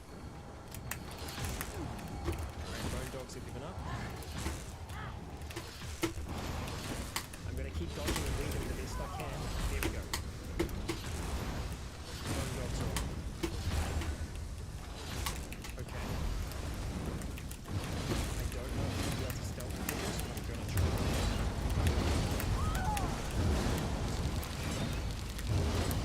There is a high chance we're gonna get down by Bone Dogs now. But surprisingly, that's not as bad as going down to the Holy Nation. The Bone Dogs, thankfully, won't try to enslave you. And there in the distance, we can see Park running across this wide and open plain as sand comes over the hill. Park's there in the distance. We can hear the dogs barking. That paladin of the Holy Nation still chasing us. I thought he had given up. He has not given up. He is relentless. Absolutely relentless. Park, my buddy, my pal. Can we do this? Can we take this guy down? Is it possible? How injured is he? He's not very injured, not yet. together we might be able to take him down. That is one hell of a big maybe. But there's also this place off in the distance. A place that could potentially be salvation. We don't know. In the distance, we see some nomads roaming. They don't wear the colors of the Holy Nation. Oh, he is closing in on us. In a straight up run, San is just not fast enough. What are we gonna do? Eventually, we're gonna have to stop running, Sand. Eventually, you're gonna have to stand and fight them. Eventually, you're gonna have to stand and fight them. Let's fucking do this! Yeah! I fucking love Raikon. He's one of my favorite. He's so positive and he's hilarious and he's so into it. I want to learn how to be this into it. I'm so into it. I fucking love you guys. I care a lot. And I don't care what you throw at me. I'm still going to try and love you and fucking provide the best free content you've ever had in your life. Or you can donate. Big hit on Park. Come on. Come on, Park. That's what I'm talking about. 2 good hits. 2 good hits. That's what we need. That's what we need. 2 good hits. Just take it. 2 good hits. Okay. Alright, we're holding in. That stomach injury is not good for Park. Okay, we can take that on the leg. Okay, okay. We're getting somewhere. Here we go, Sand. That's better. I don't know how he blocked that then. We're doing this. But all it takes is one good swing from him to take us down. Park with the damn good deflection there. Come on, buddy. Come on. Park still holding in there. He's missing now. He's still blocking. Sand's been hit hard. This is not good. It's so close. We've nearly got him down. His stomach, just one more good hit. Sand is down. Come on, Park. It's on you, buddy. That's what I'm talking about. Okay, he's only unconscious for 14 seconds, so you need to be very, very quick here, man. We're going to take his weapon. We're going to hold on to that thing. We're going to take his armor as well. We're going to take everything off him. We're essentially going to strip him naked and leave him. He is going to get back up. He is going to try and hurt us. We can't let him do that. Okay, so this faction uniform will unfortunately make us look like we're from the Holy Nation. We can't have that happen. So some of the things that Sand's wearing are going to have to go. Oh, this is not looking so good. That combat cleaver, that's something else. That's pretty good. We just took down a Holy Sentinel. Okay, go start healing your friend. Let him cower there in the cold.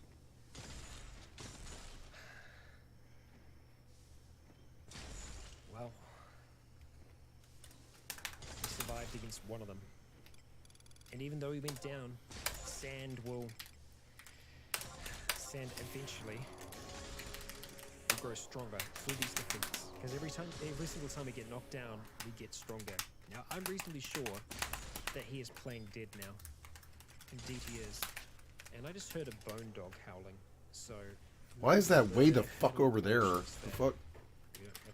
Macros edit. War. Shield break. Ugh. Oh yeah, what is shield break though? So... as soon as he's done that, we're going to go and grab that pack. We're going to pick up all of his armor. We're going to put it in there. And we're going to sell it to someone. Or at least try to. Alright, and Sand's back up. And his toughness is still 22, but he's halfway to his next level. So slowly getting back up onto his feet. Okay. Well, you know what? Park definitely seems to be more of our lead fighter right now. Oh, he's getting back up. Alright, well, we can't have that, can we? We know what we need to do. We need to attack him, of course. Both of us. Make sure he stays down.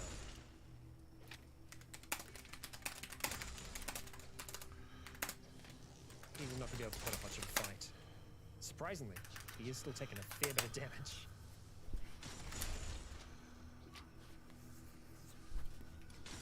There we go. we go. We're getting experience from that as well. Every hit we make on them, we get better. Alright, so Park, you are going to be picking up our man here. We're going to be bringing him into town. And then we're going to consider what we're going to do with him. Now, I think Park is actually healing him right now. He's going to be keeping him alive. And I'm okay with that. We don't want him to die, not yet. Park, you don't collect those things. Sand, I will get you to collect them. And they'll all go into the pack. Fuck. I think None we of have it. enough right now in terms of our medicine to get away with healing him.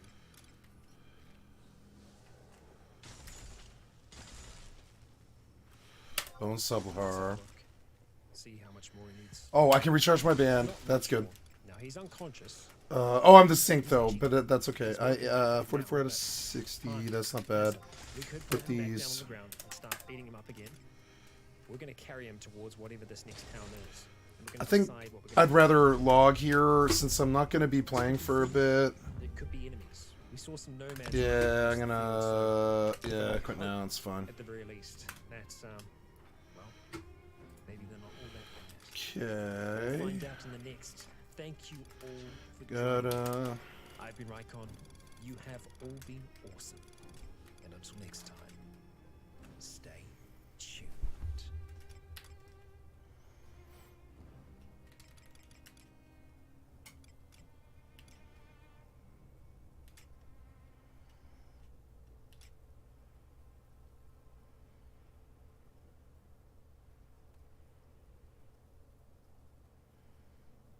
Nope.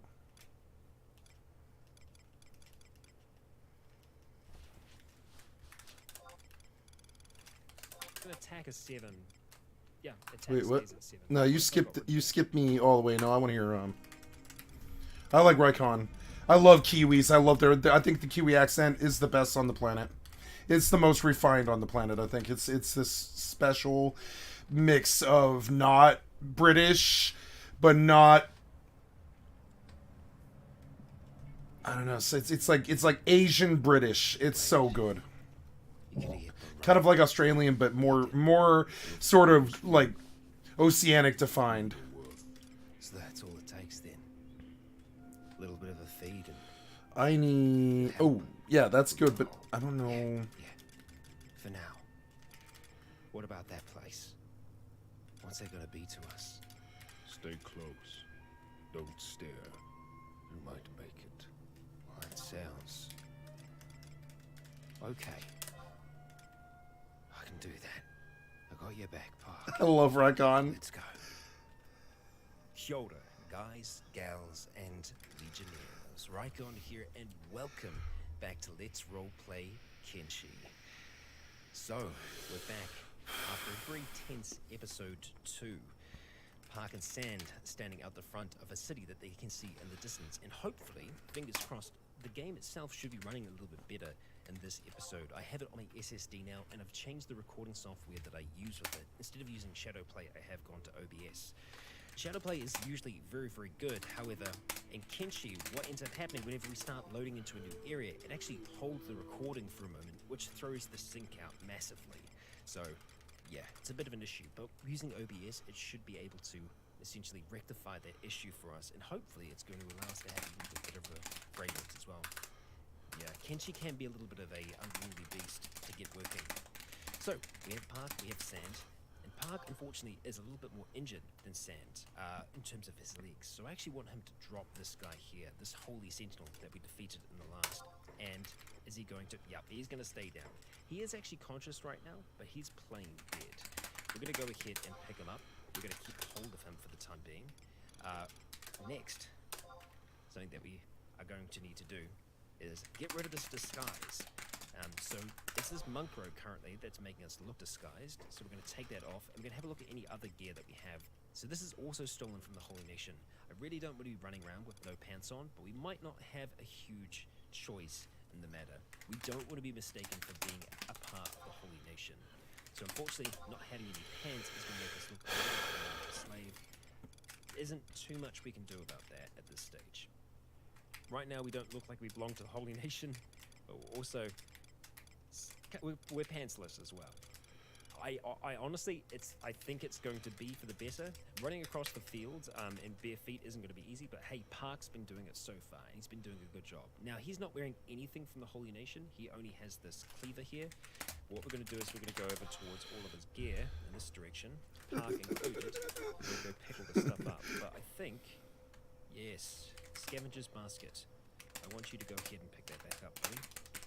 Oh no, his limp isn't that bad. Yeah, he's doing okay. It's not as bad as I thought it was. Yeah, he's hurting a little bit. Sand overall is hurting more, but yeah.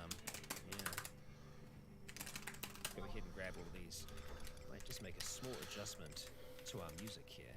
Just bring it down just that little bit more. Some ambience. There we go. All right, so I think we're ready. Other than the fact that, oh, you've been sneaky and you've put them on. We don't want that. The dyed robes are perfectly fine, so we're just going to go ahead and click those across. We should be looking okay. Hopefully. Now, I look 30% like a slave now, which isn't great because I'm not wearing pants. So, sand, we're going to have to be cautious still, making our way across this area. And I do want them to be sticking together for now as well, so I want them both to be running at the same pace. Sand is going to be a lot slower because he's currently carrying this guy. So we'll just ease our way across here. We do have people in the distance who I can't quite make out. That's okay. The further away they are, the better. That's where we're going to start trying to make I'm just fucking subbing in, I don't care. Really, the two of them don't know That's fully fine. what to expect. They have spent the majority of their lives in rebirth. They know there is a better life out there. They know it's not much of a life, but it is a life of freedom. So let's see. Who do we have roaming there? Hungry bandits. And we have a bone dog. Great, that's fantastic. Let's start trying to move out the way of the bone dogs. If we can. We might even start sneaking now. The bone dogs, if we can. There's a good chance that they will decide to try and take a bite out of us. Take a bite out of us. Now, bone dogs we can eat, but we're not going to be able to fight them. Park is pretty damn decent when it comes to fighting. They can take a little bit of a beating, though, if you can see. Yeah. They're a little bit more hardier than us regular folk. Who do we have leaving there as well? It's really hard to see at this distance who those people are. Hungry bandits. So do we just have hungry bandits outside? We do. Okay, so we don't actually have any food on us right now, so they shouldn't bother us, I hope. But that might just be wishful thinking. And something I want to get in the habit of doing now as well is having the block turned on. So toggling this on when in defensive mode, a character will focus purely on staying alive and will gain 20 to their melee skill defense. So, yeah. I think more often than not, we will want to have that turned on. Even passive as well. Now, I'm pretty sure that they're not going to attack us, but I don't want to risk it. We are going to start sneaking as we get a little bit closer here. And I think both Park and Sand are hoping this settlement is free from the influence of the whole nation. But there's only one way for us to find out once we actually get closer to it. Stack, stack, it's stack. I thought it was Squin. It's not, it's stack. And, well, as we get closer, we can see guards out the front.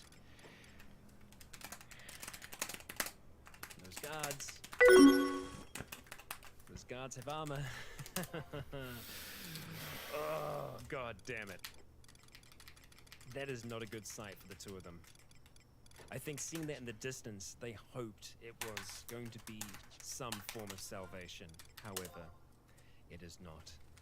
It is the opposite of that. Now, we could potentially try and sneak our way into town, essentially just by walking straight past them here. However, that is running a big risk. We still look like slaves. If we get close enough, I mean, I look 30% like a slave. Sand, that's not great. It's not great, fam. So, what are we going to do? Well, we're not going to go here, and we are going to hold onto our Holy Sentinel for now. He is going to slow us down, but I think that these two would see him maybe as like a bargaining chip. Should anyone try to do them harm, they might be able to use them as a hostage or something like that. So what we're going to try and do is essentially try and find our way back down towards the water and just keep on trying to find our way, perhaps south. They don't know what they'll find traveling south, but right now that might be the best option for them. There ain't a lot in between here. Well, we don't know of anything in between here, so yeah, we're just gonna have to start roaming. And I think if they are roaming, they're gonna want to keep heading off in this direction here. And well, sorry guys, but it's doesn't look good. Doesn't look good at all. And that hunger is gonna start to settle in eventually as well. Once again, but we'll get that run. We're still able to make pretty good progress though. Even though we are slowed, we can see that Park with his limp is still at a pretty good pace. He is kind of keeping pace with Sand right now. All the while, this is going to be improving our athletics, and in actual fact, this is going to be improving our strength a fair amount as well. So if we're looking at our strength while we're running along, we should see that increasing. Slowly but surely. Yep, 60, 61. The reason that's going up is because we are carrying a person on our back while we're running across a very uncomfortable field. It improves our strength. It makes us stronger over time. I think that strength is going to help us. Now, Park isn't very... God, I hate this inventory system. It's the worst inventory system in the history of gaming. It's so fucking hard to use. It's the worst time sink in MMO history. It requires 10 times the amount of time to do inventory as any other RPG in history. I don't know why they were... I mean, I know why, because it was a PlayStation 2 system. They had to do something. But it's so bad now. It's so bad now.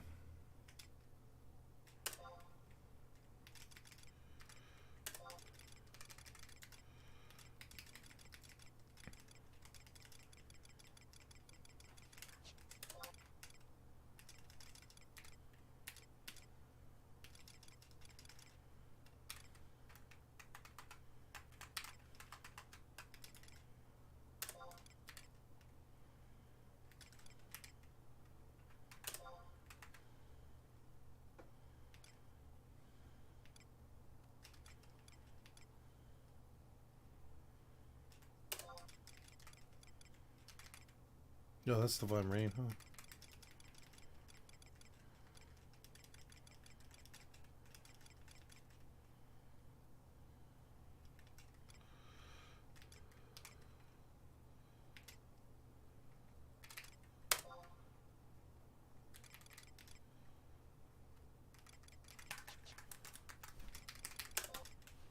Fuck.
I need some kind of, like, I need that, Agi, the fucking Agi,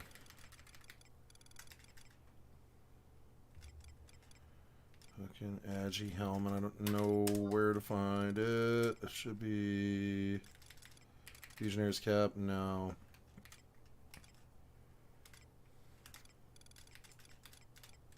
I'm gonna put that away because the inventory is getting bad now. Where is the helm I need. That's not it. Got the Yamamoto Hermit Hornet. Royal Fitment Bandana. There it is. Yeah. And then, yeah, I don't have. There is no earring that would be appropriate until 21. There's no earring that's appropriate until 21 for war. I don't know what it would be.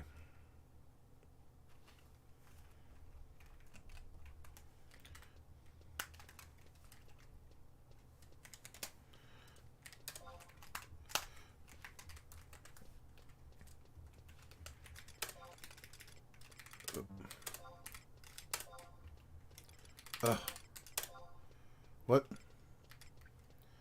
do you mean? Oh, okay, there we go. Okay, there we go.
Why is there two whites right there? Oh no.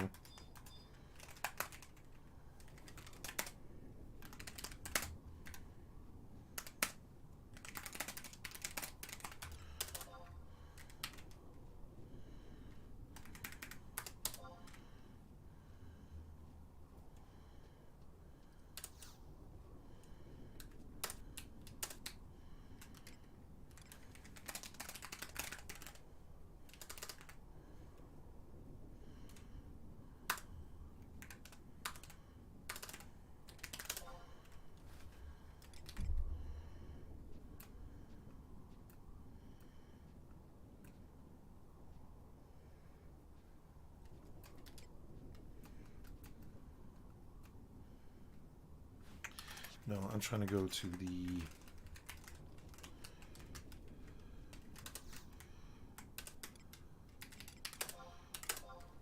What is this? It's like fish and crabs. Incoming mode.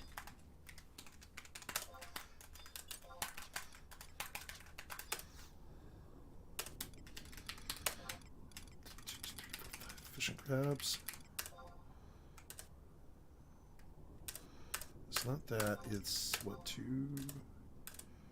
No.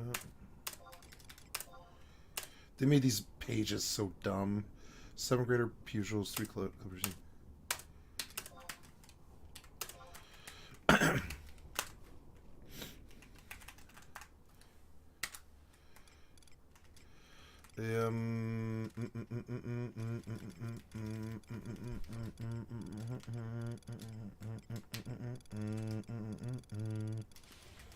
Gotta remember. Okay.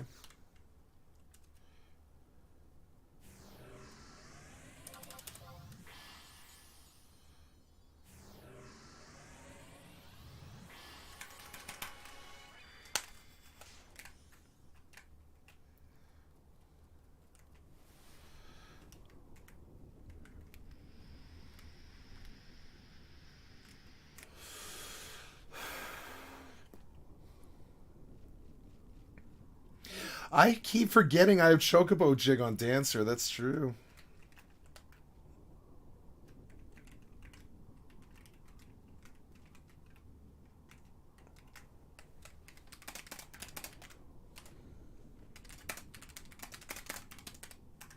No, not without an end sub.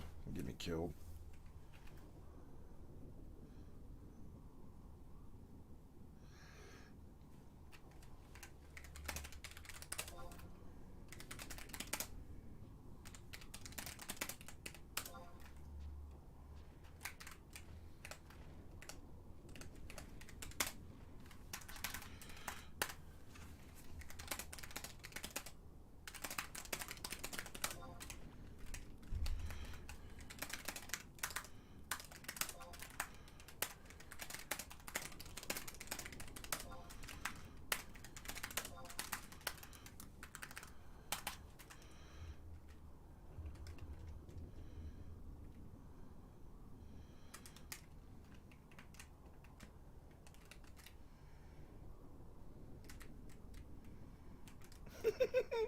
Where's Ryan at? Is it Reincarnator?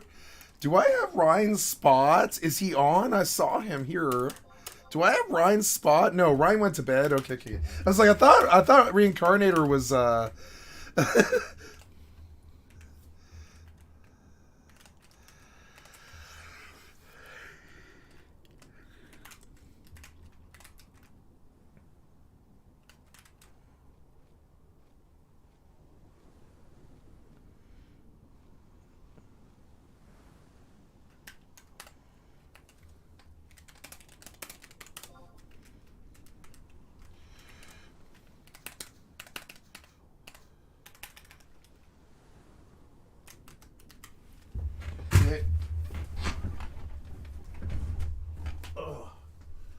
It's cold in here. I wish I could turn my fucking heater on, but it'll strip the fucking power. I better put like a blanket on. It's cold.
Okay.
Fuck.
Incoming mode.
Speaking of Stormwind.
Salutations, everybody. It is Maddie here today. Yes. Excellent, Bethesda. Excellent. Thank you for delivering the goods during the anniversary of Fallout. Ladies and gentlemen, in 2023, we're getting a new update for Fallout 4 with a little bit of new DLC. Yes, really, Bethesda is doing it. We have something to look forward to in the Fallout universe. And I feel really good about that. So we're going to go through what Bethesda announced today to celebrate Fallout's 25th anniversary, which is a Fallout 4 next-gen update with some new bells and whistles that I think some of you are going to be pretty keen on if you like Skyrim Anniversary Edition. I believe by the time this video goes live, we'll be at around or very close to 500,000 subscribers. So just a huge thank you in advance. I never thought I'd get this far. Not trying to say this to be sappy or anything, just I literally never thought I'd get this far. I had a lot of growing to do as a person, especially because I started this in my late teens, and my God, was I not a great person. But I've grown a lot as a person, as a creator, and just thank you. Thank you for embracing me. Thank you for giving me a chance. And what better way to celebrate than to talk about a new update coming to a game that really is at the center of my maturation as a creator, where when I first started with Fallout 4, Fallout I was a much 4. different person. So thank you so much for being on this ride with me. You started with Fallout 4? Please join up if you are new. Consider subscribing. Wow. Now, let's begin. So Bethesda made a number of announcements for things coming to the Fallout world that you may or may not know about. I want to make sure I cover those first, just briefly here. First and foremost, if somehow you have watched my channel, but you do not own Fallout 3, this is your opportunity to go get it for free and enjoy what I think is a top Fallout 3 for free of all time. Fallout 3 is available Epic Game for Store. free on the Epic Game Store. You can get it up until October 27th. So if you are watching this right now, I didn't know that. you will be able to go ahead and get it. If you're watching this after the fact, you will not be able to. This is the Game of the Year edition, so it does include the full game alongside all of its DLC expansions. Again, this is an exclusive offer on the Epic Game Store. Next, they showed off a customized Fallout controller using Xbox Design Labs. I would personally be about this. My Fallout simp and ass would be all over this if they had like a Vault Boy on it, or I don't know, the 25th anniversary logo, but just this color coordination, it says Fallout to me, but it doesn't say Fallout on the controller. You get what I'm saying? Like, it's got this color scheme, but there isn't the Fallout imagery that I'd be looking for. So I'm going to pass on this, but I thought maybe some of you out there, especially I know my Xbox audience loves their customizable controllers. Maybe you'd find this interesting. So if you are looking into that, you can get it over at Xbox Design Labs, where they customize controllers. Last but not least, well, actually, definitely least, but anyway, we're going to talk about Fallout 76 briefly, because I have to understand and respect that there is an audience there that does like this game, that does keep up with it. There is a 25th anniversary DLC pack available for those who are playing Fallout 76. So not only will you get things like lunch boxes and bubble gum, but you're going to get the Vault Boy portrait, a shooting target suite, and a Lincoln Repeater lever action skin.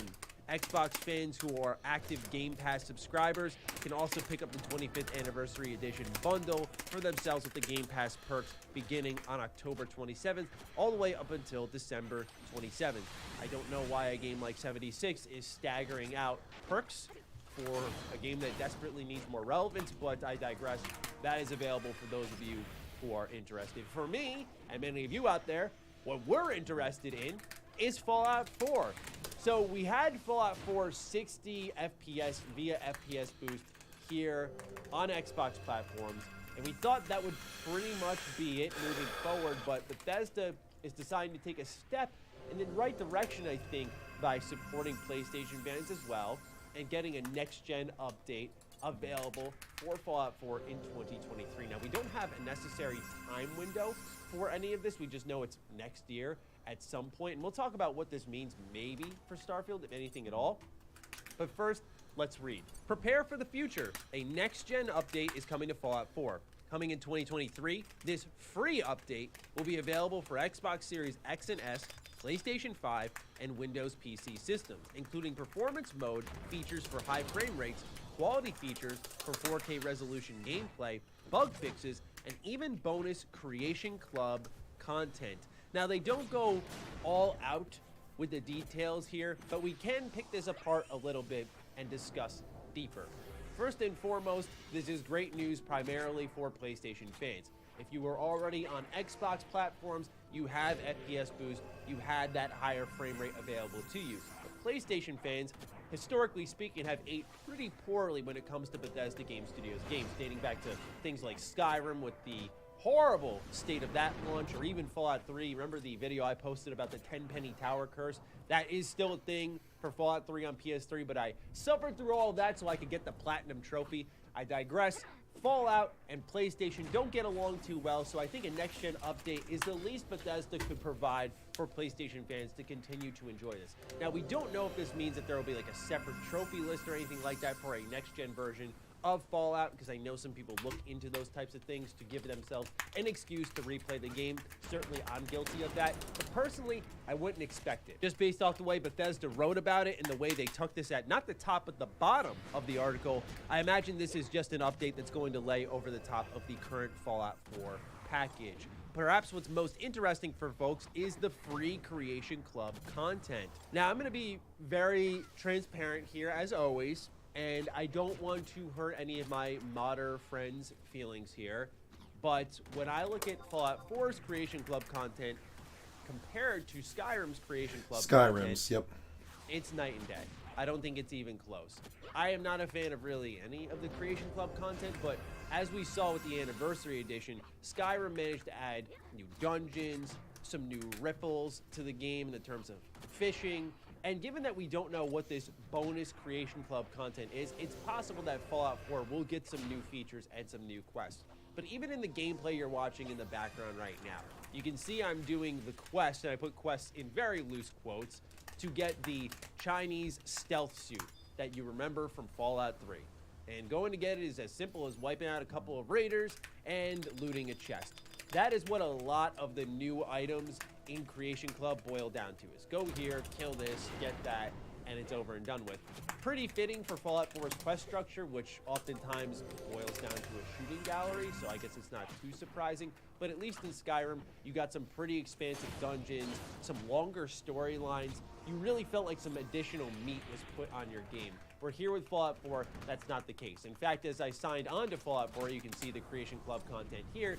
And yeah, there's a lot of cosmetic packs. There's a lot of workshop packs. It is a totally different game from Skyrim, so I understand they're going to support it differently, but I don't think any of this is going to be particularly exciting. And I'm glad Bethesda's aware of that, because it shows that they knew how willing most people would be to pay for Skyrim, since they decided to charge money for Skyrim, but meanwhile the package, at least on paper, is the exact same for Fallout 4. You get some new bells and whistles in the terms of frame rates and visuals, which is exactly what Anniversary Edition brought to the table for next-gen consoles.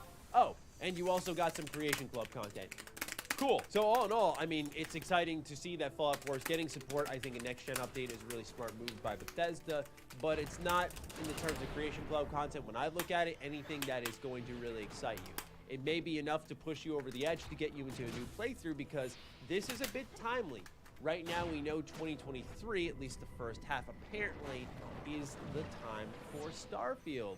Is it a good time to fire up a Fallout 4 playthrough before Starfield? Just get that Bethesda Game Studios goodness flowing through your veins.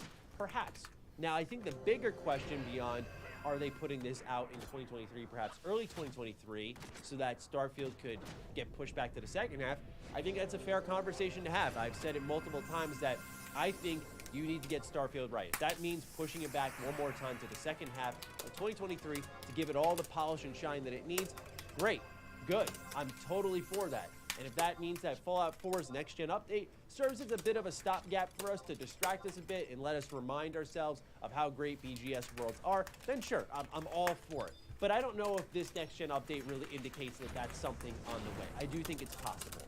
What I think most of you do want to talk about, and I do as well, is what does this mean for Fallout 3 in New Vegas?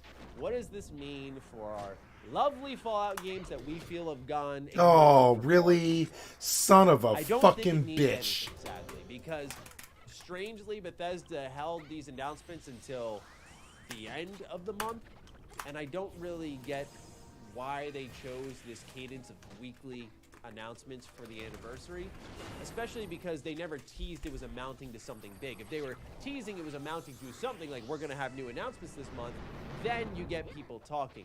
Obviously, that could lead to underwhelming people. We don't want that. But I think when it comes to Fallout 3 New Vegas, this does not indicate that they're going to get next-gen updates or remasters of any kind. I think this would have been the most sensible time to do it, and given that this is the last week of announcements, then I don't know when they'll do it next, if at all. I think if it ever happens, it's just going to be on a random Tuesday some week, and boom, there it is. Cool. I just truly believe if Bethesda is to ever pull the trigger, we're never going to expect it, at least in my audience, because I think a lot of us, I don't want to say have given up, but we're sort of at the point now where we're thinking, okay, we're in the acceptance phase. It is what it is. Probably not going to get it, but we will absolutely be loaded with joy and completely supportive of Bethesda if they are inclined to make that business decision. Of course, do I still want it? Yeah, definitely. I've made that abundantly clear, but I just feel like it's I'm going to not answer in the something. cards right now. Be right back. And that sucks, because to me, that's the way you celebrate the anniversary, right? I've said it ad nauseum. That's the way you celebrate. Not that I'm ungrateful for the Fallout 4 next-gen update, but I think the true celebration is something with a little more heritage, something that does take a little bit of effort, that ends up being a bit of a labor of love, but absolutely one that would print cash, you know? But I gotta respect one thing here. We talked a bit about respecting Obsidian Cycle with Fallout, and as much as I want more Fallout content, even if it's recycled Fallout content, I have to say that I do respect probably the fact, and I'm just assuming this is a speculation, but I think it's safe speculation to say that Bethesda's going all in on Starfield. All hands on deck. And I like that because we don't have a release date and they're all hands on deck. So to me, that's encouraging. I'd like them to focus on the new thing, get that right, and set the standard moving forward. Perhaps they don't want to remind people of the buggy nature of their game. I don't know. Maybe the remaster's a chance to clean that up. Certainly they're bringing bug fixes here to Fallout 4, which that'll be interesting. That's long overdue. A lot of people want to be able to run around downtown Boston without the frames dropping. A lot of people want to be able to get all of those beautiful fixes from the unofficial Fallout 4 patch into the game. So I'm curious what they're going to bring to the table here. They're obviously going to have lots of new information to share about this next-gen update as we get closer to it. But I don't expect this to be the big to-do quite like Skyrim Anniversary Edition was. And it's probably because, you know, Skyrim they were selling again. But I digress. I wouldn't expect more from the Fallout franchise moving forward. As much as I want that, I think they're going to focus on the television show. And perhaps that's why the next-gen update is dropping next year. You have that synchronization, you have the best possible version of Fallout 4 out there, and you want to have the audience prepared for when that show does drop. That's just a bit of my speculation, but we'll see how Bethesda handles it. Anyway, ladies and gentlemen, just my thoughts on this surprising announcement from Bethesda Game Studios. I'm curious as to what your thoughts are, so please let me know in the comments down below. Other than that, follow me on Twitter, follow me on Instagram. Those links are in the description down below. And a big thank you to all the patrons, all the members who continue to support the hell out of the content here. Stay sexy, stay active. I love you all. Peace. This video is brought to you by Ridge Wallet. The next update for your wallet is here. Upgrade your wallet by downgrading its size. Get 10% off store-wide with offer code SKILLUP. Click the link below or stick around to the end of the video to learn more. Hello and welcome to my hands-on preview for God of War Ragnarok. I've played the first 5 hours or so, and I'm here to tell you that they absolutely fucking ruled. But before I do that, let's do some admin. Firstly, Sony did not permit any capture for this preview window, meaning that everything you'll see in this video is pulled from trailers or showcases, as well as a handful of new screenshots that they dropped for this preview window, plus some God of War 2018 gameplay. So if you're worried you're going to see something here that you don't want to see, don't worry, you won't. Secondly, on the topic of spoilers, there's kind of 3 categories of people when it comes to spoilers, I find. There's the tier 1 category of people, and I'll be like, Kratos is cranky in this game. And then people are like, bruh, that's such a spoiler. You've ruined it. Unsubscribe, reported. If you're one of those people, then don't watch anything. Obviously, a preview window about a video game was going to talk about that video game and disclose at least a few details. So if you're one of those people, thank you for stopping by, but I suggest you click off the video. Then there's the tier 2 people. These people recognize that a preview video is going to talk about some stuff, but you don't want any major stuff spoiled. Don't worry, this video is for you. I'm going to share some details, but I'm going to remain very circumspect on a bunch of stuff and actively avoid a whole bunch of other stuff. I promise you, I will not rob you of any of the reveals or enjoyment that I have experienced myself. The tier 3 people, by the way, are the ones that are like, I don't give a fuck, I'm not going to buy this anyway, I'm just going to watch the cutscenes on YouTube. Good luck to you, but this video isn't for you either because I'm not going to give you any juicy spoilers. So, with all that out the way, let me start by saying this is looking very, very good. In the lead up to God of War Ragnarok, I think I was preoccupied with the question, can they top it? can they somehow find a way to top what they did in 2018? 5 hours in, I'm thinking far less about that question now because I've just so loved this first 5 hours that I'm just celebrating the quality of what's before me rather than speculating about how it might end up being compared to its predecessor. This looks incredible, it runs flawlessly, its spectacle has never been more spectacular, the combat sandbox is subtly but noticeably improved, and the emotion in every scene is just as powerfully portrayed through the actors' convincing performances and Santa Monica's industry-leading animation. In an era where so many of the big budget games we consume are riddled with bugs and bullshit and compromise, my biggest takeaway from 5 hours with Ragnarok wasn't, is this better or worse than 2018? It was just, goddamn, this is a great fucking video game. And so I'm very keen to see where all this goes next. The adventure begins roughly 3 years after the end of the first game, where Kratos and Atreus learned about the prophecy of Ragnarok, and Atreus learns his true name and lineage. There is an in-game recap you can view that briefly summarizes the events of the first game, but it is very brief. And if you're someone thinking about picking up Ragnarok without having played the first game, I'd really, really strongly recommend against that. It would be possible to skip it. You'd be denying yourself one of the best games ever made, one of the best stories delivered in a game, and you'd also be denying yourself the evolution of the relationship between Kratos and his son. That is a relationship centered on Kratos' emotional distance and Atreus' vulnerability on the battlefield. And it's striking to see 3 years later how that's changed. There's a moment in the opening where Kratos is watching Atreus tend to something, and Kratos kind of pauses, and you can see this very brief look of pride on his face. Kratos has been training Atreus every day for 3 years, and that training is paying dividends that Kratos is proud of. That little moment right there, it's such a tiny thing, but it's also so powerful if you have all the context that the first game gives you. There are other moments like that, moments so enhanced by a deep knowledge of these characters, and so that's why I do think that the first game is required reading for anyone hoping to get the most out of the second. Kratos, Atreus, and Mimir are still in the same home that we saw in the first game, preparing for a fight that they know will one day come, because you can't piss off as many gods as Kratos did without the bill coming due at some point. An inciting event makes clear that the time for that fight has come, but to fully face it, Kratos and Atreus need the help of one of the Norse gods, cast down from his position in Odin's pantheon and now imprisoned. Word is he's on a realm known as Svartfellheim. I'm sure I've got that pronunciation anyway. Home of the dwarves and the mines, and so with the help of a bit of fancy teleportation magic, we're on our way. The Kratos homestead, blanketed in snow as we remember it, really doesn't showcase any sort of visual uplift here in the sequel, but it becomes far more evident when you reach Svartalfheim. It's a waterlogged region with gaseous rock formations and geysers gushing 20 feet in the air.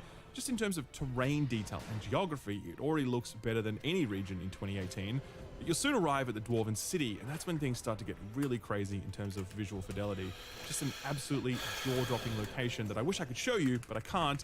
It does look amazing. Through a mix of close-up detail and clever skybox usage, it's a truly beautiful space to move through. It does look like a step up from 2018. But it's not a massive step up, by the way, and I expect you're going to see lots of comparison screenshots proving that God of War looks shit because it doesn't look different enough versus 2018. Nothing's going to stop that because that's just how Twitter works, sadly. But you're going to tell me that this looks shit? Or this? Really? Come on now. 5 hours in, this is easily one of the best looking games I've played. I have no problem telling you that. And it runs at up to 120 FPS at a time when certain new release AAA games cannot maintain a solid 30. On PS5, Ragnarok offers a fidelity mode for 4K 30 FPS and a performance mode with dynamic resolution locking in 60 FPS. But wait, there's more. If your TV supports HDMI 2.1, then Ragnarok also offers a high frame rate resolution mode which does 4K at 40 FPS or a dynamic resolution up to 120 FPS. So, not only are you getting a game that looks this good, but you are getting it at frame rates typically reserved for games that look significantly worse. That's what I'm talking about when I say you just have to sit back and celebrate this thing. At a time when we're all begging for 60 FPS, Sony Santa Monica are like, best I can do is 120. This frame rate does so much to make combat feel better this time around. Right now, I'm still early in the combat sandbox, which is to say that I'm still using a lot of abilities brought back from the previous game, and the overall feel of the three combat styles, axe, blaze, and fist, is largely unchanged. You can throw the axe, air juggle, freeze targets, etc. You can swing those chains around for AoE attacks, set stuff on fire. and you can beat the ever-living shit out of dudes with your fists for quick stun-based executions. It's all familiar, but running at 60 FPS or more, it just feels so good. I mean, the strength of God of War's combat is that it sits between the slower combat of, say, a Souls-like, and the faster combat of a character action game. God of War's combat is paced very evenly, giving you time between each swing to plan your next swing. And the air juggles have a lot of air time, and its parry windows are extremely generous, making it very easy to play aggressively. With these extra frames, combat becomes easier to pass. It's easier to react to threats, and each action you take feels more deliberate, both because you're able to make more informed decisions, but also because each animation looks so much nicer running at that higher frame rate. I did encounter some new enemies, by the way, like these dudes who like to perch themselves up on things while spitting balls of poison at you. They're pretty fun. There are also these dudes who are kind of a mini boss almost, and they have a ton of HP, and they periodically bend over so that they can pump out a few of these bad boys, these annoying lizard things. I fucking hate these guys, by the way. They're not a very fun enemy to fight, to be honest, constantly zipping out of your melee range, but luckily Atreus does make short work of them with his arrows. Speaking of Atreus, he's very useful in combat right from the get-go. You still command him to shoot arrows with the square button, and they do a moderate amount of damage, but a huge amount of stun damage, and if you follow up with a few unarmed attacks, you will very quickly be able to KO almost any enemy. A very strong father-son combo right there. The other thing I noticed about combat is that it's more vertical this time. Numerous combat arenas are multi-level, allowing you to quickly go up by using the blades as a grapple. This opens up combat a lot. Some of those spitter enemies, for example, can just chill up the top, forcing you to come to them, or I can knock enemies off ledges before following up with a drop-down attack that does a huge amount of damage. So already what I've seen of combat is familiar, but enhanced by this new frame rate, some new enemy types, some verticality, and some deeper customization options for weapons, armor, and abilities that I won't talk about yet because I haven't actually unlocked them. But they do give me a lot of hope that combat will find its own identity here, separate from the first game. I think it's already doing that, by the way, but I'm interested to see how much further Santa Monica can take things. Svartfellheim is actually 4 areas, one of which is a large semi-open world lake area reminiscent of the first game. Numerous docks present opportunity to hop off and explore. Doing so is always so rewarding because I'd find new side quests or combat challenges or little lore pieces that were so interesting and well written. Scoured every inch of this space and did as much as I could, but when I left the realm, it said my completion was only like 50% or something, and I could see that many parts were inaccessible to me owing to the fact that I was missing things that would be awarded later in the game, Metroidvania-esque. I spent a good couple of hours on this lake and enjoyed every second of it because it really was a great combination of puzzles, progression, story, and genuine exploration in a really stunning location. So everything that I experienced in this 5 hours was superb, but there were 2 things that really stood out for me. Number 1, I couldn't get over how intimate and emotional this was right from the get-go. That one-shot take thing that God of War does, where the camera follows the events without ever cutting or changing perspective, that is so powerful because it's like we are in every scene along with them. We are this silent observer watching events unfold in real time, and we're so close to them that we can see minor changes in facial expressions that communicate more than words ever could. I can't think of another game that's used this camera technique, and so coming back to it after 4 years, you're reminded of its power. And all of that would be nothing without this writing, these characters, these performances, and the way that Sony's artists and animators bring it all to life. These games sit at the absolute cutting edge of technology, cinematography, and storytelling, literally pushing the video games medium forward. Ragnarok seems to be continuing in that tradition here, and I felt no less emotional power coming from any part of it. The other thing that really stood out for me was the rendition of the gods. Now, I won't spoil any of this, but suffice it to say, you do meet some of the Norse gods in that opening 5 hours, and they are nothing like the versions popularized by the MCU or any other notion you might have of them. They are so different, and I know a lot of people won't like that because they want Chris Hemsworth and Anthony Hopkins and Korg. Okay, to be fair, we all want Korg, but the truth is, the Norse gods weren't Adonis-like pillars of virtues. They were generally assholes, and they spent most of their time doing terrible things to one another in a never-ending series of sagas that served not as instructive moral fables on how to live a good life, but as a reminder of the grim realities of life and how the powerful abuse their power. Adonis was the god of beauty. I don't know what virtue comes into it. Adonis is where concepts such as, you know, narcissism come. I mean, that's okay. In Greek, the same god in Greek for Adonis would have been Narcissus. It's people who are obsessed with their own vanity. Adonis was the most beautiful man alive. or not man, excuse me, not man, but Adonis was like the most beautiful god. The most beautiful, like not beautiful, but like handsome male god there is. Like his thing was he was the god of being handsome. The virtues don't enter into Adonis. I don't like how you guys you can tell it like the previous generation, like the guys who are about 28 right now. I don't think their educational systems were as good as mine a little bit, because like you'll say the wackiest things. You can tell they're well book read and they're intelligent. They're like high IQ genius people, but their education system failed them a bit. You can see it. He knew who Adonis was. To his credit, a lot of people wouldn't know, but I mean like that's what I remember. Maybe I'm wrong about it. Let's go see. Adonis was the mortal lover of the goddess Aphrodite in Greek mythology. Excuse me, he wasn't even a god. I was forgetting that Aphrodite was the god of beauty. Adonis was the hottest male ever alive. And Skill Up fucking mangled that so fucking bad there that it's not even close to a semblance of understanding the concepts that he's trying to speak about. Like some kind of fucking effort. Like some kind of at least somebody who even knows what he's talking about. Like Adonis was a man whore. He was not a god. He had nothing to do with virtue. He was Aphrodite's lover. That's it. I mean, like seriously, it was, and I mangled it too. I got it wrong, but I got it better than him. You know what I'm saying? For their own gain only.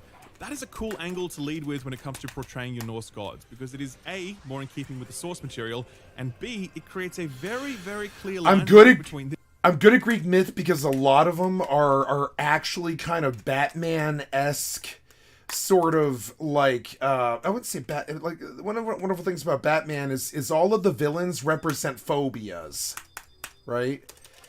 And like each one, Bob Kane, the guy who made Batman, or Detective Comics and stuff, he was an interesting guy in the respect that he was trying to write like this deeper thing about like kind of like a parable about helping children understand what their phobias were, like such as scarecrows, crocodiles, poison ivy, stuff that can hurt kids. Poison ivy.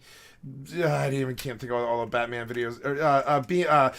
Two-Face, being Two-Faced is kind of a fear. People get, I forget the name of it. There's like literally a phobia about people who are scared of humans who will be Two-Faced, who will act Two-Faced, and like that they can't. It's like trust issues, right? Like Two-Face is about trust issues, because if you like, I don't know. I could look into the Wikipedia. I don't know Two-Face that well, but it's schizophrenia. Two-Face is like schizophrenia and like acting one way but then being compulsed to do something else. It's like essentially sort of being like Two-Faced. It's weird.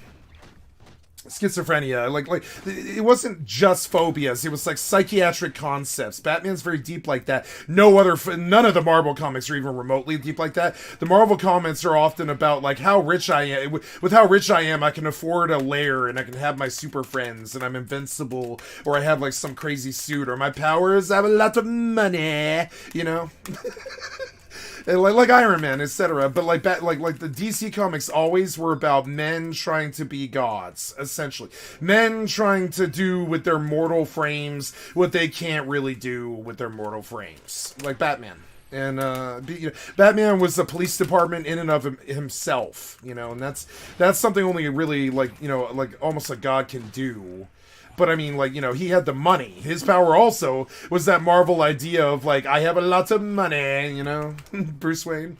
That was the whole thing back then. Money has always been people's god. So all of the Stan Lees and the Bob Kanes of the world really thought that money pretty much solved all of the real criminal issues of the world. And it does. Money solves most of the criminal issues of the world. If people have money, they don't commit crime, A. And B, if they don't have money, they do commit crime. That's a quote by Huey P. Newton. And C, and if you have a lot of money, you can probably stop crime or at least fight it or prevent it. Kind of like the government or the cops or the FBI, or in the worst case, crime against humanity nature, the DEA.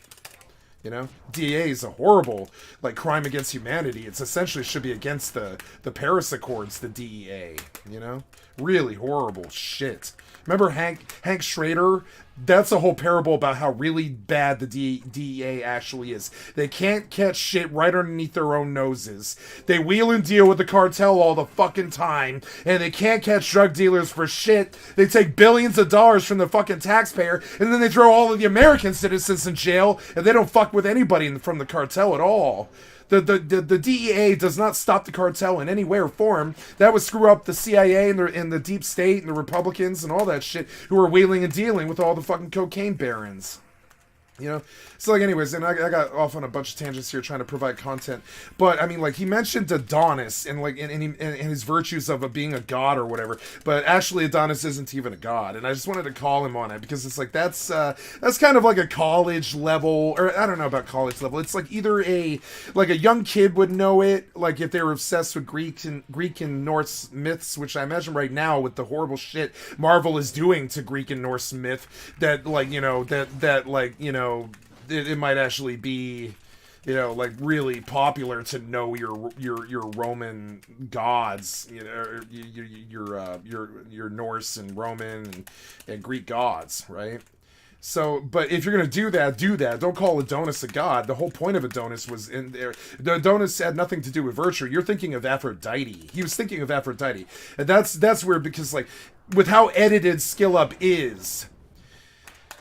Like, this is why I will never edit my YouTube videos. I want to do it live because I want to prove to people that I don't need to go fucking Google. I actually have the knowledge of the stuff I tend to talk about. Like, so like, with how much editing he does on these sleek ass fucking, you know, weekly Skill Up, like the weekend video game shit. Like, I don't really understand why he wouldn't actually catch that error. I caught it the minute he said it, but he didn't know, so he didn't catch it, and that's sort of weird. If you're gonna say Adonis's name, you might go Google it and be like, am I remembering who Adonis is, like, fairly well, because he actually kind of like put his thumb in it there. This and the work of Stan Lee and Jack Kirby and Kevin Feige.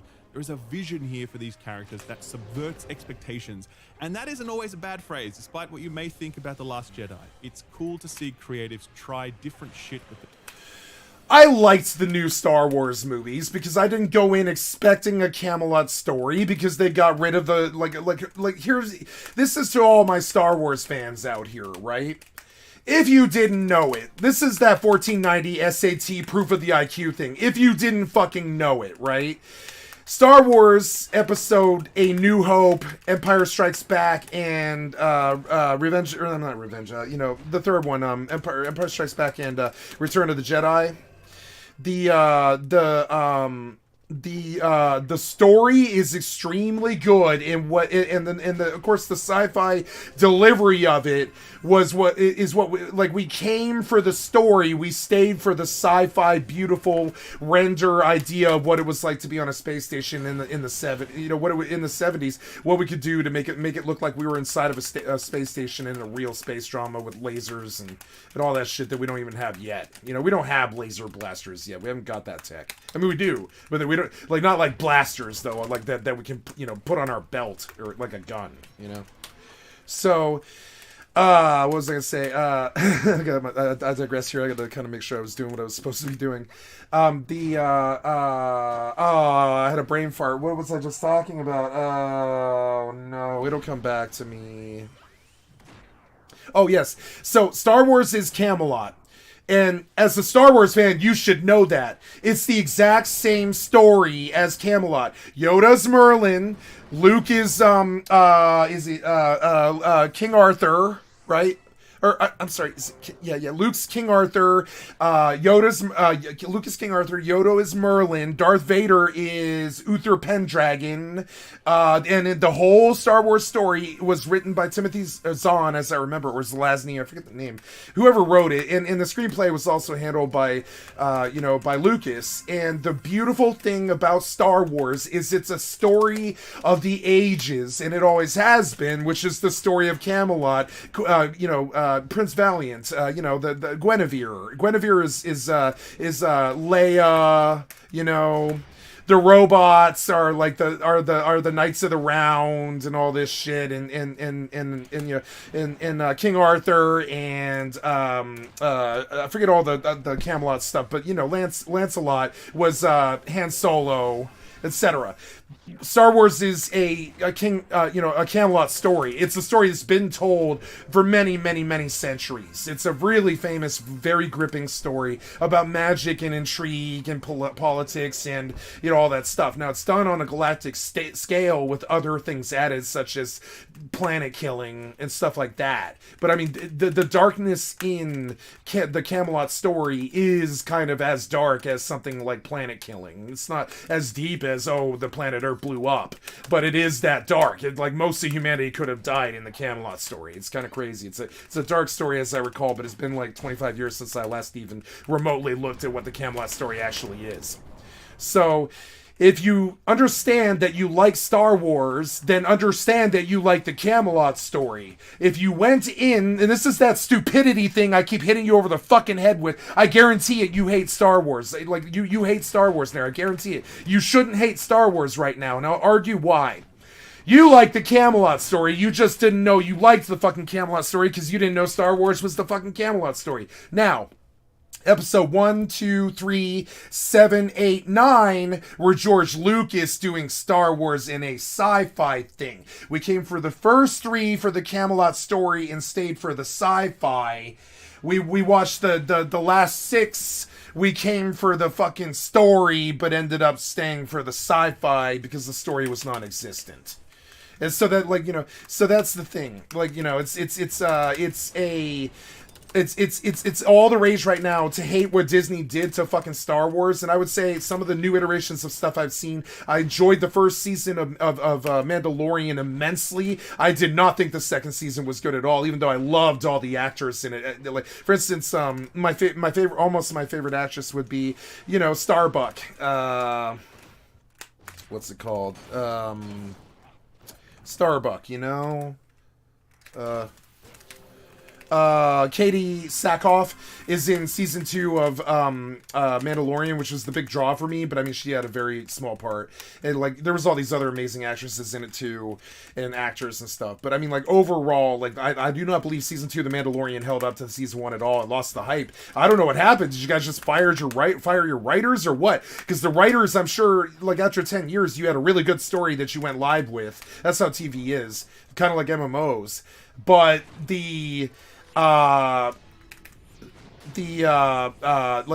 don't know why Mandalorian fell off, and now I'm sure they're working on season 3, but I don't know why they would, other than for the 7-year-old kids. And that's what I want to say about Star Wars. Star Wars is for adults. Star Wars is a Camelot story. Past the first 3, and this is what Lucas probably didn't want to explain to the world, because he didn't want to draw direct lines between Camelot and Star Wars, or it would have been a public meme that he stole his story from Camelot, right?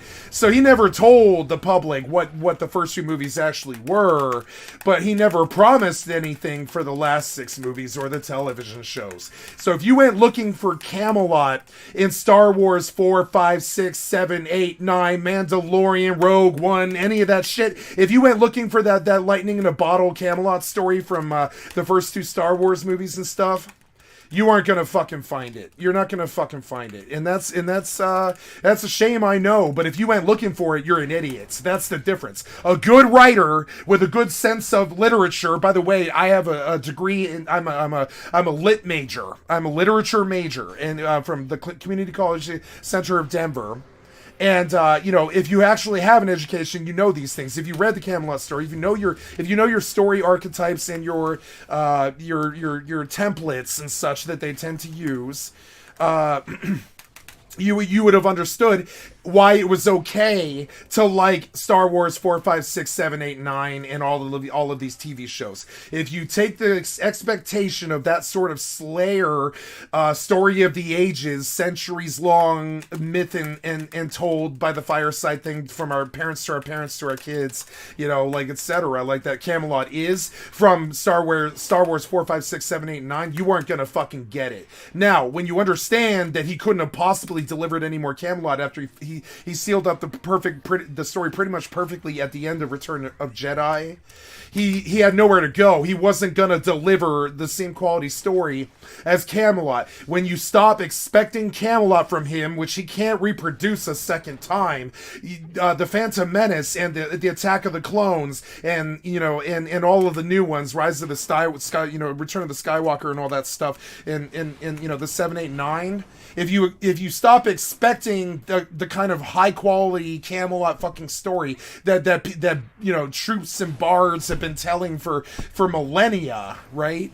LucasArts and Lucasfilms did not do that bad. They didn't do that bad. And then you understand that past 1, 2, and 3, 4, 5, 6, 7, 8, 9, 4, 5, 6, and 7, 8, 9 in the Star Wars series and stuff, that was all for kids. All of it was for kids. It didn't have a story to tell. It wasn't Camelot. It wasn't this story archetype that bards have been chomping the boards for millennia to tell. It was just a sci-fi delivery of a bunch of fucking graphics and some combat and some good John Williams music in an era where John Williams was like 75.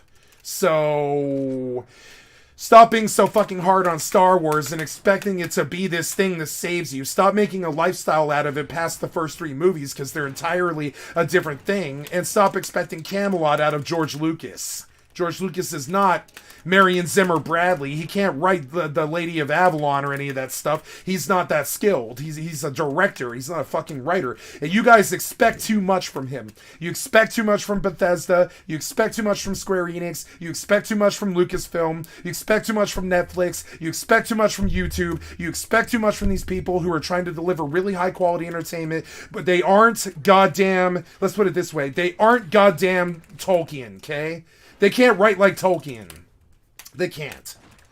Peter Jackson gets all kinds of flack for not being like Tolkien, like not making his series like as close to canon as he possibly could have, and he did like really weird shit like leaving Tom Bombadil out because Tom Bombadil is fucking annoying. It doesn't have anything to do with the fucking story, and it's really annoying to do the delivery of Tom Bombadil. Of all the characters out there, I can't think of a more annoying one than Tom Bombadil, and I love Tom Bombadil. I worship Tom Bombadil, one of my favorite characters, but he's also like the most annoying character of all time. He's worse than say they make fun of him all the time. Tom Bombadil was a really interesting Tolkien thing. It's like this delivery of what a bard, like a bard troubadour, like woodsman would have been, and he goes tromping across the land at high speed, singing about his wife and his farmland. And he sings in poetry, he sings in prose, which Tolkien wrote fairly well, but I would say it's actually fairly kitschy and sort of campy and dumb for the tone of Lord of the Rings and how dark that story actually was. Tom Bombadil was a nice little light, brief moment of levity. That made it, like less dank and dark and hard and all that stuff. But the actual delivery of Tom Bombadil is so annoying, I don't think it actually would have worked for the fucking Lord of the Rings films. So Peter Jackson did the wise thing and cut it out. Now he gets a fucking bunch of fucking flack from all the Lord of the Rings fucking nuts like me, but I've never fucking faulted him on doing anything at all that he did, because he's not goddamn Tolkien. Stop expecting the original, the original iteration of everything has been done. Everything has been done before. And it'll all be done again, right? And stop expecting like Camelot stories out of your Star Wars or your shitty serial about Andor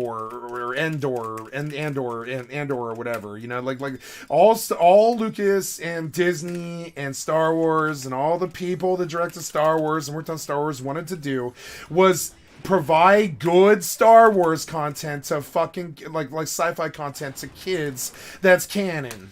You guys ride them like there's some kind of fucking like you ride them like they cheated on you in a relationship or something. And they're not like that. You bite the hand that feeds way too fucking much. You're always ragging on your favorite fucking artist or your favorite fucking writer or your favorite fucking streamer or your favorite fucking game. And it's a part of the younger generation I never understand. You guys bite the fucking hands that feed and you don't know what the origin story almost is ever, and you're too lazy to go fucking Google. Don't believe me? Go Google Star Wars Camelot and tell me I'm wrong. I'm never wrong about anything I say almost. I'm wrong about a lot of things. But I'm not wrong about the really provable Googleable stuff. You know, I'm not gonna say this stuff if I'm wrong. You know what I'm saying? Like I'm not like you might think I'm full of shit all the time, but I actually think you might be projecting. You know what I'm saying? I don't say things that I can't be fact checked on. You know what I'm saying? I'm not an idiot. Like Trump.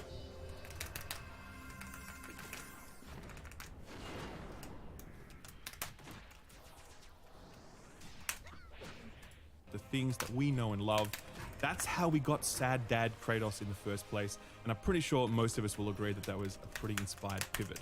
And that is the thing that I am most pumped about above all. Sony Santa Monica are delivering Ragnarok, the final war between the gods, the end of all times, and they are delivering it their way. And I have absolutely loved what I've seen so far, and I'm desperate to get back into it so I can see how this saga ends. I'm gonna go and do just that. Don't forget the review goes live November 3rd, 9 a.m. PT. Set your calendars, or just hit the subscribe button, ding the notification bell, and you'll get a notification as soon as that review is up. Thank you for watching. I'll see you in Ragnarok.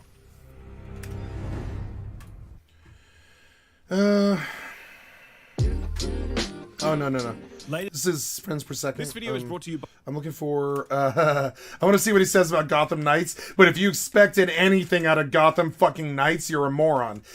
All it is kids content. You guys look for this deep ass shit. Like there's some kind of fucking like crazy like E equals MC squared depth to like a fucking kid story. And trust me, it's just not there. It's just not there. It's a fucking kids game. Why would you even do a review about it? You're a grown fucking man. I'm not sure how much of your audience is kids. It's going to be a lot. And I mean, most of your audience is kids. So I get it. I understand why you're doing Gotham Knights.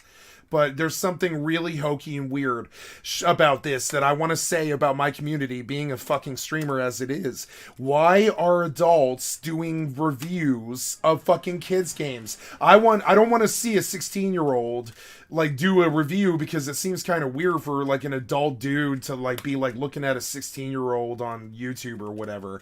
But I don't really think adults should be doing reviews. Oh, did I do this right? Yeah, but I didn't. Oh well, that's okay. I didn't do this right, but that's all right. I'll go get the re-raise. I forgot. Like, I don't really want to see adults doing reviews of kid games, and I want kids to do it, and I don't want adults to be able to watch those kids' reviews. I think there should be a kids' YouTube. I think it's actually not that bad of an idea. I really don't want kids on YouTube. I don't want kids on Twitch. I think there should be a kids' Twitch and a kids' YouTube and an adult YouTube and an adult Twitch, and a lot of this censorship about having to start a war over banning people because of their homophobic contents and shit wouldn't fucking matter if the kids weren't in my fucking channel, and I wouldn't have to fucking irk somebody over it. But I do. I signed a contract agreeing that I fucking would, and one of the things you understand about me is I will never, ever, ever come up on contract fucking... I'll never, ever violate a fucking contract. That would make me dishonorable, and I'm not a dishonorable fucking man. I've kept every fucking agreement I've ever signed, except for some financial stuff, like over like, you know, like debt and stuff like that I couldn't pay. Other than that, like I'm pretty much like I've kept my word about everything I've ever done pretty much my whole fucking life. So watch it when I threaten you, because I actually fucking mean it. You know what I'm saying? So like I wouldn't have to fucking kick you if there was a goddamn fucking, you know, like a fucking, you know, I wouldn't have to kick anybody making comments and shit on an adult ass stream. I'd be like, yeah, and I would have loved to have had a fucking nice, you know, like political, or not political, but, you know, like a nice social like adult conversation about what this man said and argue with him. But instead I gotta fucking perma ban him because they don't have a fucking Twitch for kids. It's fucking stupid. That's the core of this issue. My anger goes so much fucking further than some asshole who docks me. It's actually has to do with the platforms being incredibly fucking stupid and run by morons that don't actually do streaming themselves. Does it sound familiar? It's like game developers that don't play their own game. Twitch doesn't stream, so they don't know what it's actually fucking like. And I don't want to fucking kick somebody for some adult combat. I don't care how like really offensive it is. I don't like censorship. I want to argue with him about it and tell him how bad he is to say it and all this shit. Instead, I gotta fucking kick him because it's goddamn Twitch, and I signed a fucking contract agreeing I would do that. So like, why is there not a Twitch for kids? Why is there not a YouTube for kids? You know, it's like, why? Like, why? At this point, you know it would double your money, right? You guys are fucking stupid. YouTube for kids was due in 2012. Here we are 10 years later. What in the literal fuck is wrong with you? It like literally, it should require you to send in. YouTube and Twitch should require, I don't know, a lot of internet things like Reddit, 4chan, and all this shit. It should require you to send some proof of your age. And there should be a new tech built that is like more secure than sending in a picture of your ID. There needs to be like some 2FA age verification for fucking YouTube where the kids can't fucking get on it without a lot of hacking and problems and stuff. You know, and if it was like that, I could just like own the motherfucker for the homophobic shit ass comedy that's against like fucking 1/10 of our fucking culture or whatever, and like, you know, that's just like an asshole fucking comment to like gay people and shit. And I could have fucking argued about it. Instead, I gotta go fucking kick him because there's kids in my fucking stream, and some of them are fucking my fucking friends too, and some of them might be gay. So it's like really annoying to me. I don't care what you fucking say. I don't like censorship. I don't like that it's immoral, but I mean, like, whatever. But it is immoral if it's a platform that kids are primarily the main demographic on. It is immoral to talk about homophobic fucking shit, even if that's what you believe, and even if you think you can scientifically fucking prove whatever it is you're fucking saying. I'd love to have an adult conversation with you, but this is a kid's fucking client you're trying to have that stupid ass fucking conversation on. This is you remember what video games are for? Just because we're adult man children that play video games doesn't mean that it isn't essentially a demographic for fucking kids. Did you forget? Did you ever walk down the aisle when you were younger in like Kids R Us and see the video game aisle and jizz your fucking pants? That's what actual video games are for. That's what they're actually for. Just because we chose to do it into old age or whatever doesn't mean that they're going to do that, and it doesn't mean that they shouldn't be differentiated and stuff. Like video games are for kids. So like now I got a stream worried about censorship and open, you know, conversations about discussion about cultural shit because I'm required by contract to fucking kick you, and you rage at me and dox me. Who's at fault here? Is it me? Is it you? Or is it Twitch? It's fucking stupid, you know? By Ridge Wallet. The next update for your wallet is... No.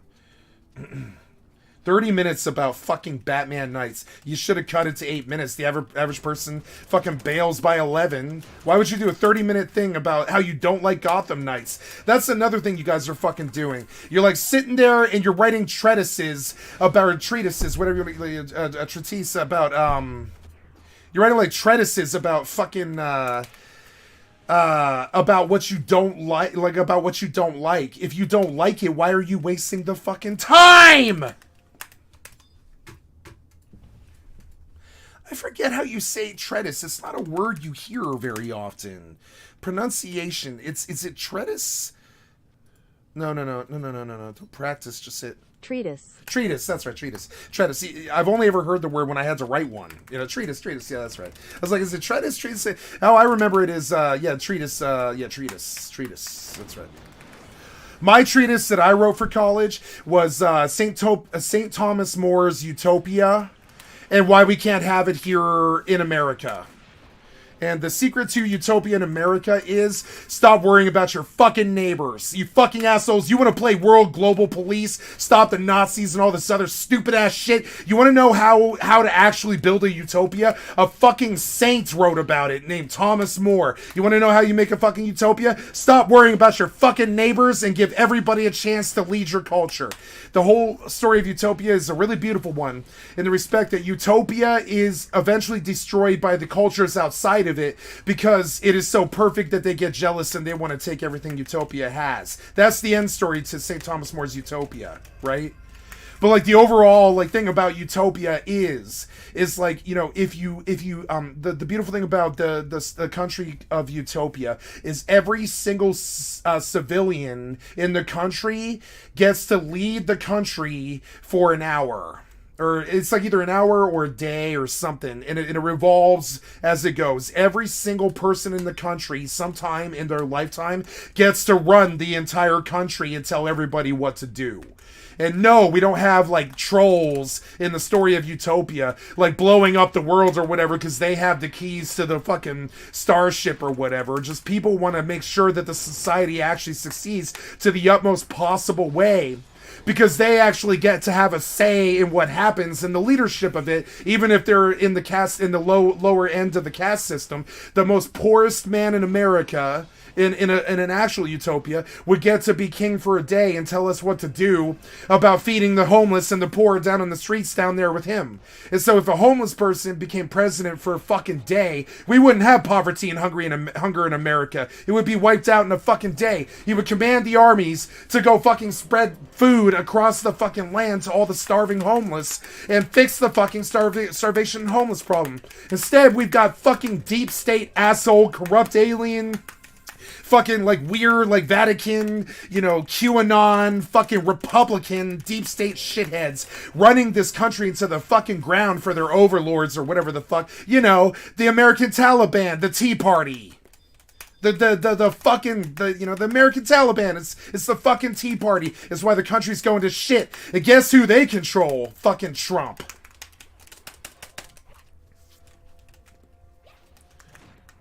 So, like, you know, this is my thing about this. Like, you know, you want Utopia, you got to listen to the weakest member of your guild, link shell, country, people, community, whatever the fuck. You don't troll them for being poor or fat or loud or dumb or retarded or any of that other stuff, or like being Down syndrome. Like all the trolling is out of the fucking hand. It doesn't make you look good. It makes you look bad when you troll somebody. I know, because I do it all the time. Look at what turns you into. It's not a good thing. But I come from WoW, where like literally, seriously, like that's a religion. It's like trolling. It's like a thing. It's like getting a response. You say the most crazy thing to the person that you can to get the craziest response out of them that you can. I knew what it was. I knew how I could get 60 follows out of this, like, you know, fucking lame man-child, fucking failure asshole online. I knew how to get that fucking, I knew how to get his 60 follows. I knew he was gonna, I'm smart enough to do it. I knew how to get 60 follows out of him. It was playing games that he can't stand or has been banned on, and like, you know, and calling him fucking a retard to his face. Anybody who thinks they're smart but actually aren't can't handle fucking being called a retard to their face. I can handle it. You can call me retard all day. It doesn't change the fact that I'm a fucking measured genius. You know, I'm literally like not Mensa, but I've been tested for it. Like, you know what I'm saying? I'm not in Mensa, but I passed the Mensa test. I can pull 1490 on the SAT and shit. There's a difference when you actually know you are something. You don't care what somebody says about it. When you are dumb, you're incredibly touchy about it, and you get angry. You know, I'm sorry, I'm just gonna call you on it, you know. And so this whole thing, you know, why would you write a 30-minute fucking review with all this production and editing and all this stuff? Critics are fucking so dumb. They'll spend their, like, you know, ooh, I have Stormwind. I do. When did we ding? Oh, that was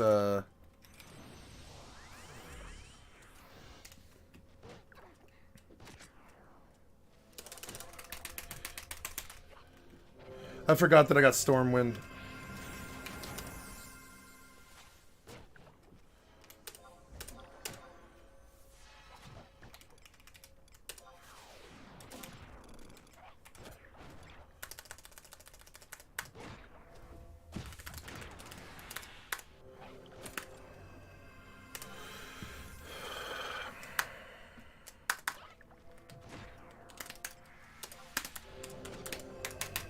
You ever sign a contract? Trust me, you want to obey that motherfucker. You want to obey that motherfucker. Trust me. They'll fuck you. They'll take everything you own. Contract violation, it's like the legal way to fuck somebody in the ass until they're bleeding. It's the legal way. Don't ever violate a contract. I'm very serious about the contract I signed with fucking Twitch. Because if I ever make it fucking rich like Asmongold or whatever, they'll take it all away. So yes, I'm gonna fucking kick you if you make a comment like that in my fucking channel. I don't want to argue about it. I don't want to talk about it. I don't want to tell you you're right or wrong or any of that shit. I just want to fucking live up to the contract that I signed. It's here. Upgrade. Strong, but he's incredibly tough. He is actually quite skilled, so he is definitely the more skilled fighter here. Whereas Sand just has. And I read the contract I signed. I don't think probably 99.99% of the people who signed it did. You know, they don't. These streamers, they cause this problem in the community where they'll fight with you and shit. You know, and they'll ban you, but but they didn't used to ban you. So this shit about making homophobic comments was okay for like 10 years. So people do it, right? But now it's not. It's not okay for that anymore. They made us sign contracts to kick your ass out of the fucking chat if you make a comment like that, and they'll kick me off their platform if I don't. And trust me, and you don't have that expectation. You're just a viewer. You don't have all the pressure of a contract or any agreement or any they'll destroy your career in a second over a fuck up or any of that shit. It's all free to you. It's not jokes to me. It's not fun and games to me. I've clocked 4,000 fucking hours doing this, and I'm not throwing 4,000 fucking hours on a retard like you. Different areas. So 125 is what he's looking at. That's all healing pretty well. That healing is going to that healing is going to lessen over time. Now we've discovered another place called Lone Shack, or rather a Lone Shack off in the distance.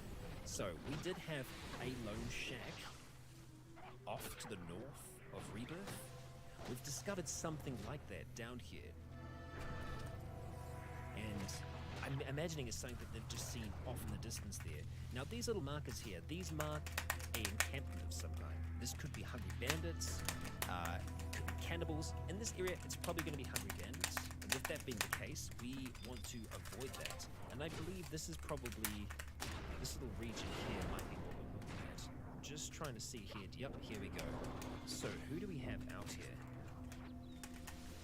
We're going to try and see what we can get with the camera angles here. Oh, is that? These are dust bandits. Okay. We can talk to this one here. Dust bandit Bowman, we can talk to. Okay.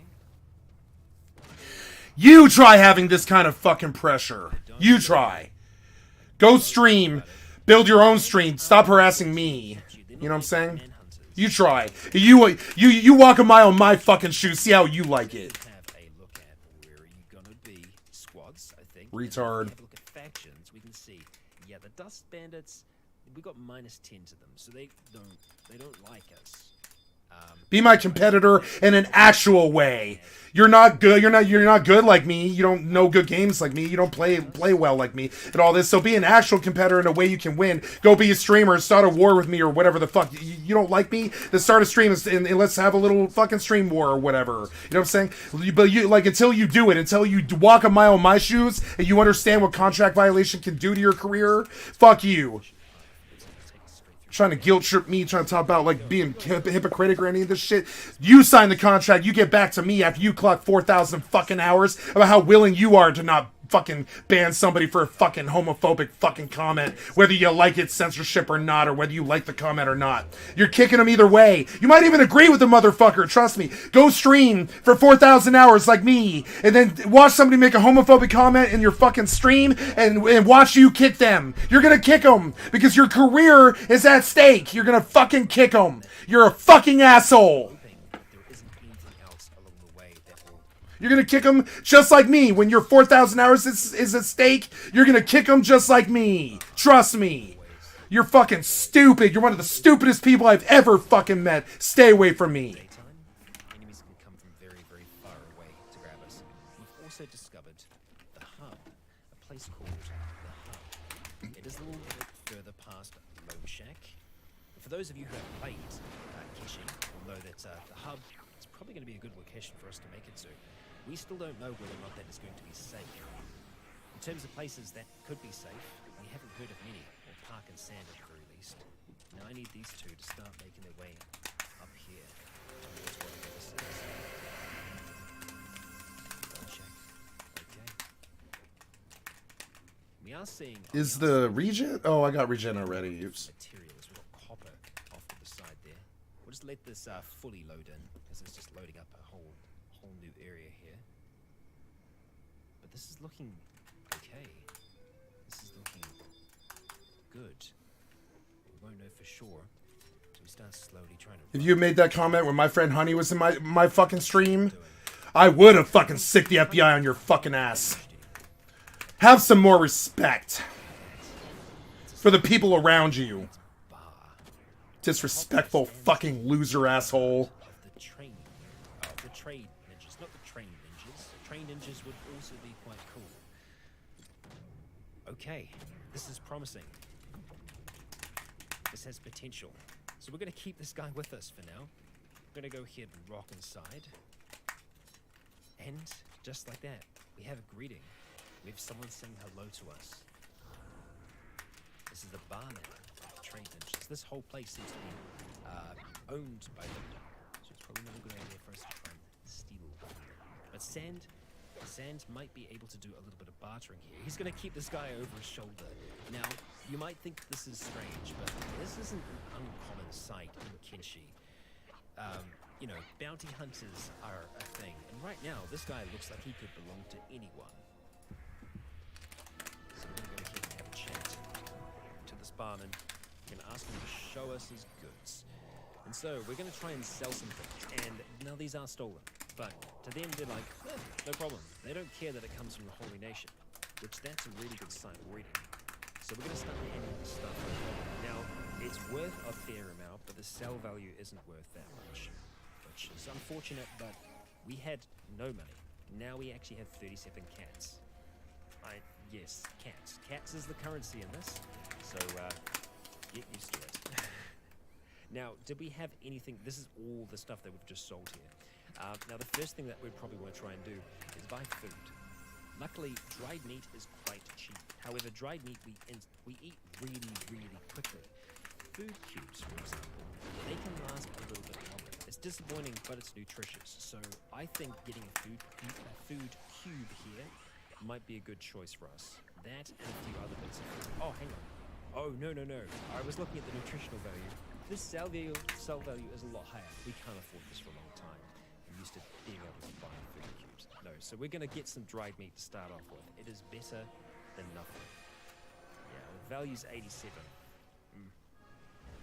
We'll make the most of it. We are hungry, so we'll deal with it. Dried fish, we're not going to be able to touch that yet. And, well, they do have weapons here, and they have crossbows as well. And crossbows can be quite handy, especially if you've got two people. Might be worthwhile us trying to maybe train up Sand in crossbowing. Although, in the strength, he is. I feel like he still wants to be that martial artist.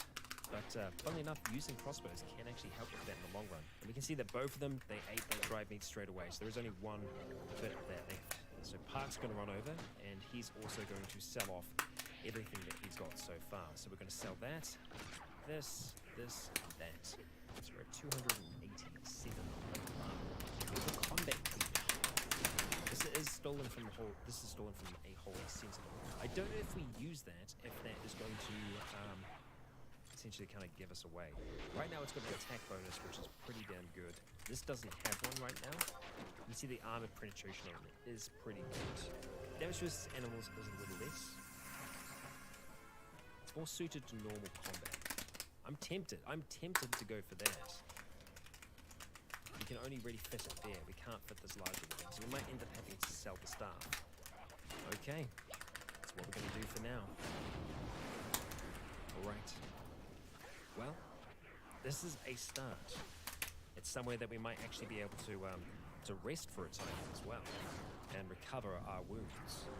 Which, yeah, there are beds up there, and we should be able to make use of that. However, the only negative here is we will be letting go of our man up here. You know what? Maybe it's time to do that. I'm concerned with letting him go, him, you know, ending up essentially revealing us to the Holy Nation. Oh no. Oh, there we go. Santa's stuck. He's alright. He's alright. While we do harbor a hatred towards these people. Wow, we just freaking slam dunked him. Okay, yeah, I'd say that's good enough. That's good enough. So we're gonna get the two of them to come upstairs here. We're gonna have to spend a few of those cats that we just earned to sleep in these beds. But sleeping in those beds is gonna give us a much faster recovery time. So Sand, I want you to go ahead and sleep, and Park, the same with you. Go ahead, jump on either side, and look at that. He's starting to get up. And as our two explorers rest, he begins to run. That long run back to Rebirth. Or, well, at least back to Holy Nation land. And he'd better run fast. And so, they sit here as the evening starts to come upon them. Resting as best they can to recover and heal those wounds. And so once they are recovered, once those wounds are healed, we will come back to them. But until then... Oh, I'm gonna need a new weapon. Fuck. So we'll see you after that.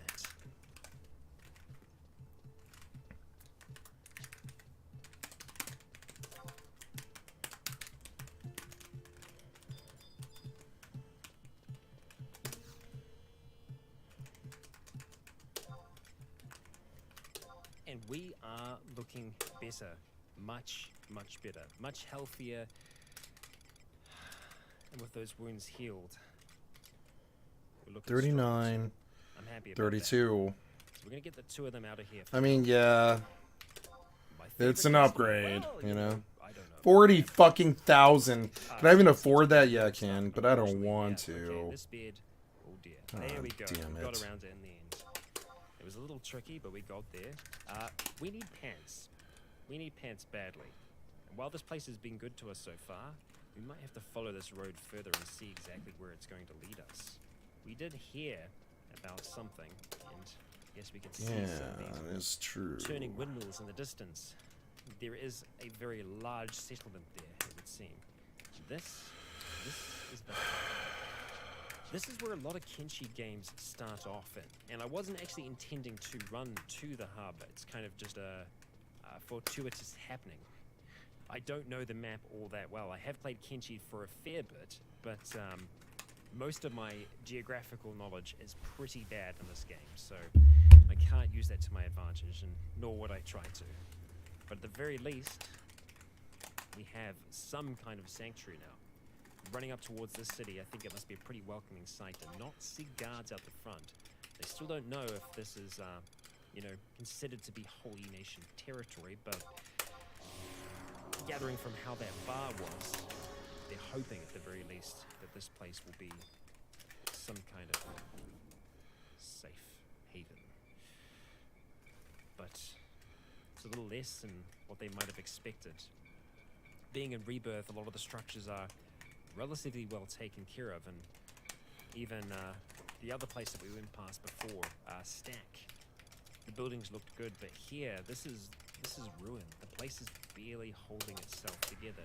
There are a few structures we can see, a large tower off in the distance. But looking around this, there is not much. What there is a whole heap of junk. And that junk we can collect to sell, which is better than nothing. And there is another bar here, so perhaps we might be able to find a little bit more food that we can buy. Because during that little sleep, we did have some more of that food to eat. And while they're still recovering, Sand hasn't eaten. So it was Park that got that last bit of dried meat. So let's jump down a level here. And we have someone here asking us to come and have a drink with them. Someone sitting at the table here with one of these very cool looking hats on. A stranger. Sand responds. Let's go and have a chat. Seems his name is Hobbs. That's right. Come sit with me. Have a drink. Have you ever heard this story of the Wailing Banshee? No. What's it about? Well, legend has it, it dwells in a sunken cave south of the Outlands. I hear it has bones made of solid diamond, Just one tooth would fetch you a kabillion. No, billions of cats. It has the gigantic tongue of a lusty tree hag and a marvelous pair of bingo wings that droop like smooth potato butter. Some even say it has the snout of a fondled truffle. Even the most handsomest of man warriors haven't been able to hunt the peppery thing down. That sounds amazing. How would one find such a thing? Well, if I knew that, I would have tracked it down myself. But if you're going to head out in search of it, you must take me with you. Call it an old man's dying wish. You're dying? What's wrong with you? Aren't we all dying in this relentless dark world? Yes, and this dying man wishes to witness the diabolical monster with his own two eyes. They say that if you lick one of its pinky toes, that you'll gain the power of sweet, balmy immortality. Oh, and the true love smooch will transform the beast into a glorious man-cherub, who will grant you all your deepest munchies. Yes.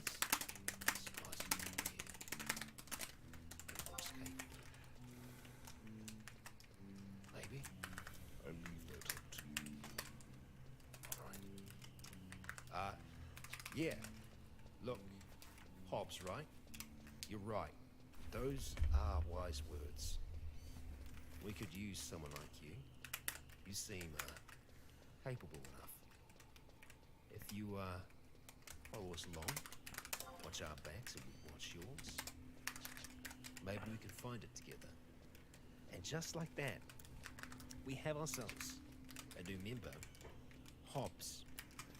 And Hobbs seems to be pretty good at martial arts. Looking into his stats, unfortunately, he hasn't trained much during his life. There's still a lot of room for improvement. Let's call it decay over time. He says he's an old man, but old in the world of Kenshi, I think, would be old like how it was originally, where, 40, 50, that was considered to be old. Yeah. Not anymore. I mean, in our world, we live for a long time. But in this world, I imagine that 40 or 50 would be considered elderly. So there we go. But he does have good melee attack. He has some skill in martial arts. So, I mean, he's already ahead of where Sand would be considered. I mean, his defense is good, but unfortunately he hasn't been able to learn anything yet. So maybe Hobbs might be able to teach Sand a thing or two. Let's have a look and see what he's wearing as well. He's got a sleeveless long coat on at the moment. Some sneaky chain half pants. Okay, nice. Nice. I think Hobbs is going to be a good addition to our little clan, which seems to be growing ever more. Now, the issue with taking another person on means, well, that's more food. That's more for us to consider. Now, there are other people here, other people that we can talk to. We've got a twitchy bar thug over here, a bar thug drunk. Maybe try and avoid them.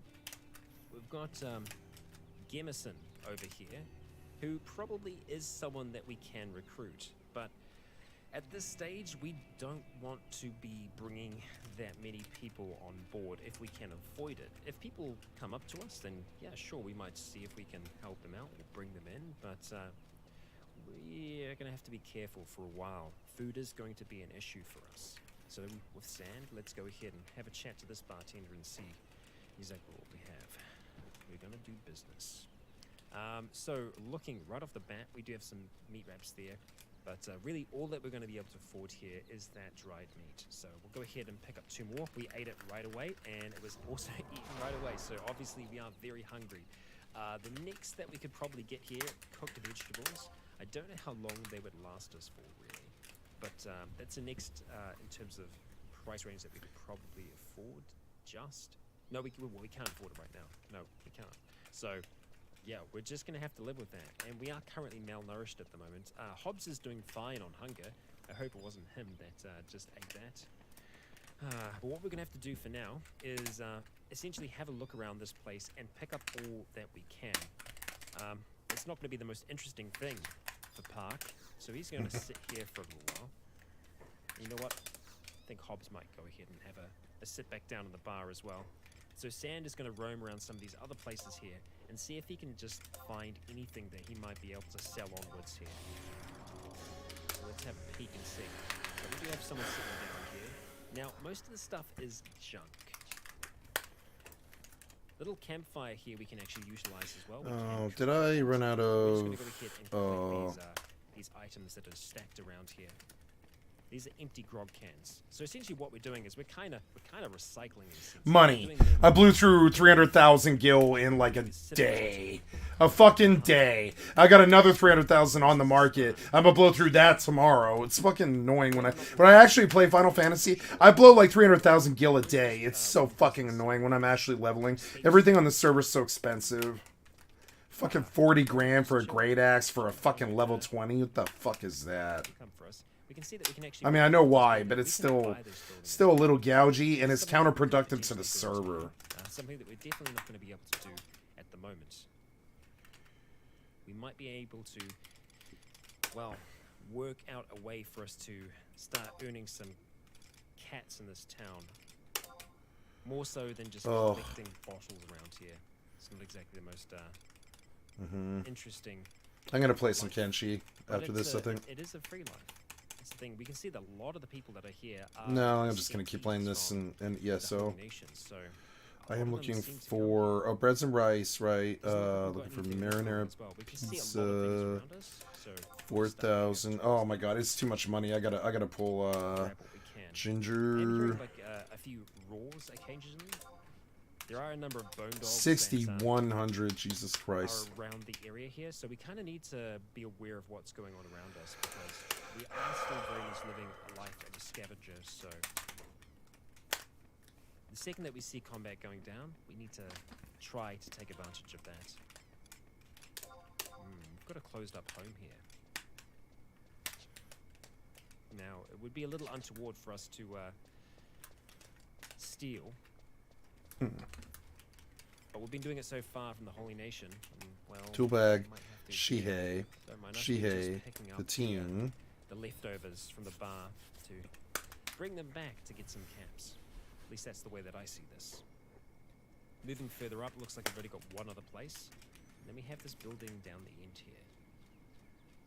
It might be worth Sand seeing exactly what's going on over there. I'm just trying to take care of my people, and there ain't no award for that. Trophies. Trophies. That are just hanging around here. Okay. Don't mind us, buddy. Alright, Sand, let's see what we got.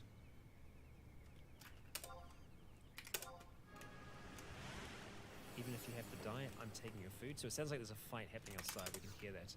Thief boss. These are the shinobi thieves. Let's see. So you're one in on the shinobi, eh?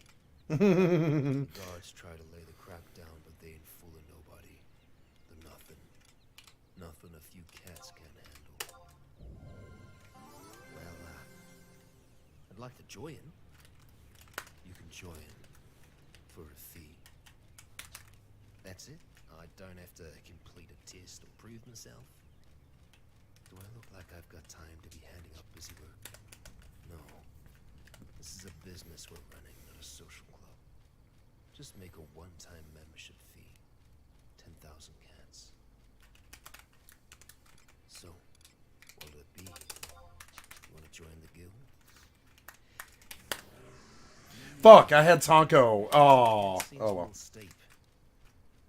You want to use our facilities, you gotta pay for them. If you can't afford it, you're obviously not a very good thief. Fair enough. And with that, maybe some other time. We are not going to be able to join the shinobi thieves. Not yet. But in time, perhaps. And there we go. We can hear a little bit of action happening outside here. We have hungry bandits, which look like they are raiding the town.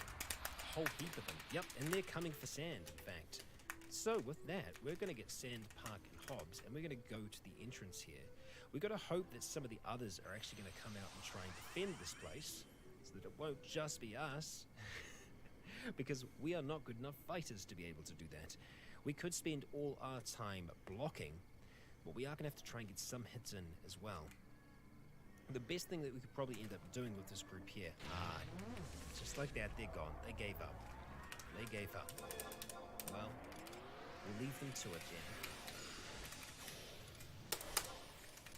But I'm surprised that they did give up there. We probably tried to chase us all the way around. If we do go outside, they more than likely will attempt to chase us down. Right, so we've got a whole heap of stuff here that we can get rid of. So, it was a little bit of a false alarm for parking hobs there, so we can need to just head back inside, rather. Head back up the top there, just to hang out for the time being. As for Sand, he's going to go and talk to the bartender, hand over some of the dishes and things like that he's been able to pick up along the way. Try and just make a little bit of caps. Not much though. We're looking at 12. 12 on those, that's okay. 6, that's okay. It's not terrible. We'll take it where we can. Like that, got a little bit more. Now food will replenish. Come the morning, there will be a whole new lot of food. But with that distraction out the way, oh, hang on, moving on. Yeah, there's, they keep testing us, it would seem. We're going to head back over towards that house, the one that seemed to be locked up. See what we can do about that. So just start sneaking there, buddy. Hold up towards this door. Looks like it's just going to be an open. Okay, easy enough. Sneak inside. Okay, close that door behind us. If you would be so kind. Let's see what we have here. The Holy Flame. So, the Holy Flame is a book from the Holy Nation. We've got cactus rum here as well. We've got a whole heap of things. We are going to get this place out. Do not want to be caught doing this. This is actually marked as stealing, strangely enough. I'm thinking whoever was in here was a sympathizer or perhaps even a member of the Holy Nation. So you can see this is a religious book of the Holy Nation. When you're traveling in their territory, you generally need to be holding on to things. So, yeah. I'd rather not to. So we're not going to, or at the very least, we'll try and sell it off. We might be able to, we might not. They might be very against us. Those cacti, unfortunately, we can't eat as they are at the moment. It needs to be processed a little bit further. We need a stove to be able to do that. We do have a locked, secure chest here. See if we can find anything interesting inside. Success. Okay. Reports. It is someone. Okay, interesting. Alright, well, it says there's a 100% chance to steal these. We'll do it. Look how much that grog is worth. Brilliant. Absolute brilliant. Green fruit will go ahead and steal you as well. Now, hopefully this counts as stealing from the Holy Nation, and so they won't consider it to actually be stealing. But here we have London's report. So this is part of an official report with the Holy Nation seal. High Paladin London reporting his patrol. As ordered by Commander Nix, we're investigating the hub. Fortunately, there was no sign of enemy troops. It appears they have all deserted the region. But before doing so, the blasted fools sacked the settlement and set it ablaze. Oh, damn. So I'm guessing there's people, perhaps in the United Cities, that did that. The hub is nothing but ruins.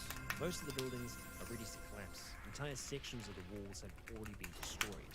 Retaking the hub would be effortless, but resettling it will prove most difficult. It appears the troops occupied the town for some time, given that no bodies were found inside. But we still don't know what made the Shek savages abandon the hub. So it was the Shek that were here originally. Okay, and the Shek is the race that Park belongs to. Further investigation is required. We have Report 2.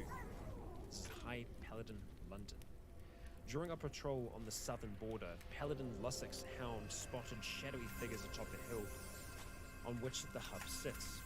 At this point, the day was getting late and Operan's light had almost fully passed the east of the hill, so that we could not clearly see who the intruders were.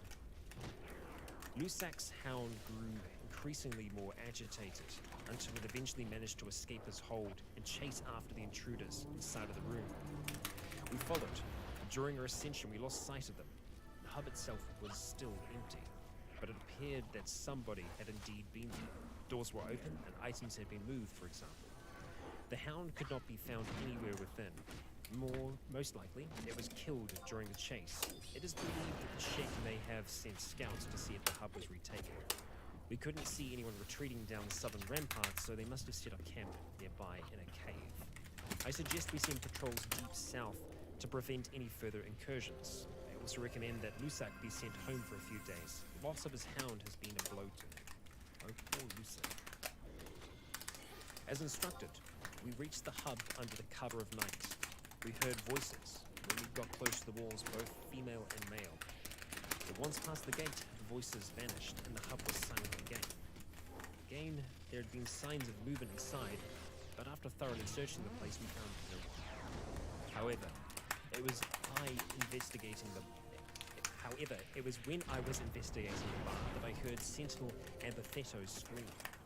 We looked around, but couldn't find him, nor could we find any sign of the fighting, not even a drop of blood. It was as if the damn place itself had swallowed him. We didn't stay any longer and quickly withdrew to the outpost. And that place is cursed. The darkness has taken the hold of the town, and it must have been this darkness that killed the Sheikh soldiers and Lusik's hound. I previously reported that the presence of potential Sheikh scouts, but now I know that the shadows were in fact wraiths. The hub must be torn down and torched to purify the hill and to cut off the corruption spread. This is a different priest's note, so it kind of stops there. So that's the last report we have from Luden here. I'm going to say that it's probably the ninjas at the back that are causing them as many issues as it was. So now we've got another one, and this is a high priest giving his opinion on the hub's abandonment. And he's talking about Brother Valu, so I reckon we should read Valu first. As history has shown, the hub cannot be held. Every time we try, we inevitably lose it within months. The recent loss at the hands of the Empire was further proof that Narco shook the world and made the two entire sections of the Southern Wall collapse. And no later than this week, wraiths have appeared and taken one of our holy brothers. As long as Narco's darkness covers the place, we cannot hold it. Too long, we have fought with our false enemy. We must redirect our attention to the Dark Demoness's first minions. Only by destroying the Dark Ones can we weaken their influence. I imagine Sand is just scratching his head as to what the hell they could be talking about. And this is High Priest Tyluigi. Tyluge. We'll go with Tyluge. Well, Brother Valu is right on the fact that the hub cannot be held for now. He is mistaken as to the reason why. Narco's power did not increase significantly in the last years. It is Okran's light that has been wavering for some time now. Our faith is the conduit that allows Okran's grace to be bestowed upon us. We have let our society fall into decay and debauchery, and none but we are to be blamed. Women acting with ignorant blazenness, children shaming their fathers, men forgetting the deep-rooted traditions of our holy society. It is not the Dark Demoness's minions that have been covering the light. It is we. If we are to avoid our lost brother's fate, we must purify ourselves. Only then can we save this world from damnation. Whole load of shit in Sand's eyes. Although, it is interesting to see, and there was definitely someone staying here for some time, it would seem. So we're going to go ahead and take that information. We're going to hold on to that information in our minds, but all that stuff that we stole from there, we don't feel bad about at all. So we're going to go ahead and take that straight back to the bar and hopefully be able to sell it. We might have a little issue selling it, but we'll see. We'll see if we can get lucky. So far, this episode has been a fair bit of luck for us. Let's just hope it continues that way. Alright, Sand. Have a chat, my dude. Let's see. Show me what you got. We're going to go ahead and start selling. So, yeah, stolen, he says no problem. Nope. So, okay, I'm good with that. That's great. This is going to give us a lot. 500 cats. Fantastic. Okay. And the grog is worth 1,000. No, I'm exactly where it should be. That's just wow. Okay. That's a lot better. I'm feeling pretty good about that. Cactus rum. Hell yes. We can actually make money selling cactus rum. Fabrics. and we'll go ahead and sell the book as well. That's not a bad profit. That's a decent amount of money. Now, if we're trying to see what's going to be the most efficient food source for us to buy, food cubes have been pretty good in the past for me. They've been quite good, but we don't have food cubes as a choice here. So looking at this is saying it's just 50 units of like. I like Raikon. I want to be like Raikon. Just talk at a normal pace, at a low, you know, at a low like tone of voice. Just so we might end up just buying same smooth level the whole way. Just kind of talking about this, just kind of low key and not excited, not all energetic like I do when I get all excited about things. And I would go. Blah, blah, blah, blah. Actually, they have a small statue of the Emperor here, so I guess there is still some influence of the Holy Nation in this place. Let's go have a chat to some of the people that were in here. I'm actually going to ask these two to come downstairs, just in case. Why do my storm winds suck? Like, I don't know. What am I doing wrong here? Oh, it's all good. They It's may start causing trouble. There is a whole heap of them. We're just going to hang out in the bar for now, as they kind of roam around outside. Okay. All right. Park, how about you just take a seat for now, and Hobbs, you do the same. We're going to have a talk to some of the people that are in here. So, we've got a bar thug over here. Looked like we could talk to him. We can't talk to him. We can talk to you. So this is someone that can, if we ever get in trouble with a gang called the Hounds, they can kind of smooth things over for us. We've got another person over there, Kiji, that we can maybe have a word to. Also, a drunk and a twitchy bar thug. So let's go ahead and see if we can talk to the drunk. You a doctor? I got fresh organs if you got the cats. Yeah. We don't want your organs. What about you? Okay, we got ourselves a twitchy bar thug.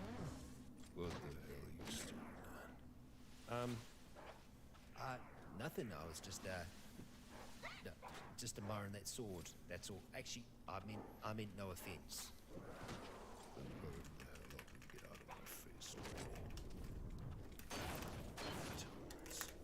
Okay, well, I guess we smoothed that over a little bit there.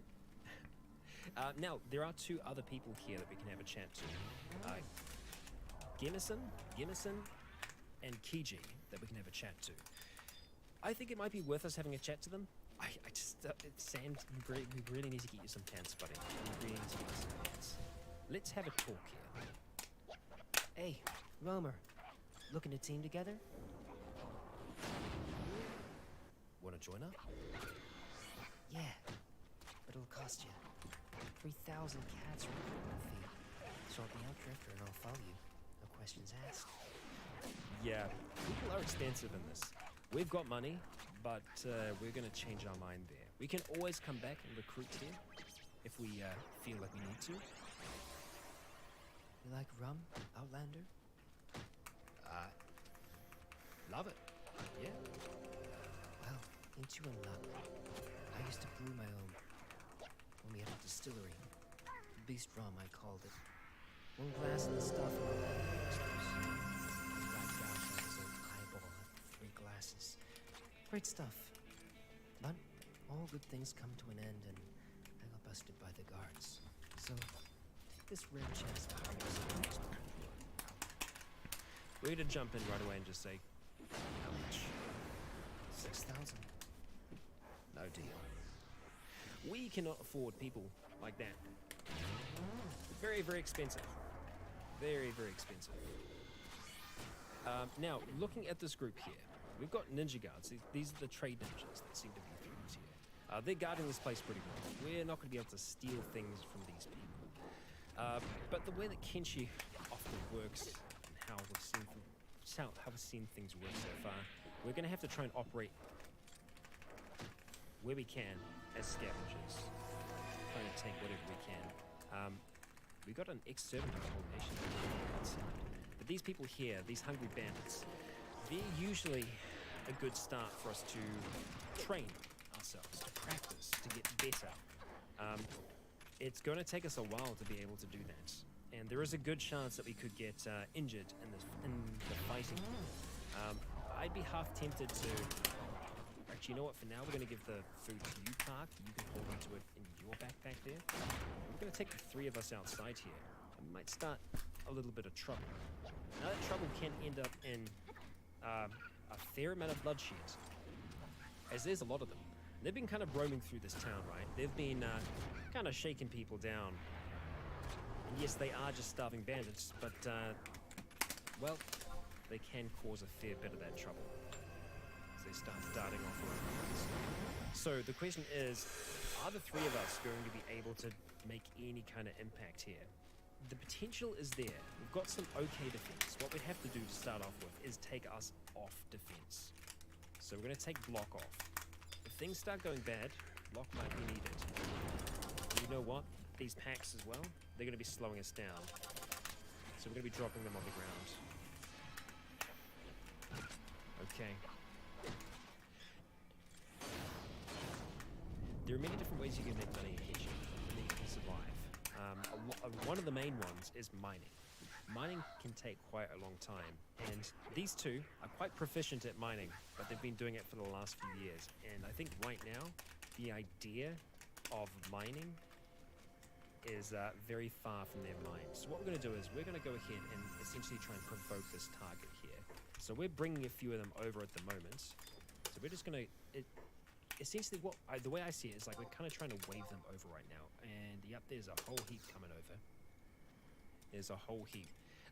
Some of them have kind of split off, so we're going to start running back towards the town here. It looks like actually someone out there is coming to help. Yeah, attacking troublemakers. So we're going to go ahead, we're going to go and attack this target to start with, and then we are going to start attacking all. But Park just runs in there, unsheaths that sword right away, and gets a cracking great hit to start with. So now that everyone's here, we're going to say attack all. Okay, wow, that was really, really good. I'm going to be pausing occasionally, just when we have moments like this. Sand came in.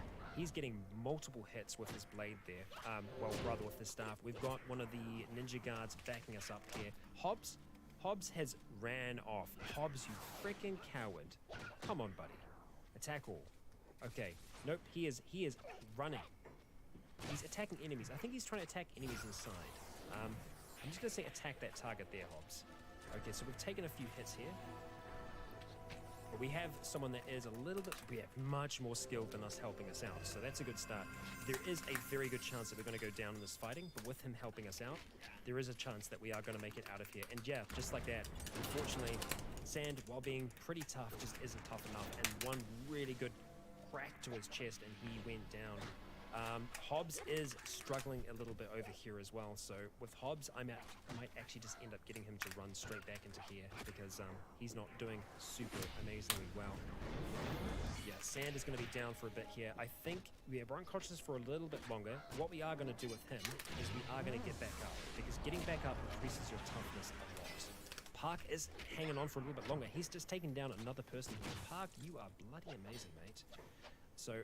let's see. We are going to get back up here. It's another 2 down. Park, you're doing good, my dude. Keep it up. Okay. Yeah, more of them are coming back in. Sand went back down again. He's got another 2 seconds before he can get back up. All right. He's up. He's getting up. He's getting up. He's getting up. Park is just like soloing 4 of them right now. We're going to see if we can help this guy out down here with this lot. Okay, Sand is kind of doing the same thing that we were doing before. Come on, get a good hit in. There we go. That's better Sand. That's what I'm talking about. Park, keep it up, dude. You're a freaking machine. He's just doing such a good job. Yeah, he's good for a little bit longer as well. His head is getting quite damaged, but overall, he's doing an okay job here. And blood is being spilt. Believe me, it would be spilt out there on the sands with these people. Hobbs is down. Okay. He was fighting. He was trying. He's going to be unconscious for another 12 seconds here. Park has finally gone down. Okay. It's just Sand and this stranger. All it's going to take is 1 hit for Sand to go down. Oh, good hits across the board there. Good block from Sand. We could get Sand just blocking now at this point, but wow, they are freaking doing it. Come on, Sand. Stab to the end, buddy. Oh, his stomach is on 0 as well. There we go. All it took was one hit. But this guy is still doing good. Keeping up the fight. Keep it up. We believe in you. We believe in you. Park is unconscious for another 15 seconds. Come back in here. Help us out if you can, Hobbs. Here he comes. Hobbs, use that martial arts, my dude. Okay, okay. I'm gonna get you on block just to see if you can get any kind of progress there. And just as the fight is coming to an end, Sand gets back up onto his feet. Good job for getting back up, dude. Good job for getting back up. And the first aid begins. Okay, Park is getting back up as well. He's feeling a little rough, a little raw after that. We still got that ex-slave just wandering around in the background. So what this is going to do is this is going to give us a chance to get a little bit of light clothing as well. Better than nothing. Oh dear. Okay, so we're going to let them heal up first. Now most of the people down here, okay, some of them are actually done. I was going to say most of them are going to get back up and they're going to carry on, but some of them will die from this. Let's see. Okay, you healed up, that's good. Okay, alright, so let's go through here, see what we've got. We've got half pants, we're going to go ahead and steal those, chuck them on. We're going to go ahead and chuck this on as well. So hopefully I should look a lot less. There we go, 10% like a slave. And Sand is looking a little bit, yeah, a little bit better after that. So we're going to go through all of them here. We're going to collect everything we can. We're going to take the iron clubs from all of them to start with. The clothing is going to be a lot harder to get away with. So we're going to get both of these two to go back to their scavenger backpacks. So you go pick up yours, and Sand, you go pick up yours as well. Because that's what we're going to try and hold in as much of this clothing as possible. And yeah, we're taking pretty much everything from these people. Because it is a harsh world. While these people might only take food from us, they could take a lot more. You know what? This isn't going to be worth much. It's 26 each. We're going to leave it here. We're just going to take their weapons. That rag shirt, that's an okay rag shirt. It's actually a better quality rag shirt. It's standard grade. There we go. I guess it's a bit of an upgrade. We'll go ahead and make sure that we actually drop that other one on the ground. There we go. So yeah, we're going to go through, we're going to try and collect as many of the weapons as possible. Because weapons are going to be what sells. Holding onto them as well can actually help us increase our strength. We're not going to do any strength training right now. Just going to be going through, grabbing what we can. It might be worthwhile us giving Hobbs a weapon, because martial arts is very difficult to train up early on. And we can see that even with Sand, it is making a difference having the weapon that he has. This is just the shirt that was around. We've taken your weapon. I think we've taken everyone's weapon at this stage. We're still doing good. Yeah, okay. So, Hobbs, we are going to give you something here, I reckon. Let's see. So we've been using the staff. The staff has been working out quite well for us. I think we're going to stick with it just because it's got great reach. Like, we're hitting multiple people with it, so I'm really happy with how that went. We're going to go through here really quick. We're just going to see what the bonuses are like. Essentially trying to look at the kind of quality of them. Okay, so that's better than nothing. He's going to attack a 7. Yeah, attack stays at 7. What if I got rid of that? It is actually better. Okay, we'll get him to just hold on to it for now, so he can choose to use it. We're probably going to keep him on block for a decent while. Good job, team. Well done. We did pick up some injuries from that, but overall, I'd say that was a success. You're both just let's jump back in. There was a large number of enemies, and if we didn't have help, we would have lost there. Did they get our food? They might have gotten our food, which I guess that's part of the risk of doing that. But we're going to go back inside here. It is getting late. Thankfully with bars, they're essentially always open, so there's no real shop hours for them. Okay, we're not looking for, well, we might actually be looking for food, but we're going to be looking for beds as well. We definitely want to be resting up. So let's go ahead and just start trading these. Let's see, we're going to get about 50 cats for each of them. Could be worse. Could be worse. There we go. We're looking okay, cats wise. We could go and get. I don't want grab it, but I want our hunger to be better than where it is at the moment. Meat wraps. I know the meat wraps we can get a little bit more out of them. Because let's see. We're gonna buy one. We're gonna buy one, and we're gonna see how long that lasts us. I'm imagining it's not gonna last us very long. As for the three of us, we're gonna hit up the top, and thankfully there are 3 beds free. So Sand, get you laying down. Park, get you laying down. And Hobbs, yeah, it's 50 each. Worth it. Where you at, Hobbs? And slave mother. Okay, right. Well, that's okay. That's okay. That's all right. Oh, I know where they're running. I was like, why are they running? I know exactly why they're running. They're running after all of the starving bandits that are outside, unconscious. They're going to be picking them up. That is, well, they're saving them. They're saving their lives. It's kind of how things went for Sam to start up with. Yeah, so essentially, they're going to bandage up all their wounds and then take them. At least that's what I'm guessing. We're going to go ahead and start advancing time a little bit faster while the 3 of them, I almost said the 4, the 3 of them start to recover up there. Hobbs is going to recover a little bit faster, I think, than the others. He didn't take as much of a beating, or rather, it was much more localized for him, so it's just one thing that he has to heal. Let's just see. We should have a nice sunset going on. And that we do. Very nice sunset. I'm just going to let him tank it. Could be worse. We've made it to the hub. We've got some cats in our pocket, which, you know, what more could you ask for? And they're hurt. They're injured.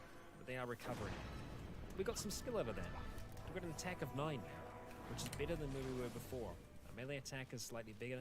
Our dodge will be better. Slowly but surely, we'll become more capable.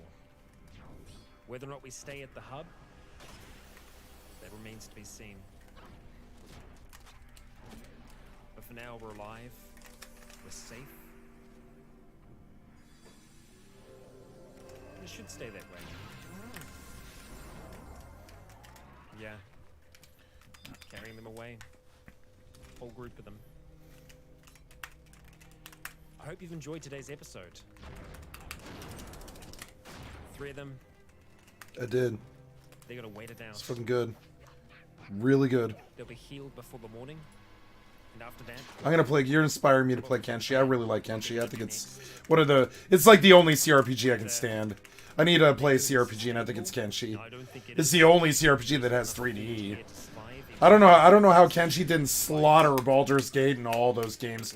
Divinity Original Sin, Path of or Pillars of Eternity, all of those games. Baldur's Gate 3, they're inferior to Kenshi. Those games suck compared to Kenshi. Park is an incredibly capable warrior. We'll see if we can get in there.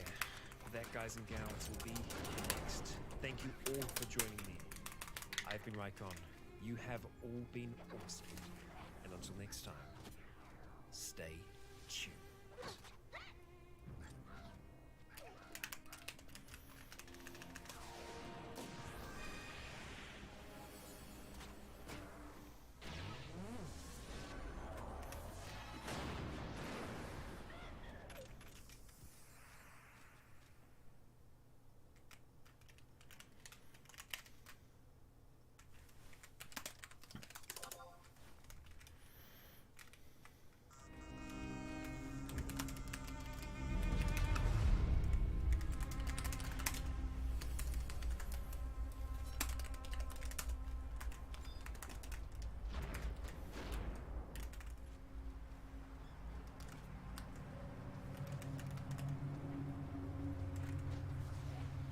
It's painfully clear that you're not from around here.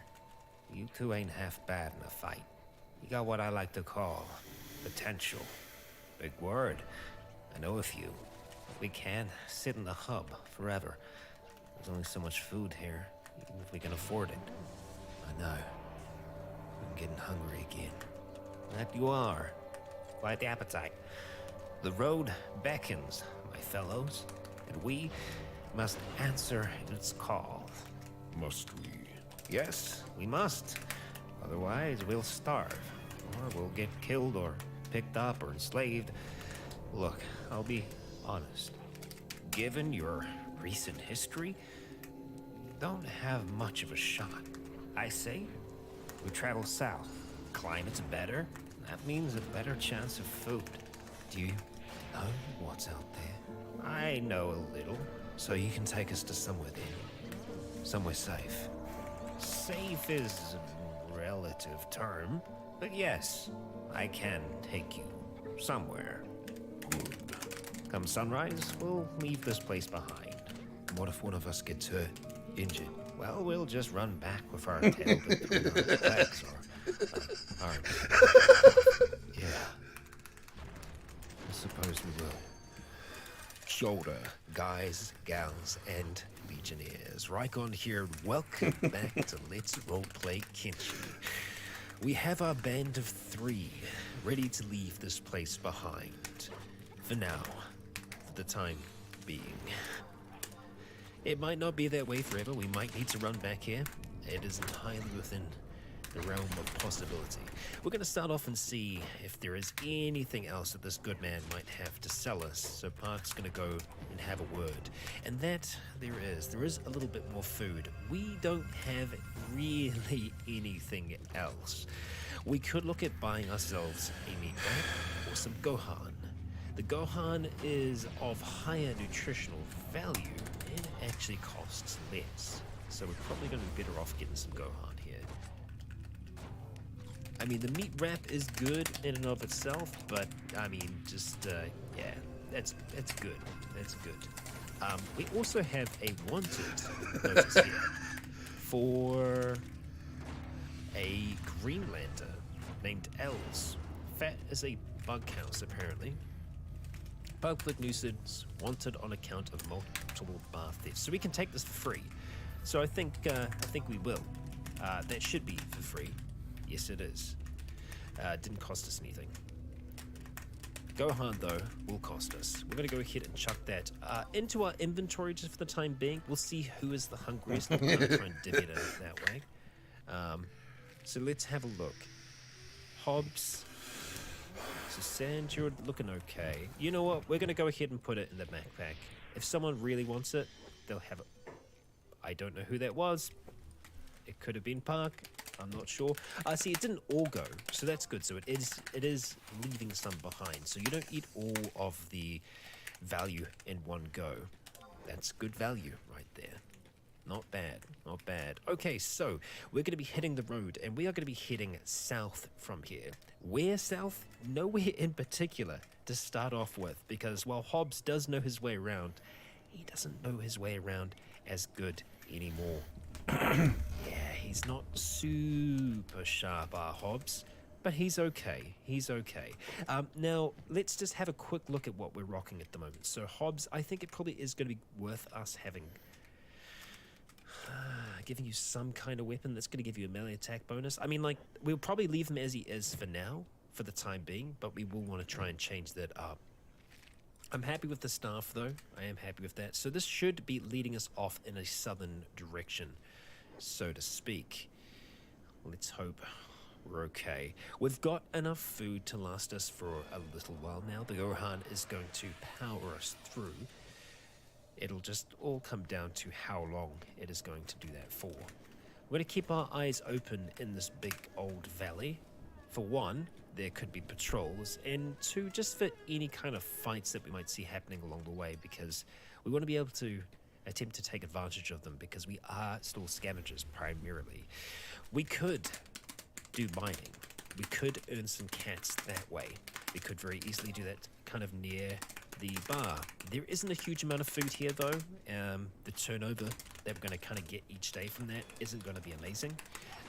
And really, Park and Sand, mining is the last thing that they want to do right now. If they had to, if they were starving and they needed to do it, they would, but they will avoid it. Looking a little green here, get some fertility. Not a bad little spot of land. Now, at any stage in Kenshi, you can put put down your roots. You can build things wherever you want. There is a limit to how close you can build close to main settlements, but there is a whole heap of building options out there. And we're approaching an area that seems to be, there's quite a lot of scrap. And we're looking at goats, I think. Yeah, there we go. Now that is tempting. If we can get a goat by themselves, that would be amazing. I would be very, very happy with that. But for us to be able to do that, it's going to be a little difficult. Let's just see if we can attack that goat unprovoked. We can. Okay, well, let's just try and see if we can get this one goat for now. Hobbs, yeah, so we're going to take you off block. We're going to take you off ranged. Let's just have a look at everyone else. So we're going to take you off hold. I'm going to take you off ranged as well. Okay. Let's just, we want to get a little bit more separation here. Okay, yeah, we've definitely got this goat's attention. Now, I probably could have looked for a slightly younger goat. This is an adult. It has an attack and strength of 6. It's got decent dex as well. Let's see, it's actually got a pretty decent head and chest health, which is what you're wanting to damage. So we're going to go ahead and attack the target. If we go attack all, that group that was up there, all the goats, they would turn around and start to attack us. So let's see, we have Park and Sand going out. Sand with the first hit there. Let's go ahead and slow things down a little bit here. Sand did get hit. Hobbs is getting some hits in here. Okay. Sand again with a good hit. Park actually took quite a hit there. Quite a ram from the goat. We're getting some wax in. Getting some wax in. Its right arm is nearly completely damaged. Okay. We're getting somewhere. Come on, team. We've got this. You're going down, goat. You're going down. Let's just check on everyone's health. So, yeah, Sand's I like that sound. It's funny. Beating up a goat. Hobbs, you're doing fine, Hobbs. You're going to be okay. This is going to suck. Yeah, I mean, those hits are hurting. Come on, team. Come on. This is one goat. Now, granted, goats are pretty tough in this. We've nearly got it down. Just need to do a little more damage to it there, and we'll have it. I think I'm going to take Sand off block now because he looks like he's going to be pretty safe there. It's probably Hobbs that we can chuck on block, seeing as it seems to have its attention directed towards him. There we go. Look at that. Fantastic. Great. So I think Sand was going to do a little bit of medicing there, but Parks jumped straight to it. Now, Sand, you do have... Yeah, you've got some supplies on you, so you should be able to start applying some bandages. So let's do that, shall we? Yeah, let's do Hobbs. Then we want to try and get well, what we should do right now before anything else is get the meat from it. We're going to go ahead and take that as well. I think I just chucked it all on the ground because I'm clever like that. Animal skins we're going to grab as well. So the animal skins we can sell, and the food we can obviously cook up. That's a really decent amount of meat. That was great. So yes, we did get injured in that, but it was very much worth it, I would say. I don't have a med kit. You don't have a med kit, Hobbs. We're going to keep the med kit with the others, but we'll make sure that Hobbs is getting healed up. And then Sand in turn will be healed up as well. Morning is with us now. We want to keep because, well, it looks like Park is holding his head, yeah. Unfortunately, he did get an injury to the head. Could be worse. I mean, already this is a successful day for our team. We also would have got some skill fighting from that as well, which, yay, go us. Alright, we can see that his skills have been lessened a bit there. Okay, so we're going to get the three of us. We're just going to go ahead, move off the road for now, just so we can get a little bit of elevation, see more of the area, and we're going to start a fire. And yeah, starting a fire up high, you're probably going to be seen, but, well, I think we'd rather see people in the distance, especially people like hungry bandits and the rest. So let's go to camping. We're going to make a campfire, and we're going to plop it down right about there, which is great. Now, Sand. Who has them? Park has them right now. So Park, we can go ahead and give him that job. And so what he's going to do is that he's automatically going to put food into a fire, should he have raw food in the future. And he's going to get that nice and cooked. We're going to go put those in here. There we go. Look at that. We've already got a dried piece of meat. which is great. We'll put it in there. And because it's in a backpack, that means that anyone can eat it. So finally, we're going to start getting some weight back on us. And I think if we have a look at Sand, we'll be able to see that. So if I go take that armor off for a moment here, and we'll go take your shirt off too, buddy. We can see that his muscle mass is starting to return in a big way. He's actually looking a little flabby here, but we can see that he's got a lot of that back, whereas before he was not looking good at all. But now, yeah, now they're starting to eat well. They're getting that hunger back. Things are starting to look up for our team. They really are. That goat kill, really big mood booster for them. Not that mood's a thing, but, you know, I just think overall it would really... I really like Kenshi. I'm gonna do Kenshi. I'm gonna play some Kenshi. There's a chance that we could catch up with that herd, potentially try and get a smaller goat. We did see a few that were there. I could listen to, like, especially, I think there's this huge niche that hasn't been met by really hot sounding or hot looking Kiwi female gamers. Oh my god, I could listen to a Kiwi girl talk all day about RPGs. I'd have to go to the bathroom 50 times a day. I really like Kiwis. I want to move to New Zealand, actually. I've always wanted to move to New Zealand, live by the Trail of Mordor. And, like, you know, if first thing I'm going to do if Americans make me rich is leave America. I can tell you right now. This country, I love this country. I love its people. I love the land. I would die for it. I would fight the Republican shitheads ruining it. And all the anti-fucking everybody and homophobes and, you know, all this shit. But I would gladly leave this country now. It's not the place I grew up. It's not the people. When I was like 16 years old, if somebody had said what this idiot said yesterday, like 20 of my friends would have just beat on him. And, you know, like, kind of crazy. That was like 20 years ago, 25 years ago and stuff. Like, dude, like, so many of my friends would have been so pissed that there would have been like a fist fight in the fucking hallway or something like that. Like, dude, like, it's different. Now it's okay. You know, now it's okay to just be this toxic shithead to gay people or whatever, you know? Like, seriously, like 25 years ago when I was in high school and shit, like we weren't violent people, but our friends were.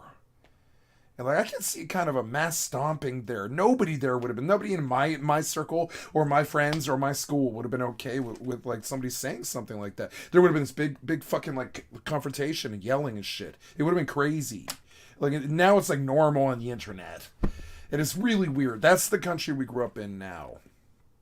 So, yeah, like it's not the country I grew up in like, now. It's savage and sort of dog eat dog in a way where it sort of feels like every single day is Black Friday. Gas is $5 a gallon when I was used to it being like maybe $2.25, $2.50, half that. I've been used to it being $2.50 like all my life. Why did it suddenly double in the last 4 years? It seems like kind of like a like I don't know, man, like COVID and supply and your stupid ass wars in Afghanistan. Didn't we go over to Afghanistan to steal their oil? Remember the lie you told, the worst lie ever told in history, you know, where you said that some sand people person flew a plane into our building? So you could get the public to condone you going to war in Afghanistan for 20 years and blowing $50 billion on letting our troops die. Remember that? Remember that lie, right? Why did we go over there for 20 years and lose $50 billion if you didn't steal their oil? Why is our oil $5 a gallon right now? It should have been fucking, or why is our gas $5 it should have been $1.25 the last 20 years. Because you've been stealing their oil. I know you have been. You talk about it all the time. You went over there to get their oil and fucking suppress them and take their money from the sheiks and the ayatollahs and all that stupid ass shit. Where's that, huh? The minute we leave Afghanistan, sure, gas is $5 a gallon. Yeah, but I mean, like, we've been stealing their gas for 20 years. I know we've got that, like up in big fucking, you know, boilers all over this country. We've got boilers all over this country full of natural fucking gas because you stole it from them. And you then suddenly the price of gas doubles. You know, what happened to this country? We spent 20 years in a quagmire.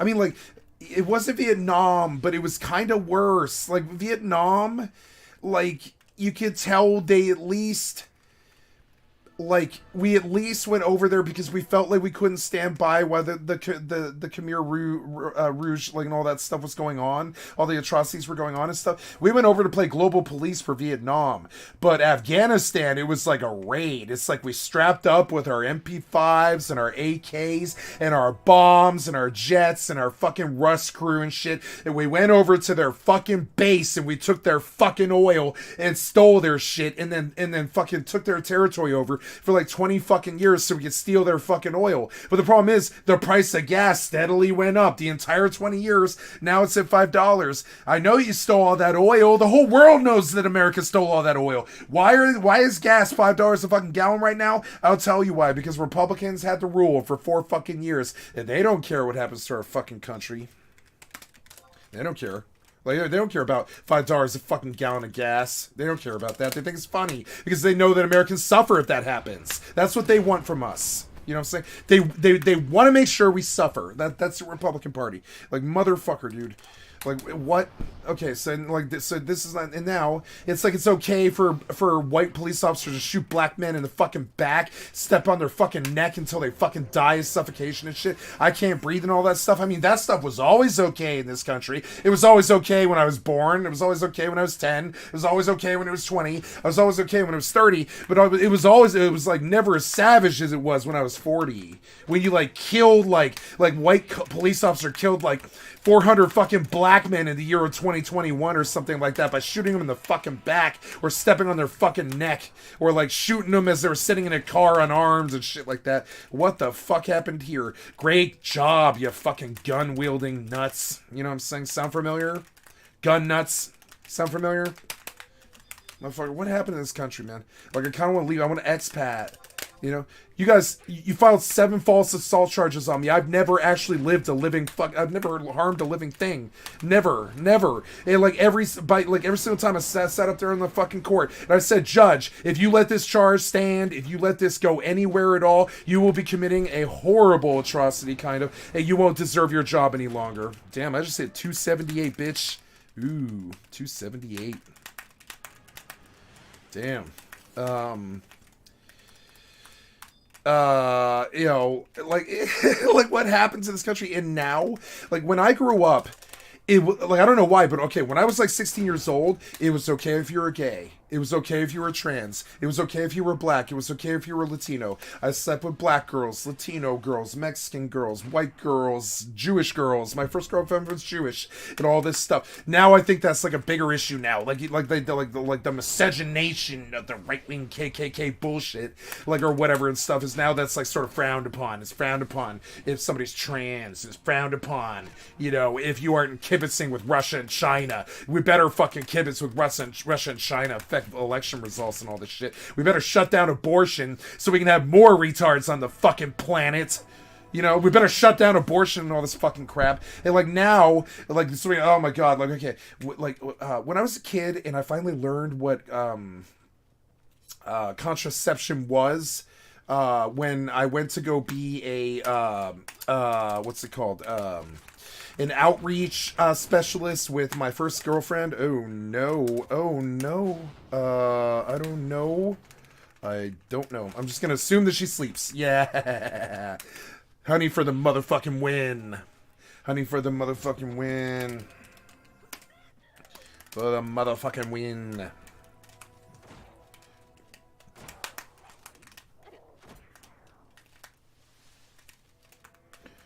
Two secs.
money is everybody's god now. It used to be, like, not even like 20 years ago, it was about how cool your lifestyle was, how happy you were. There were hippies and ravers and punkers and rockers and mods and, you know, Gen Z, Gen X, gay people, hipsters. Everybody was happy. Everybody had a fucking clique. Metalheads, all that shit. And not any of that's changed. It's just that it was okay to just be a normal person back then. Now it's like you have to be rich. You have to be rich if you're a good American.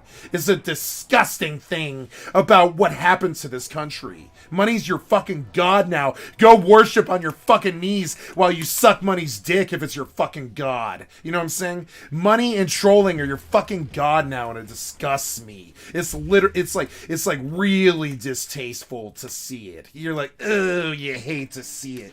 Like every single teenage girl is talking about how much money everybody makes. Everybody's like, oh, how much money does Johnny Depp make? Oh, he's gonna lose $1 billion. Oh, Jeff Bezos this, Bill Gates that, money this, SpaceX that, blah blah blah. $1 billion isn't that much money anymore. 1%ers were like have destroyed this country, but $1 billion isn't even that much money anymore. And like, motherfucker, I don't even make like fucking $1,000 a year or whatever. You know what I'm saying? Like what? Like what? It's more than that, but it's like $4,000 a year. Like, you know, like, and that used to be totally okay most of my life. Now it's like you violated your social fucking contract if you aren't like an uppersly mobile middle to upper class in this fucking country. Because you let the class war and all the judgment and your bullshit money trolling fucking is your god now thing to like take over this country and destroy it all. And all the Republicans do is like talk about fucking like the election was stolen and all that. And when the revolution fucking came, it was a bunch of Proud Boy KKK retards when it should have been Antifa taking the country back. You know what I'm saying? It should have been the left wing in that fucking Capitol building taking the White Palace away from these fucking corrupt assholes and kicking these weird alien fucking like breed, like fucking like crazy, like, you know, wasp, like, you know, rich white men just like who like, you know, adrenochrome and raping, you know, Republicans raping children and shit. You know how many Republican leadership are going up for sex charges with minors right now? And by leadership, I mean the House of Representatives and the Senate. It's like fucking 400 and it's like 400, like there's like 115 Democrats and 400 fucking Republicans are like fucking going up for sex charges right now. They're fucking senators and shit like that. It's not that much. This one's an exaggeration, but it's like that though. Like, what happened here? What happened to this place? Fucking sick of it. Want to go somewhere else, but the problem is I don't think I can leave because your fucking war on drugs got me a record because of the fucking prohibition for non-violent fucking drug offenses that I did 20 fucking years ago, and I can't leave the country anymore, so now I'm fucking trapped here. I love this place, but I want to get away from you people. You're not fun to be around. You think you are, but you're not. You're fucking not fun. You're not fun people. You're not like very interesting. You're not very like, you know, smart. You're not like, you didn't really go to school for like 12 years or anything. You're not really like, you know, too good. A lot of these people. And I look at my fellow Americans now and I'm like, oh, that used to be pretty much unacceptable to even use that word. Now it's like every single fucking day, you know?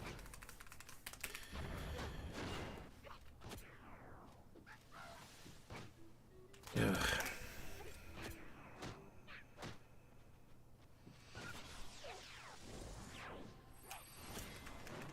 What was that? You finished the cast and didn't give me the Usasemi.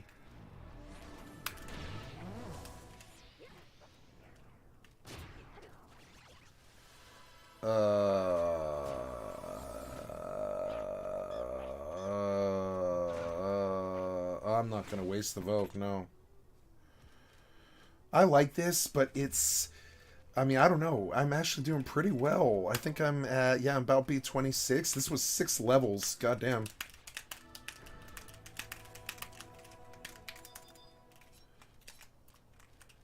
But where like Lee is, okay.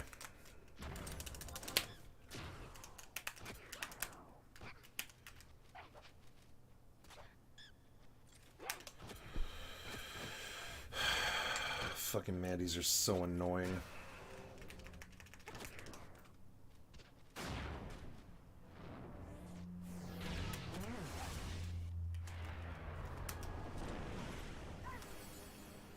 so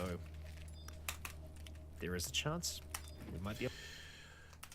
In my life, I've gone to France, Britain, Spain, Mexico, Canada. I lived in Hawaii for a year. Where else? We went to a couple of small countries around Britain too, but I don't remember the names. Or Spain, I mean. And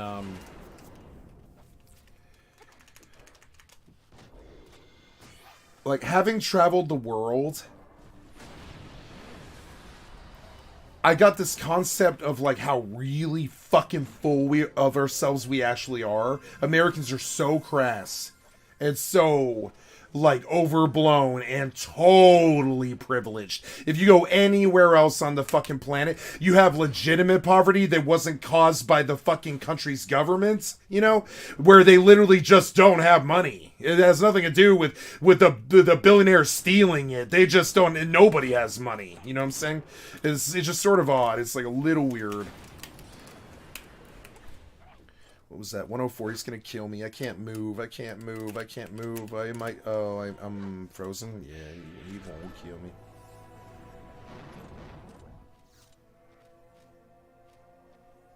Incoming mode.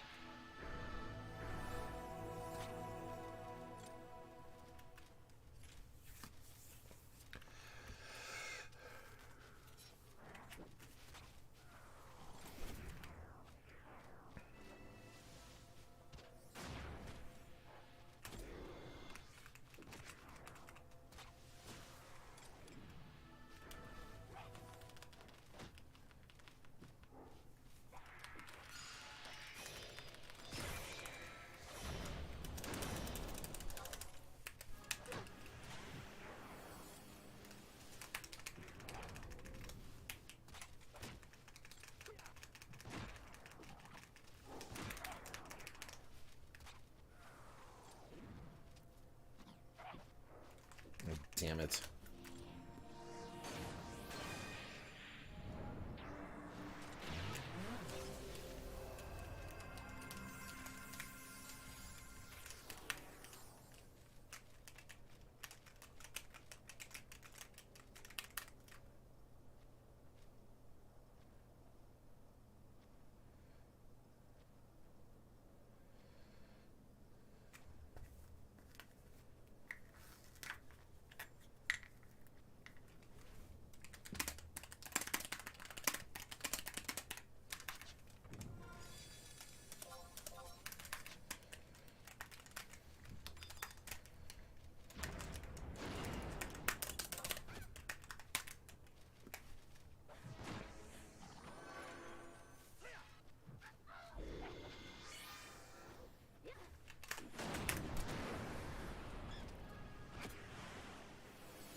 Be able to do it. We're going to go ahead and dismantle that.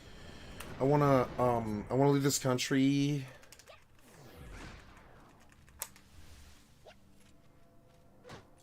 Because it kind of reminds me, I'm a bit of a World War II, particularly, I hate to say it, but I'm kind of a Nazi historian, which I really don't like. But something about the Nazis, I've read a lot of books about the fucking Nazis, and I watched a lot of documentaries. I watched the BBC documentary about the whole thing, which is like fucking 40 hours long or something like that. I watched that like 50 times.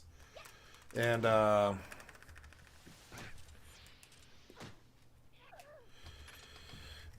the current climate in America today feels like right about when they always show this newspaper, this piece of paper in Germany right before the war started. well before the Nazis did the beer hall push and all this, there's this really wonderful photograph of a like a street vendor, and there's a loaf of bread there with a $10,000 Deutsch, or 10,000 Deutschmark sign, because the money was so devalued after the Treaty of Versailles that like nobody in the country could make a cent. It was like basically like there was no money. It's essentially like Germany became a third fucking like a third world country like overnight pretty much. And of course the Nazis fucking went nuts, you know? And that's kind of what happened in this country. Of course the right wing went fucking nuts after somebody stole all our fucking money. You know what I'm saying? Somebody stole all of our oil, all of our money, all of our coffers are empty, all the money is credit now and it's gone. The IRS is a rogue syndicate that is not run by the government and all this other shit that's going on. You know, all the crazy lunatic fringe conspiracy theories out there. But like, overall, like, it feels right now in America like that dark moment in the documentaries about Nazi Germany where like the rebellion's about to happen because it is fucking $5 for a fucking loaf of bread or whatever. And when it becomes like nobody can buy anything because our money's so devalued because we're such assholes to each other that we don't have standards as Americans anymore, that like essentially like a tank of gas ends up being like $100. A loaf of bread is $20. It's starting to happen like that. McDonald's, my whole life, McDonald's was like $4.99. Now it's like $13.75. It's just so fucking weird. It's more than that. It's like $17 depending on what kind of combo or what. It's like $11 to $17 depending on what combo. I don't know because I haven't eaten at McDonald's in like fucking, I don't know, 20 years or something. But like it's a lot, and I don't know. I see them run their commercials. That's how I know. They run their commercials. They're like, only $13.99. Motherfucker. I paid $4.99 to like $7.99 my whole fucking life. Like my whole life until like I was like 34 years old or something like that. I paid $5 for a fucking fast food fucking, combo meal.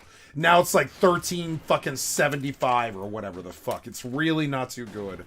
Our whole country's like kind of dying like financially and stuff. And that's not so good. We're not in recession that per se. We have a thief problem. Somebody stole all our money. Whoever's controlling the price of a hogshead of on a barrel of oil is putting this country into the fucking dirt. We're gonna get dirt napped. And I kind of want to get out before. I want to get out before I end up running the deep blue line against the Republican fucking terrorism in this country, and I end up being like, the force in the North. Who was I don't know Civil War very well. Who was the main general for the North? Who I should know the name. It's I know Grant, Ulysses S. Grant was the South, but I can't remember right now what the name of the fucking guy from the North was. But it's like, what is that? It's, oh, damn, oh, yeah, that hurt. Yeah, I can't do anything about that. Oh, oh, oh. I can't vote. There we go.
Grant. Oh no, was it Grant? Was the North, the Union? Yeah. I'm sorry. Ulysses S. Grant was the name. I got it right. I just couldn't remember. Yeah. Ulysses. My memory is shit. Many years of drug abuse. You know, there's not much I can do. But Ulysses S. Grant, right? I want to leave this country before I end up being Ulysses S. Grant.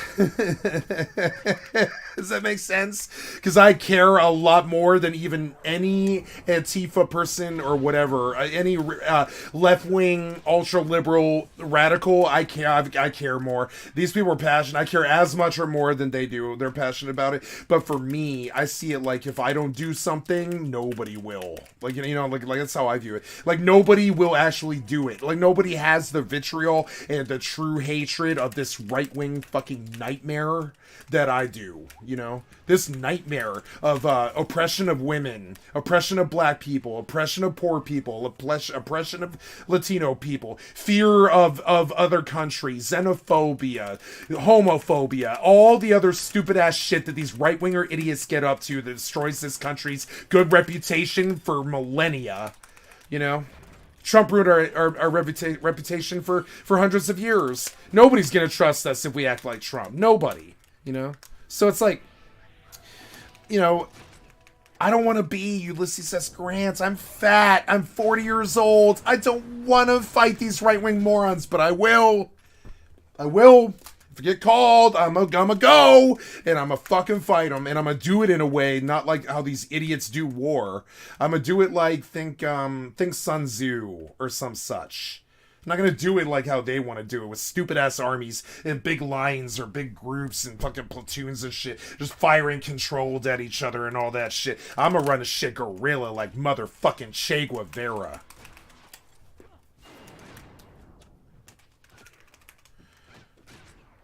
Renegade King of Funk, you understand? Don't be making homophobic fucking comments around me. Don't be fucking around with my fucking country with its rights, women's rights, and people's rights. You know, it's okay for gay people to be gay. You know, like fuck you. No. Just no.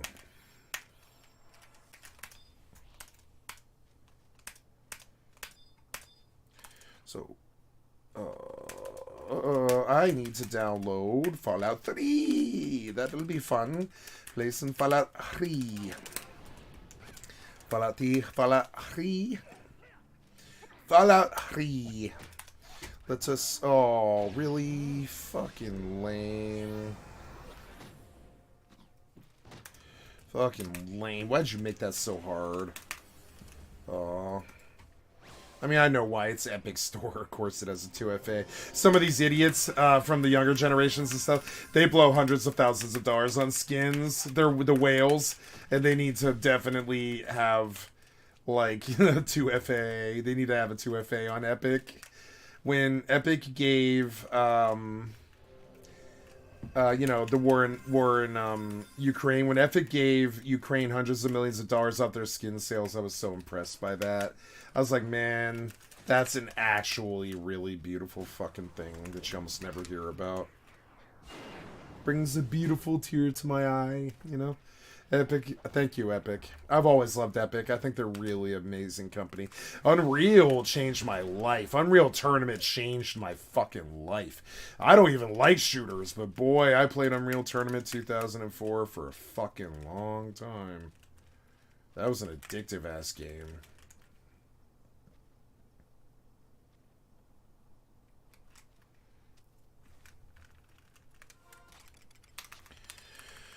Doo-doo.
Damn fucking epic. I'll get it tomorrow. Oh, wait, 25th. Yeah, I have time. I can get it tomorrow. I gotta get Fallout 3. I can't forget.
That.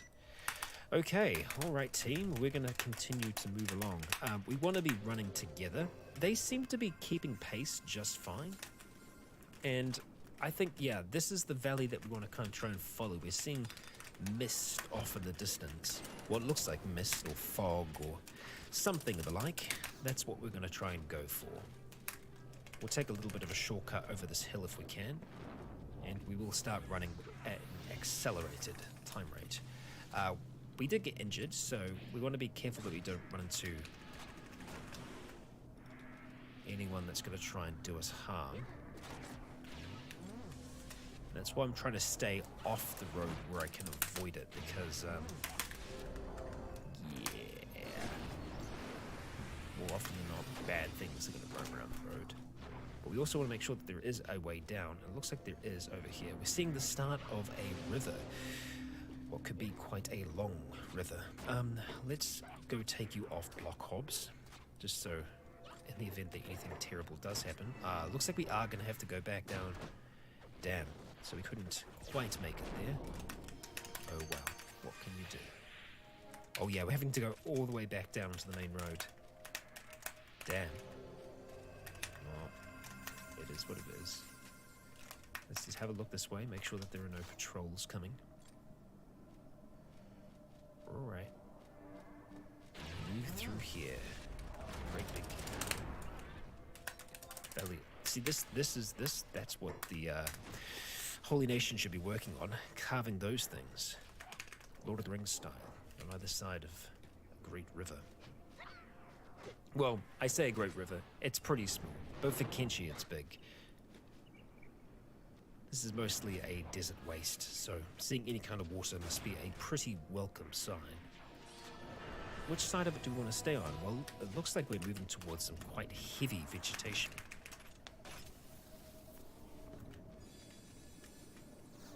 Right, team? We are for now.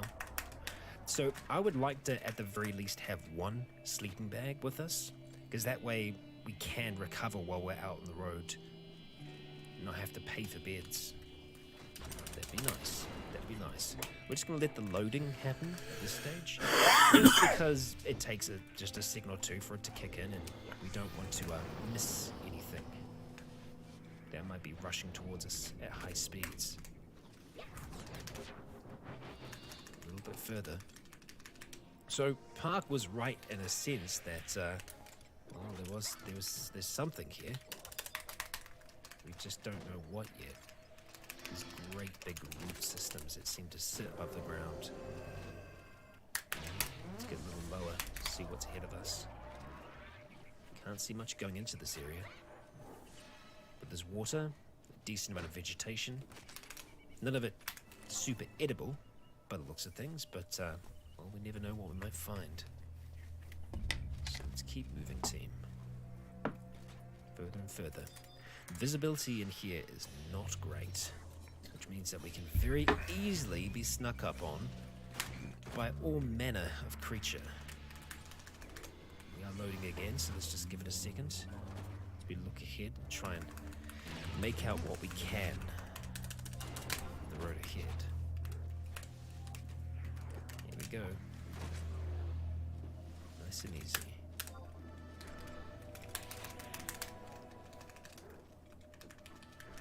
So the way that the map works in game, I'm kind of imagining that our team are mapping out their path as they're going. You know, slowly taking into account landmarks and things like that, and using them as a way to keep track.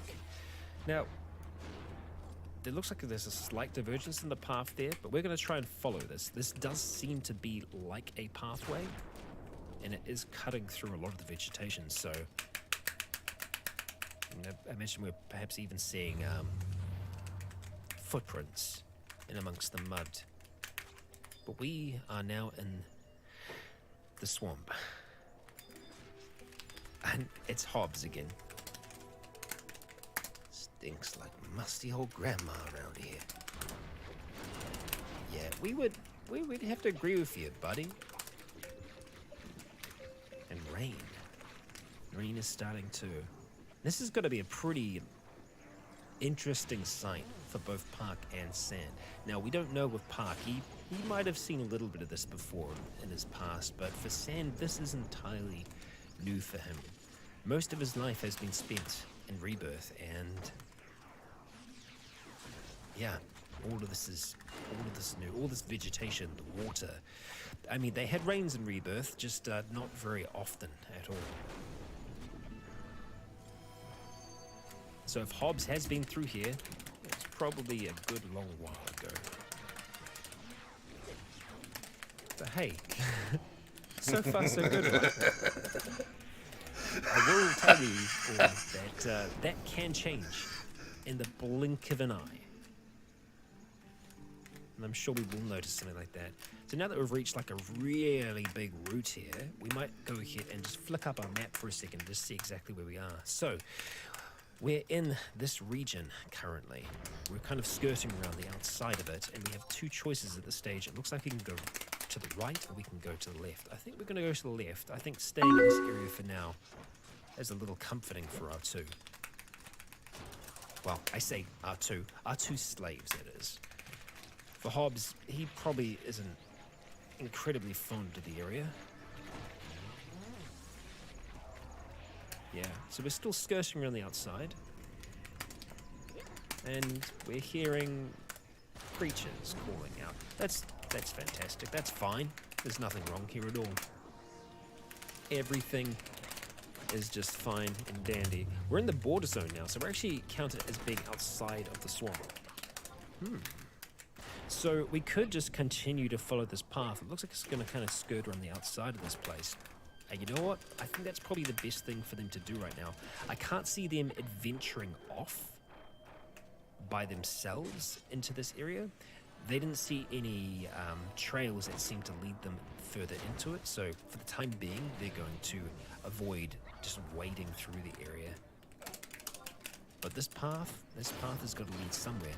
It's led partway through the swamp, so I think they're all hoping that there might be some kind of settlement. Now, I don't think they've touched any of the food at this stage. No, they haven't. We still have those 2 skins as well that we can sell off should we encounter any kind of merchants along the road.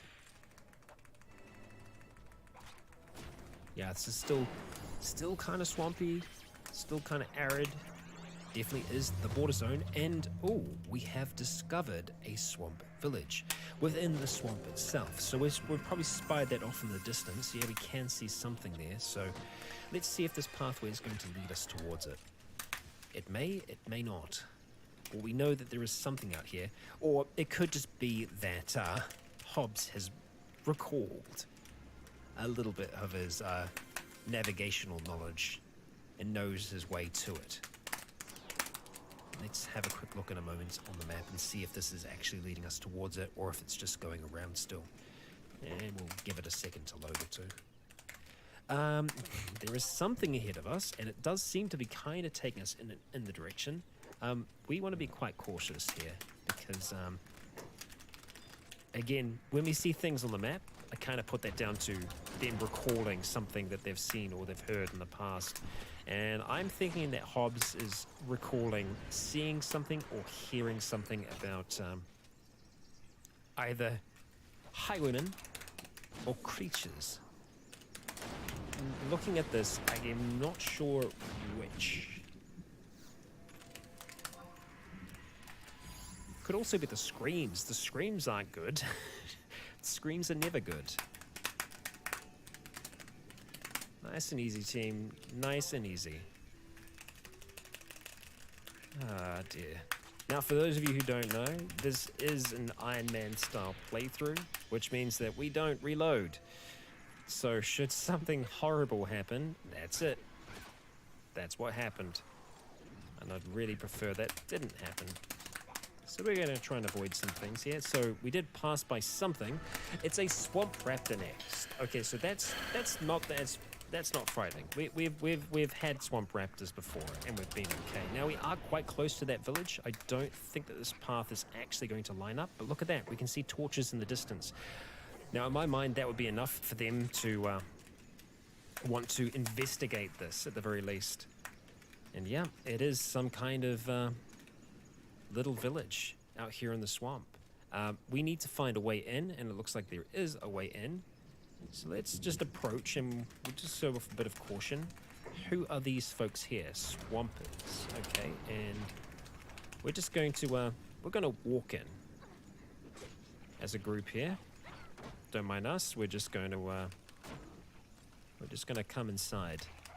Perhaps trade a few things. They seem to be perfectly happy with this roaming through here. And, yeah, I mean, that gives you a little bit of an idea of the scale here. Sand is a big dude. Park's also big as well. But Sand is a very large individual. Okay, team. Moving inside. So, let's see. What do we have inside this little town here? We've got what looks to be like an explorer's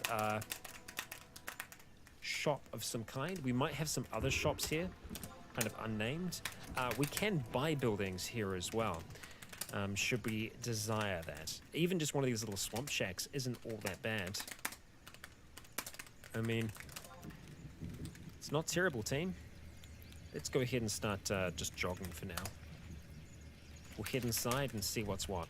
Looking for something? Well, we very well might be. Let's just consolidate our goods, and, well, that's us consolidating our goods. Park, go ahead and have a word with the man, if you would please.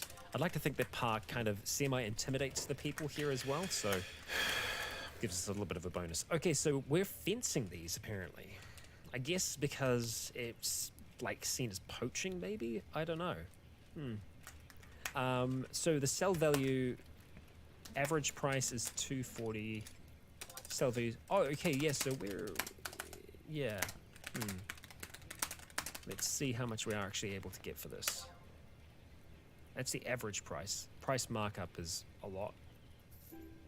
Okay. Sell you 2. Alright, made a little bit of coin. Not bad. So we could buy some food here. Ration packs are great. Really, really decent amounts of nutrition there. But they're very, very expensive. Let's have a look. The Gohan is actually a little less at the moment. 25% less than normal. We could buy some of that. But I think it might be worth us trying to buy some other things from here, potentially. Namely... Oh, why are the sleeping bags so expensive? Yeah, namely, sleeping bags. They will save us in the long run. And it does mean that we can heal when we're out on the road. So I'm very tempted by that. I'm very tempted. I'm also half tempted to get a straw hat for sand. This costs next to nothing to buy. So let's go ahead and do that. We've got a tricorn hat here. Very nice. The value of that's a little bit more though. And the iron hat, same kind of deal there. Any other kind of clothing that we can get them? Not really. It's worth spending cats, but at the same time, I'm kind of wary. I want to hold on to them. I think it's worth us getting the splint kit. It is expensive. Well, it's not super expensive, but I think it's going to be worth it because, well, splinting injuries can make a really decent difference in just allowing you to get mobility again when you might not have had it before. I'm tempted to get the wooden backpack for Hobbs, just because he doesn't have one currently. That means that we can carry a little bit more stuff with us. A little expensive, but what's good about wooden backpacks is it means we can stack things with it. It does reduce his combat skills by a decent amount, so what I should be doing out of practice is dropping our bags, or rather putting our bags into our inventory while we're fighting. The reason I usually like to drop them is because it gets rid of the total weight. But I think we're going to do that. It is expensive, yes, but I'm thinking we're going to be able to work that back in the future. Do we want to buy some dried meat for now? I think we're actually looking okay, food-wise, for the time being. But yeah, I would have really liked to have gotten some more clothing. 2K. I am totally broke. Something better fucking sell like tomorrow. This thing on instead. It doesn't. Why is nobody buying pauldrons? It's really weird. Alright, I've got to block the video. I'm going to block the video here momentarily while I do a 2FA, guys. I'll be right back.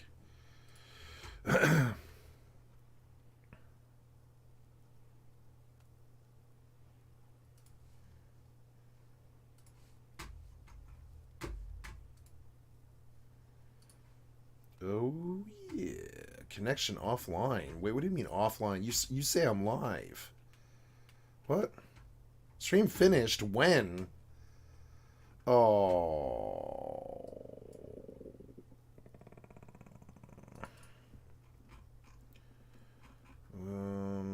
Okay.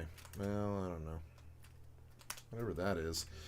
Gotta... fart.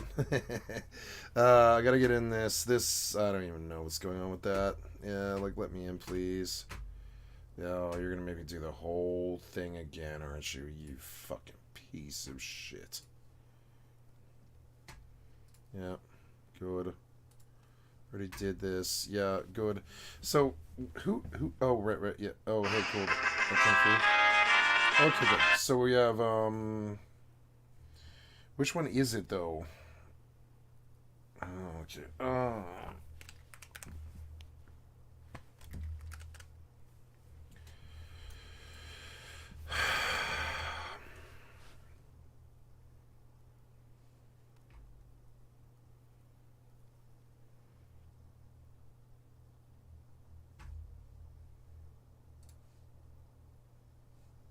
What?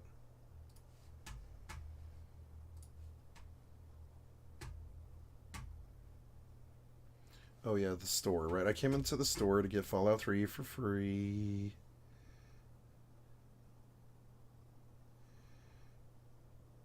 Yep. Evoland. Oh, this client epic, I don't know.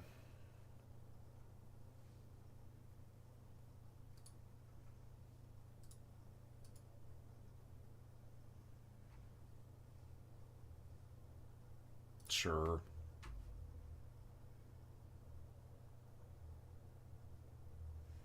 Okay, sorry about that. Okay, there we go. Sorry about that. Do something kind of. Very good.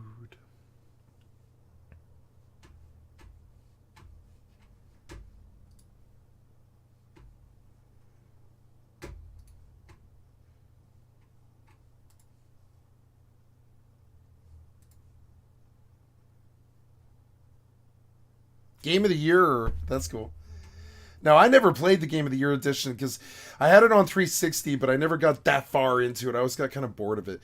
But I think this would be really fun. I think I'd like to do an achievement run. It's a shame that it's not on Xbox. Why is this on? I mean, it is on Xbox, actually. I guess I do want to get this just to own it for permanently and have access to it. Yeah. In like 10 years, I'll be like, I'm so happy I got Fallout 3 on Epic. You know? But yeah, there you go. Cool. And then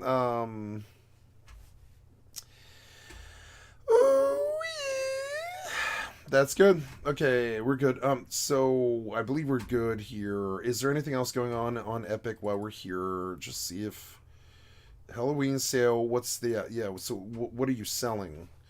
World War Z, Evil Dead, Dying Light, Backblood, Days Gone for 20, Grand Theft Auto for 15, God of War for 40, Far Cry 6, RDR for 2, all the Fallout. Oh, hey, well, for 750 I can get the whole Fallout thing, but I mean, I would prefer to do that on Steam. I wish, wow, that's 750? Oh, wow, I could get Fallout. What, do I have,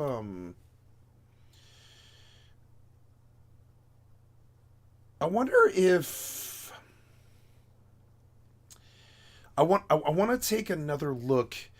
Which is better, Fallout 2 or Tactics? I'm sort of like, I can't remember is the problem. What's better, right? Fallout 2 or Tactics, right?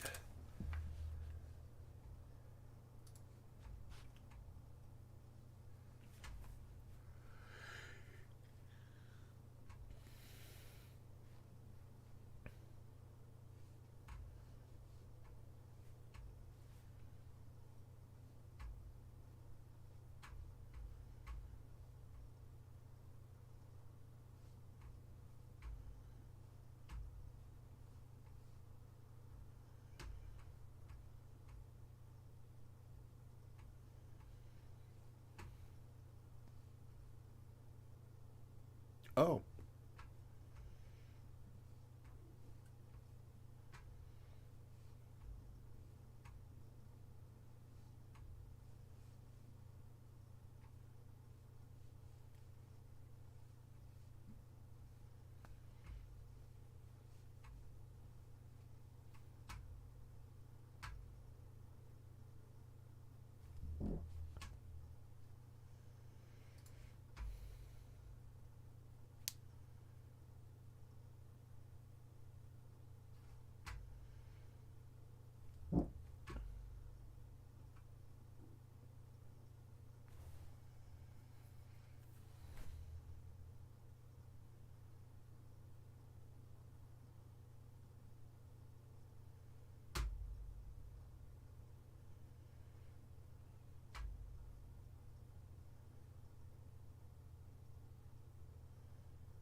Yeah.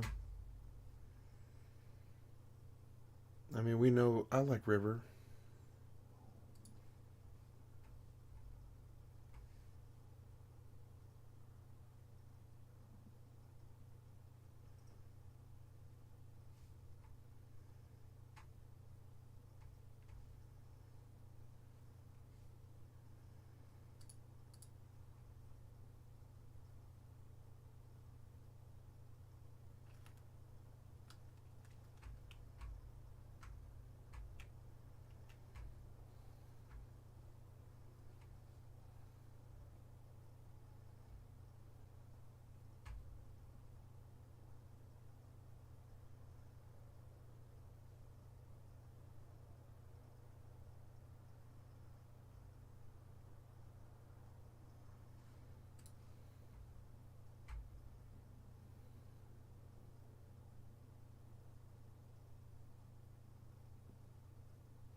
Yeah, it's good, but it's not, like, speaking to me. I think, I don't know. I do want to do Fallout 2, though. $2.50 is a good fucking deal, but I don't have $2.50, so... What a loser I am, I guess. I would like to buy that and finish it. I tried to finish this. Wait, I think I have this game. Do I have this game? Let's see, games. Oh, I do. I forgot about that. I have this. Yeah. Oh, yeah. I forgot about that. Yeah. So, oh, that's cool. That'd be fun to finish that game. Oh, wow. $36. You didn't. Anyways, I thought Death Stranding was cool, but it's like, ooh, February 2nd, Dead Island 2. I am so excited for that. Yeah, $80 in this hellish vision of LA, full Halloween. Oh, good, I got about a week left, huh? How does the calendar look? It's like the 1st is the 1st. Good. Or 31st, yeah. So I have exactly a week. That's okay. Okay, this was good. I don't know. I could fire up some ESO and do some combat, I suppose. I could. I could do some... I think I will do... No, I think I will go to bed. I think I'll go to bed. I'm tempted to stay up, but I had a bad day yesterday because my power went out as I was going to bed, and I didn't have, like, light or anything, because the rain got to one of our breakers or something like that. I forget. But, so I have power, which is good, but it's not, like, amazing power. My main TV is down, and most of my house is down, and I don't know...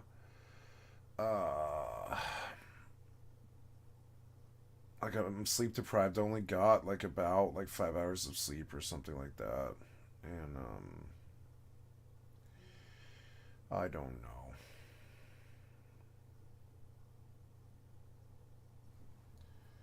I honestly don't know. I don't know why it would be any different to run that TV across... in the morning, I'm just going to hook up my big TV. That's stupid. But I believe I am going to go to bed. I am tired. I am sleep deprived. I had an asshole attack my family yesterday who I want to plan to kill, but I'm not going to. You know, normally I would sick my friends on somebody like this. I have some friends who are not good people, and normally when somebody threatens my family, I would sick the nastiest people I've ever met on them. I have some people who owe me some favors and shit, but what's the point? You just sink to their level, and then you're them. I'd rather just prove the point to the world that I'm better than that. Because I am. Same old pacifist response, you know. Congrats on socking a fucking pacifist toddler. Attacking a pacifist family. Good job. Really good, you know, morals there. And all that.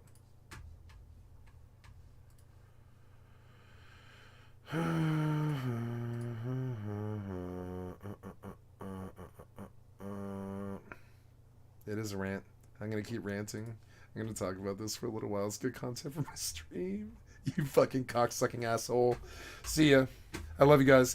Have a good day. I'll be on tomorrow. Oh, I don't know, like 1 or 2 in the afternoon PST, West Coast, or, you know, PST time.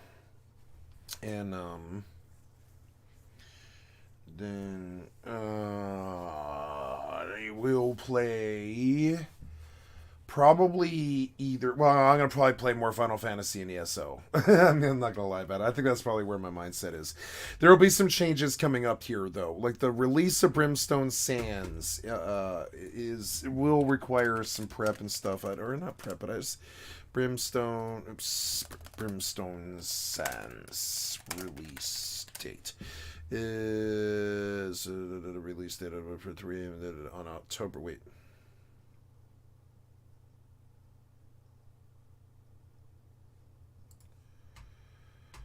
Brimstone Sands release, right? When's it? Yeah, but when does it hit though? Did this hit already? Did Brimstone hit? No, I'm sorry. It's not Brimstone I'm waiting for. I knew Brimstone hit and I skipped it, right? Specifically because when does New World start new fresh servers, right? I want a fresh New World server. And yeah, on November 2nd, there's the timing that I remembered. I started building a whole list of all the stuff that's going on in my busy video game life, which I love. This is the best my life's ever been, because it's like I had a really good life, but this now it's like I'm retired and I can just enjoy the fucking, I can just enjoy the video game revolution that's going on right now. There's all this cool shit coming, like Dead Island 2, fucking Dragonflight, another WoW expansion. We have a New World expansion. We've got all these cool games, Overwatch 2 and all that. There's all this stuff going on in the background, and I'm really happy with all this. There's so many cool things coming. Next year, I believe they're going to drop Final Fantasy, I think, 16. I don't know if that's next year, but I think it is. I don't know. Can't remember. There's so many good games coming, and there's so much good backlog stuff that it's always been my whole life that there wasn't enough games to play. This is the first year of my life where it is literally too many. It's too many to get around to all of it. So I have to pick and choose what I'm loyal to and what I think the best use of my time is, which is FFXI and ESO, all the games that are on my desktop, and that is Eve, Wings, Horizon Zero Dawn, Skyrim, Hearthstone, Final Fantasy 15, Final Fantasy 11, Fortnite, although I'm down on Fortnite now. I'm probably going to quit Fortnite forever. It's not the game that I started with. It was such a good tactical shooter. Now it's been out too long, and these kids have done it too much, and fighting them is really, really, really hard.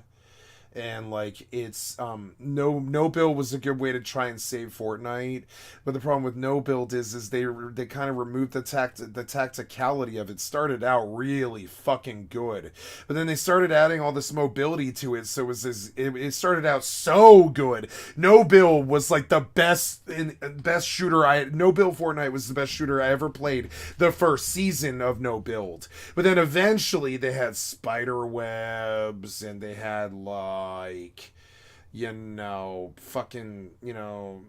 I'm sorry, they had the Spider-Man web that got you around the island all super fast, Rifts to Go and Shockwave and all the other shit that makes it way less of a tactical shooter that you actually have to be kind of tactical about, and way more about just run around as fast as fucking possible like some kind of arcade game and Street Fighter your way through a tactical shooter. It's all twitchy and shitty and stupid. It started out really fucking good. I'm talking better than it's way better than fucking Tarkov, way better than Tarkov.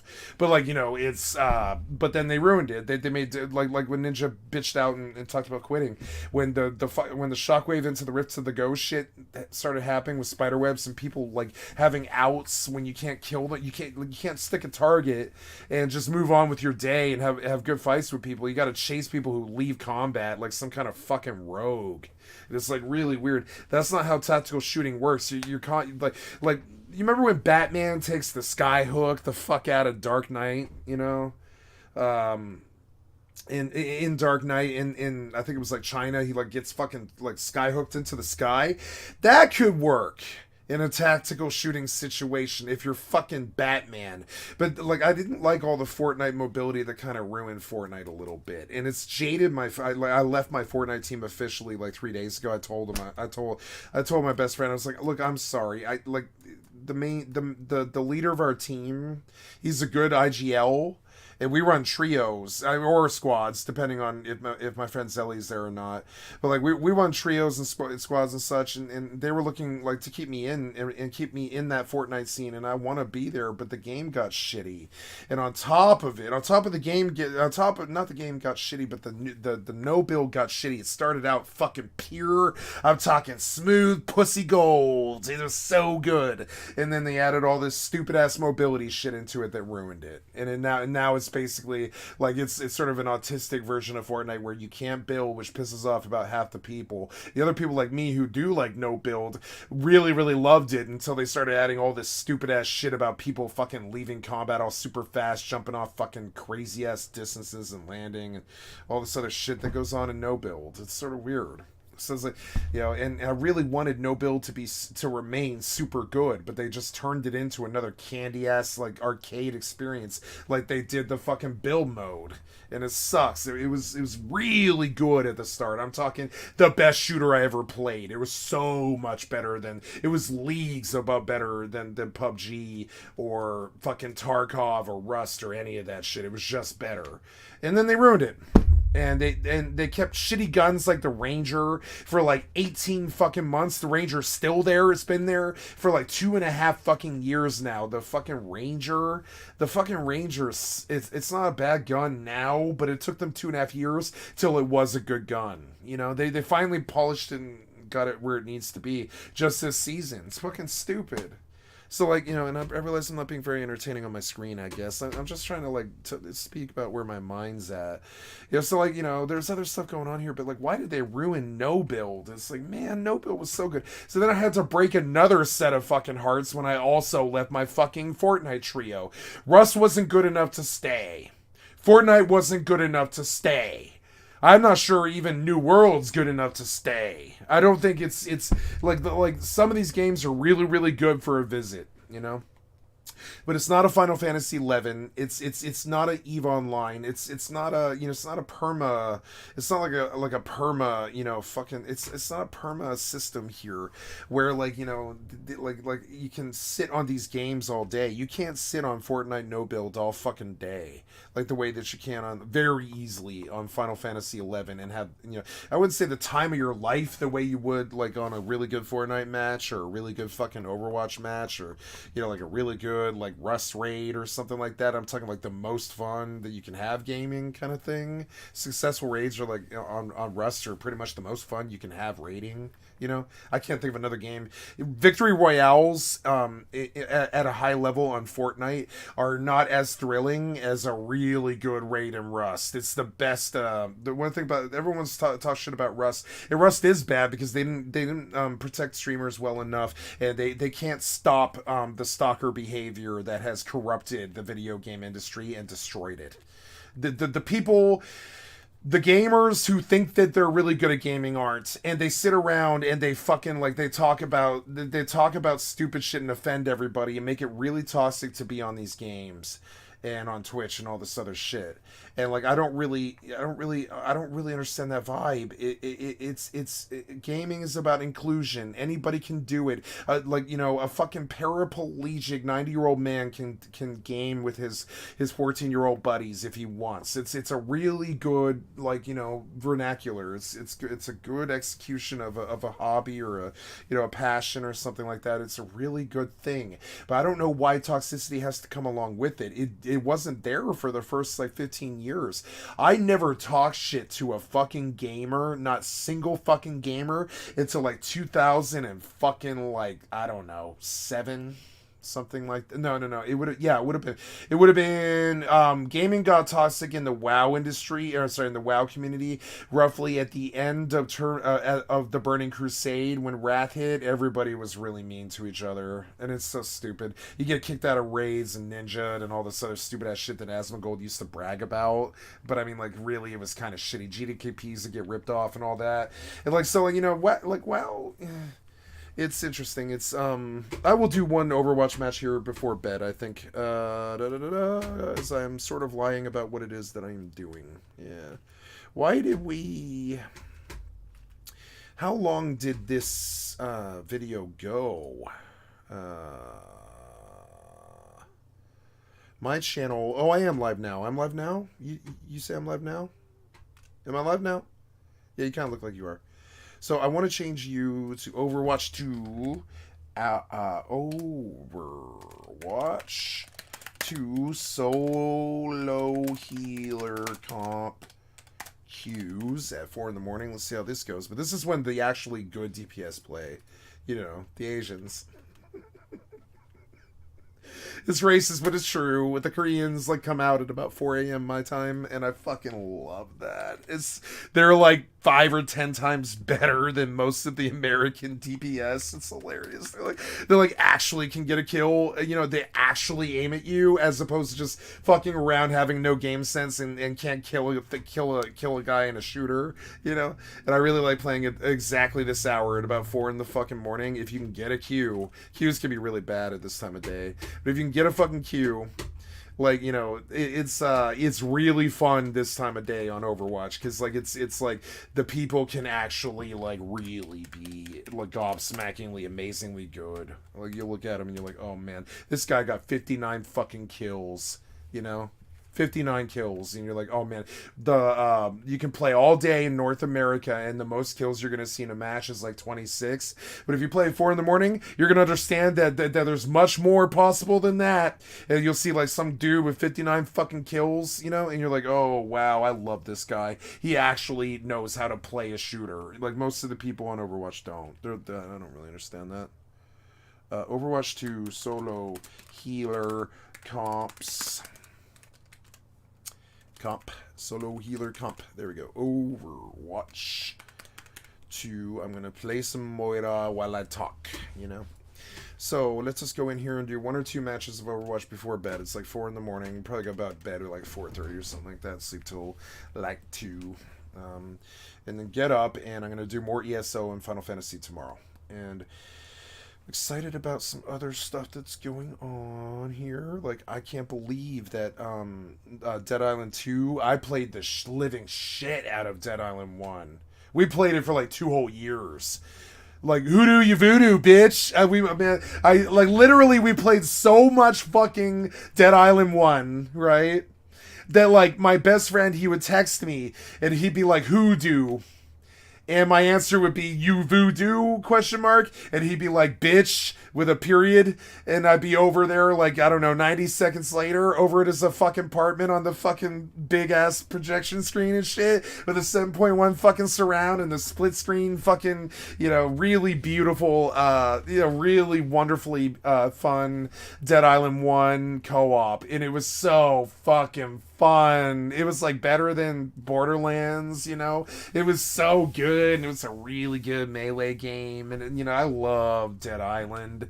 I love Deep Silver. I think they're a really fucking good company. Like, it's weird because Deep Silver, as I recall, did one of the newer ones, Dying Light, I think. Dying Light's sort of supposed to be like an evolution of what's it called? Dead Island.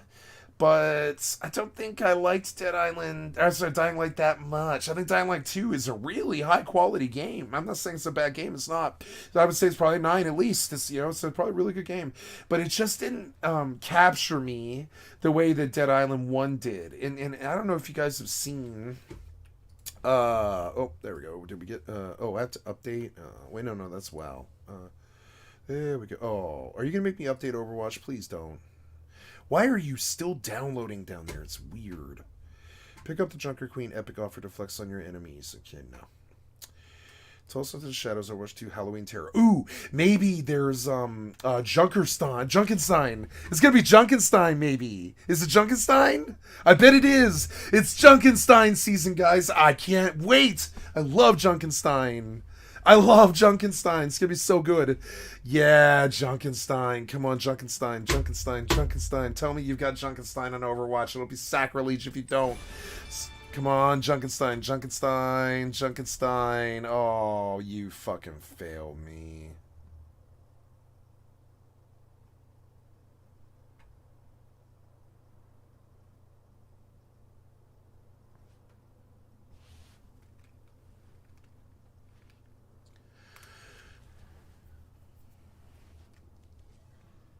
Alright, well, I'm going to do what I said I was going to do then.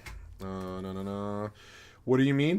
No, how does Overwatch 2 not have Junkenstein? How does Overwatch 2 not have Junkenstein? Like, I mean, what? Like, man, Blizzard has definitely declined over the years. They're not who they used to be. They're not living up to their own pride anymore, I don't think. They let all that stupid toxicity control their fucking lives, you know? Like I'm doing. I'm letting the toxicity control my fucking life and turn me into this really unpleasant person to talk to. Or like, you know, not talk to, excuse me. I'm a pleasant person to talk to in real life. And you know, I'm a pleasant person to talk to if you treat me with respect, you know? Or, you know, and don't drop bombs, you know? So like, you know, I'm a pleasant person to talk to, but like, I don't know, the toxicity has not made my life better though. I don't know. I'm sure it didn't for them either. You know, Blizzard's so full of toxicity. Fucking pub crawls and stealing breast milk and getting into, like, you know, raping interns and causing suicides and shit. Something happened to Blizzard. It's fucking annoying. Now arriving at Ilios. If in 2005 you would have told me that Blizzard was going to have a rape scandal and a suicide scandal and we're going to be investigated by the state of California and all this shit and that Microsoft was going to buy them to save them, I would have been like, you're full of shit. There's no way I would state my life that that would never ever happen. Blizzard would never ever do that. Never ever ever ever ever be like that. Blizzard would never be like that, right? Wait, oh, competitive does have Kiriko. Okay, well, let's run Kiriko then. I'll find my own path. Why does competitive have Kiriko? Because, like, the 3 or 4 times I queued, I didn't see Kiriko on this list. Maybe it just hadn't released that day that I played. I must have released, because they said that for, like, 5 days or something after the release that there wouldn't be Kiriko. Round 1. Capture the objective.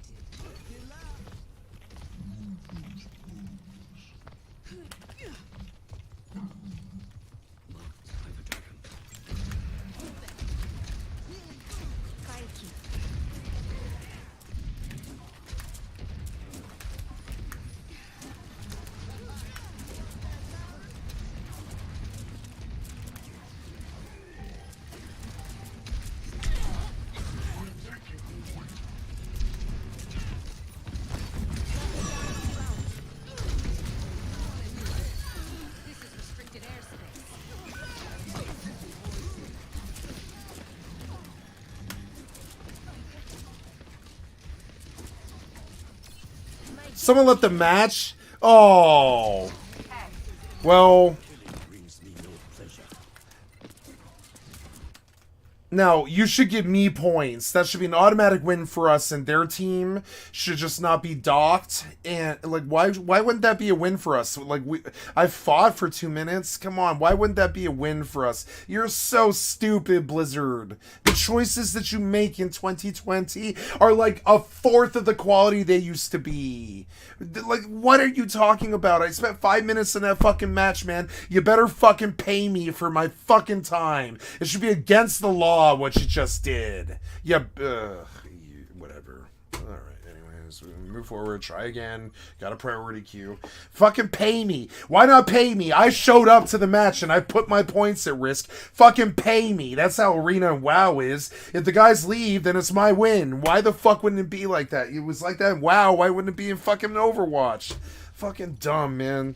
Like, I'm gonna get slaughtered on Kiriko in oh, that's right. You know, I've totally spaced that my crouch key is not bound correctly on Kiriko.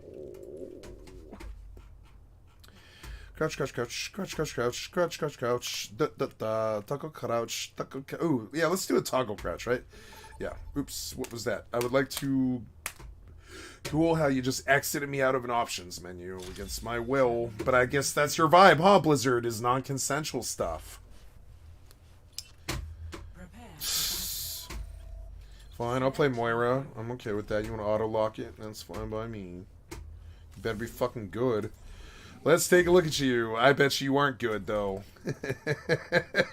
Wow. Oh, right. You can't go look at their career profile anymore? Is that just not even...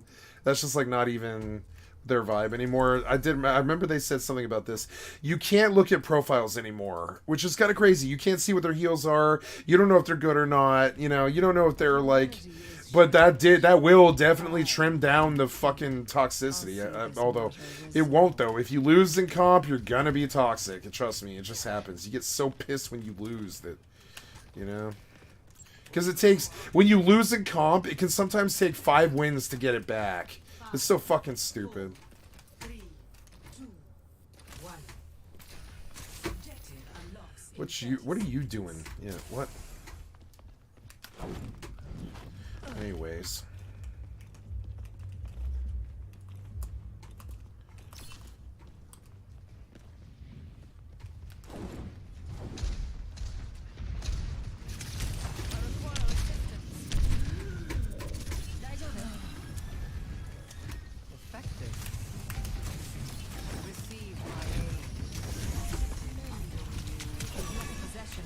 I'm gonna die, aren't I?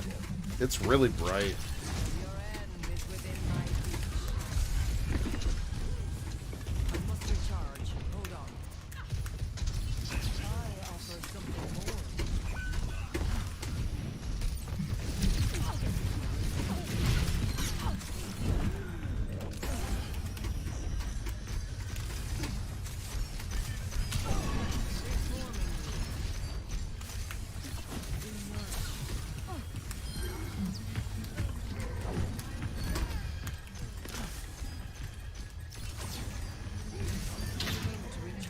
You get a kill, thank God.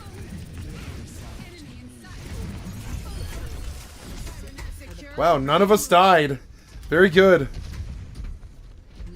Very good. I mean, one guy died, but like they all died. Ooh.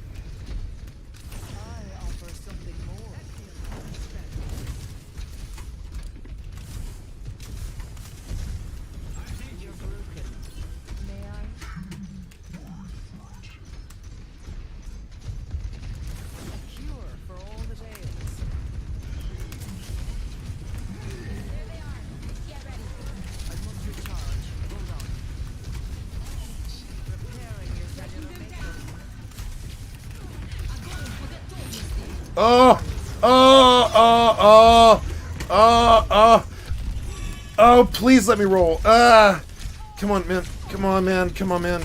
Come on, man. Fuck. I can't live. I can't live. Oh, well. We gotta regroup. Yeah. Yeah.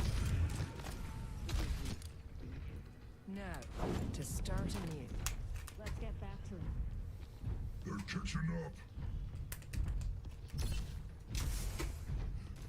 I offer something more. Shunish. I am here. Big stanger lap.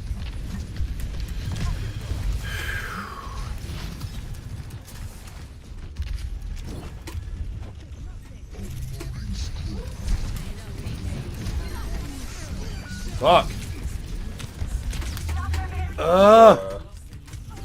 Wow, that's the third one in a row I've had a lever. Wow, the community is like collapsing, huh?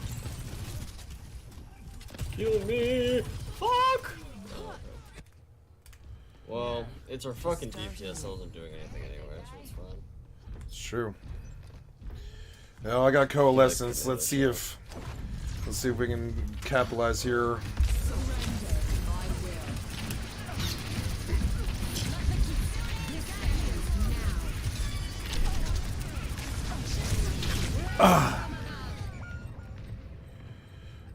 First soul it. My entire ult did not drop that ult below full health. Or that hog, I mean. It was so good in beta. Now it does nothing. It's still pretty good. It is, yeah. I don't know what you're talking about, man. It is. It is good. It is true. Yeah. It's go time. Kill me, I love you. It's just a hog.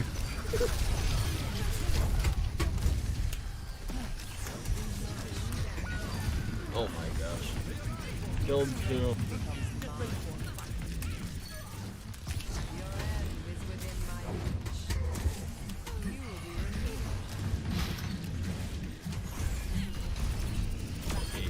Let's go. A 4v5 would be pretty elite, you know? Let's see what we can do. Elite? Yeah. Pretty elite, brother. Yeah. Sorry, I'm exhausted. It's just funny.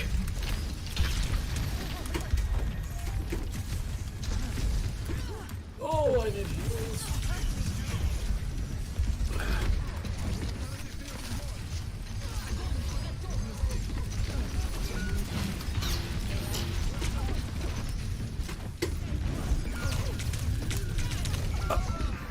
Oh, the fucking two behind me. Oh, I just like this.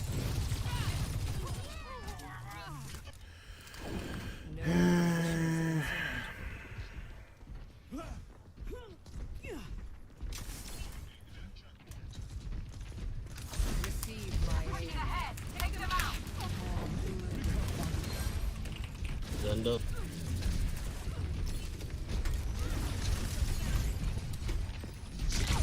Okay. Oh, Wow. Yeah, this might just be Judas.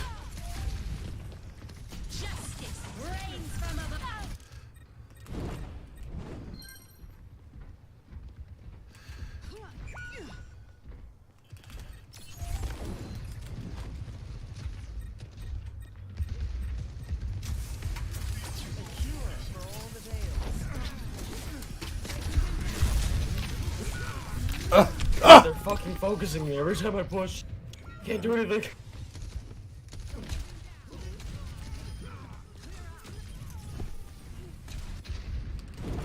Bothersome.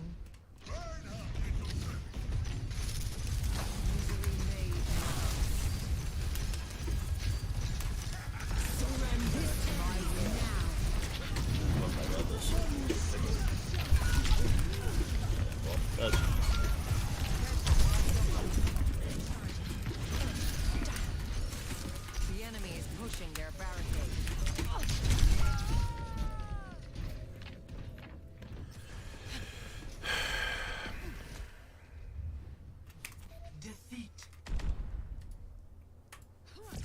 Fucking lever on the one time I tried. So on that failure note, their fail, not mine.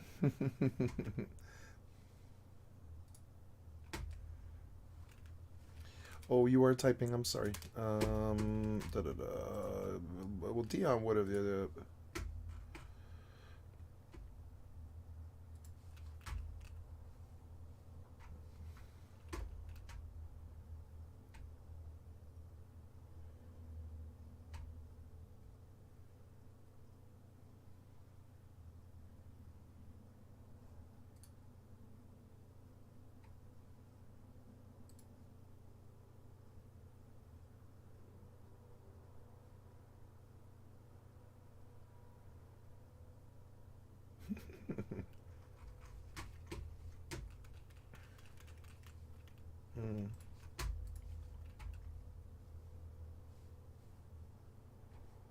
Oh, the stream's current bitrate is higher than the recommended. We recommend that you use a stream rate of 2500.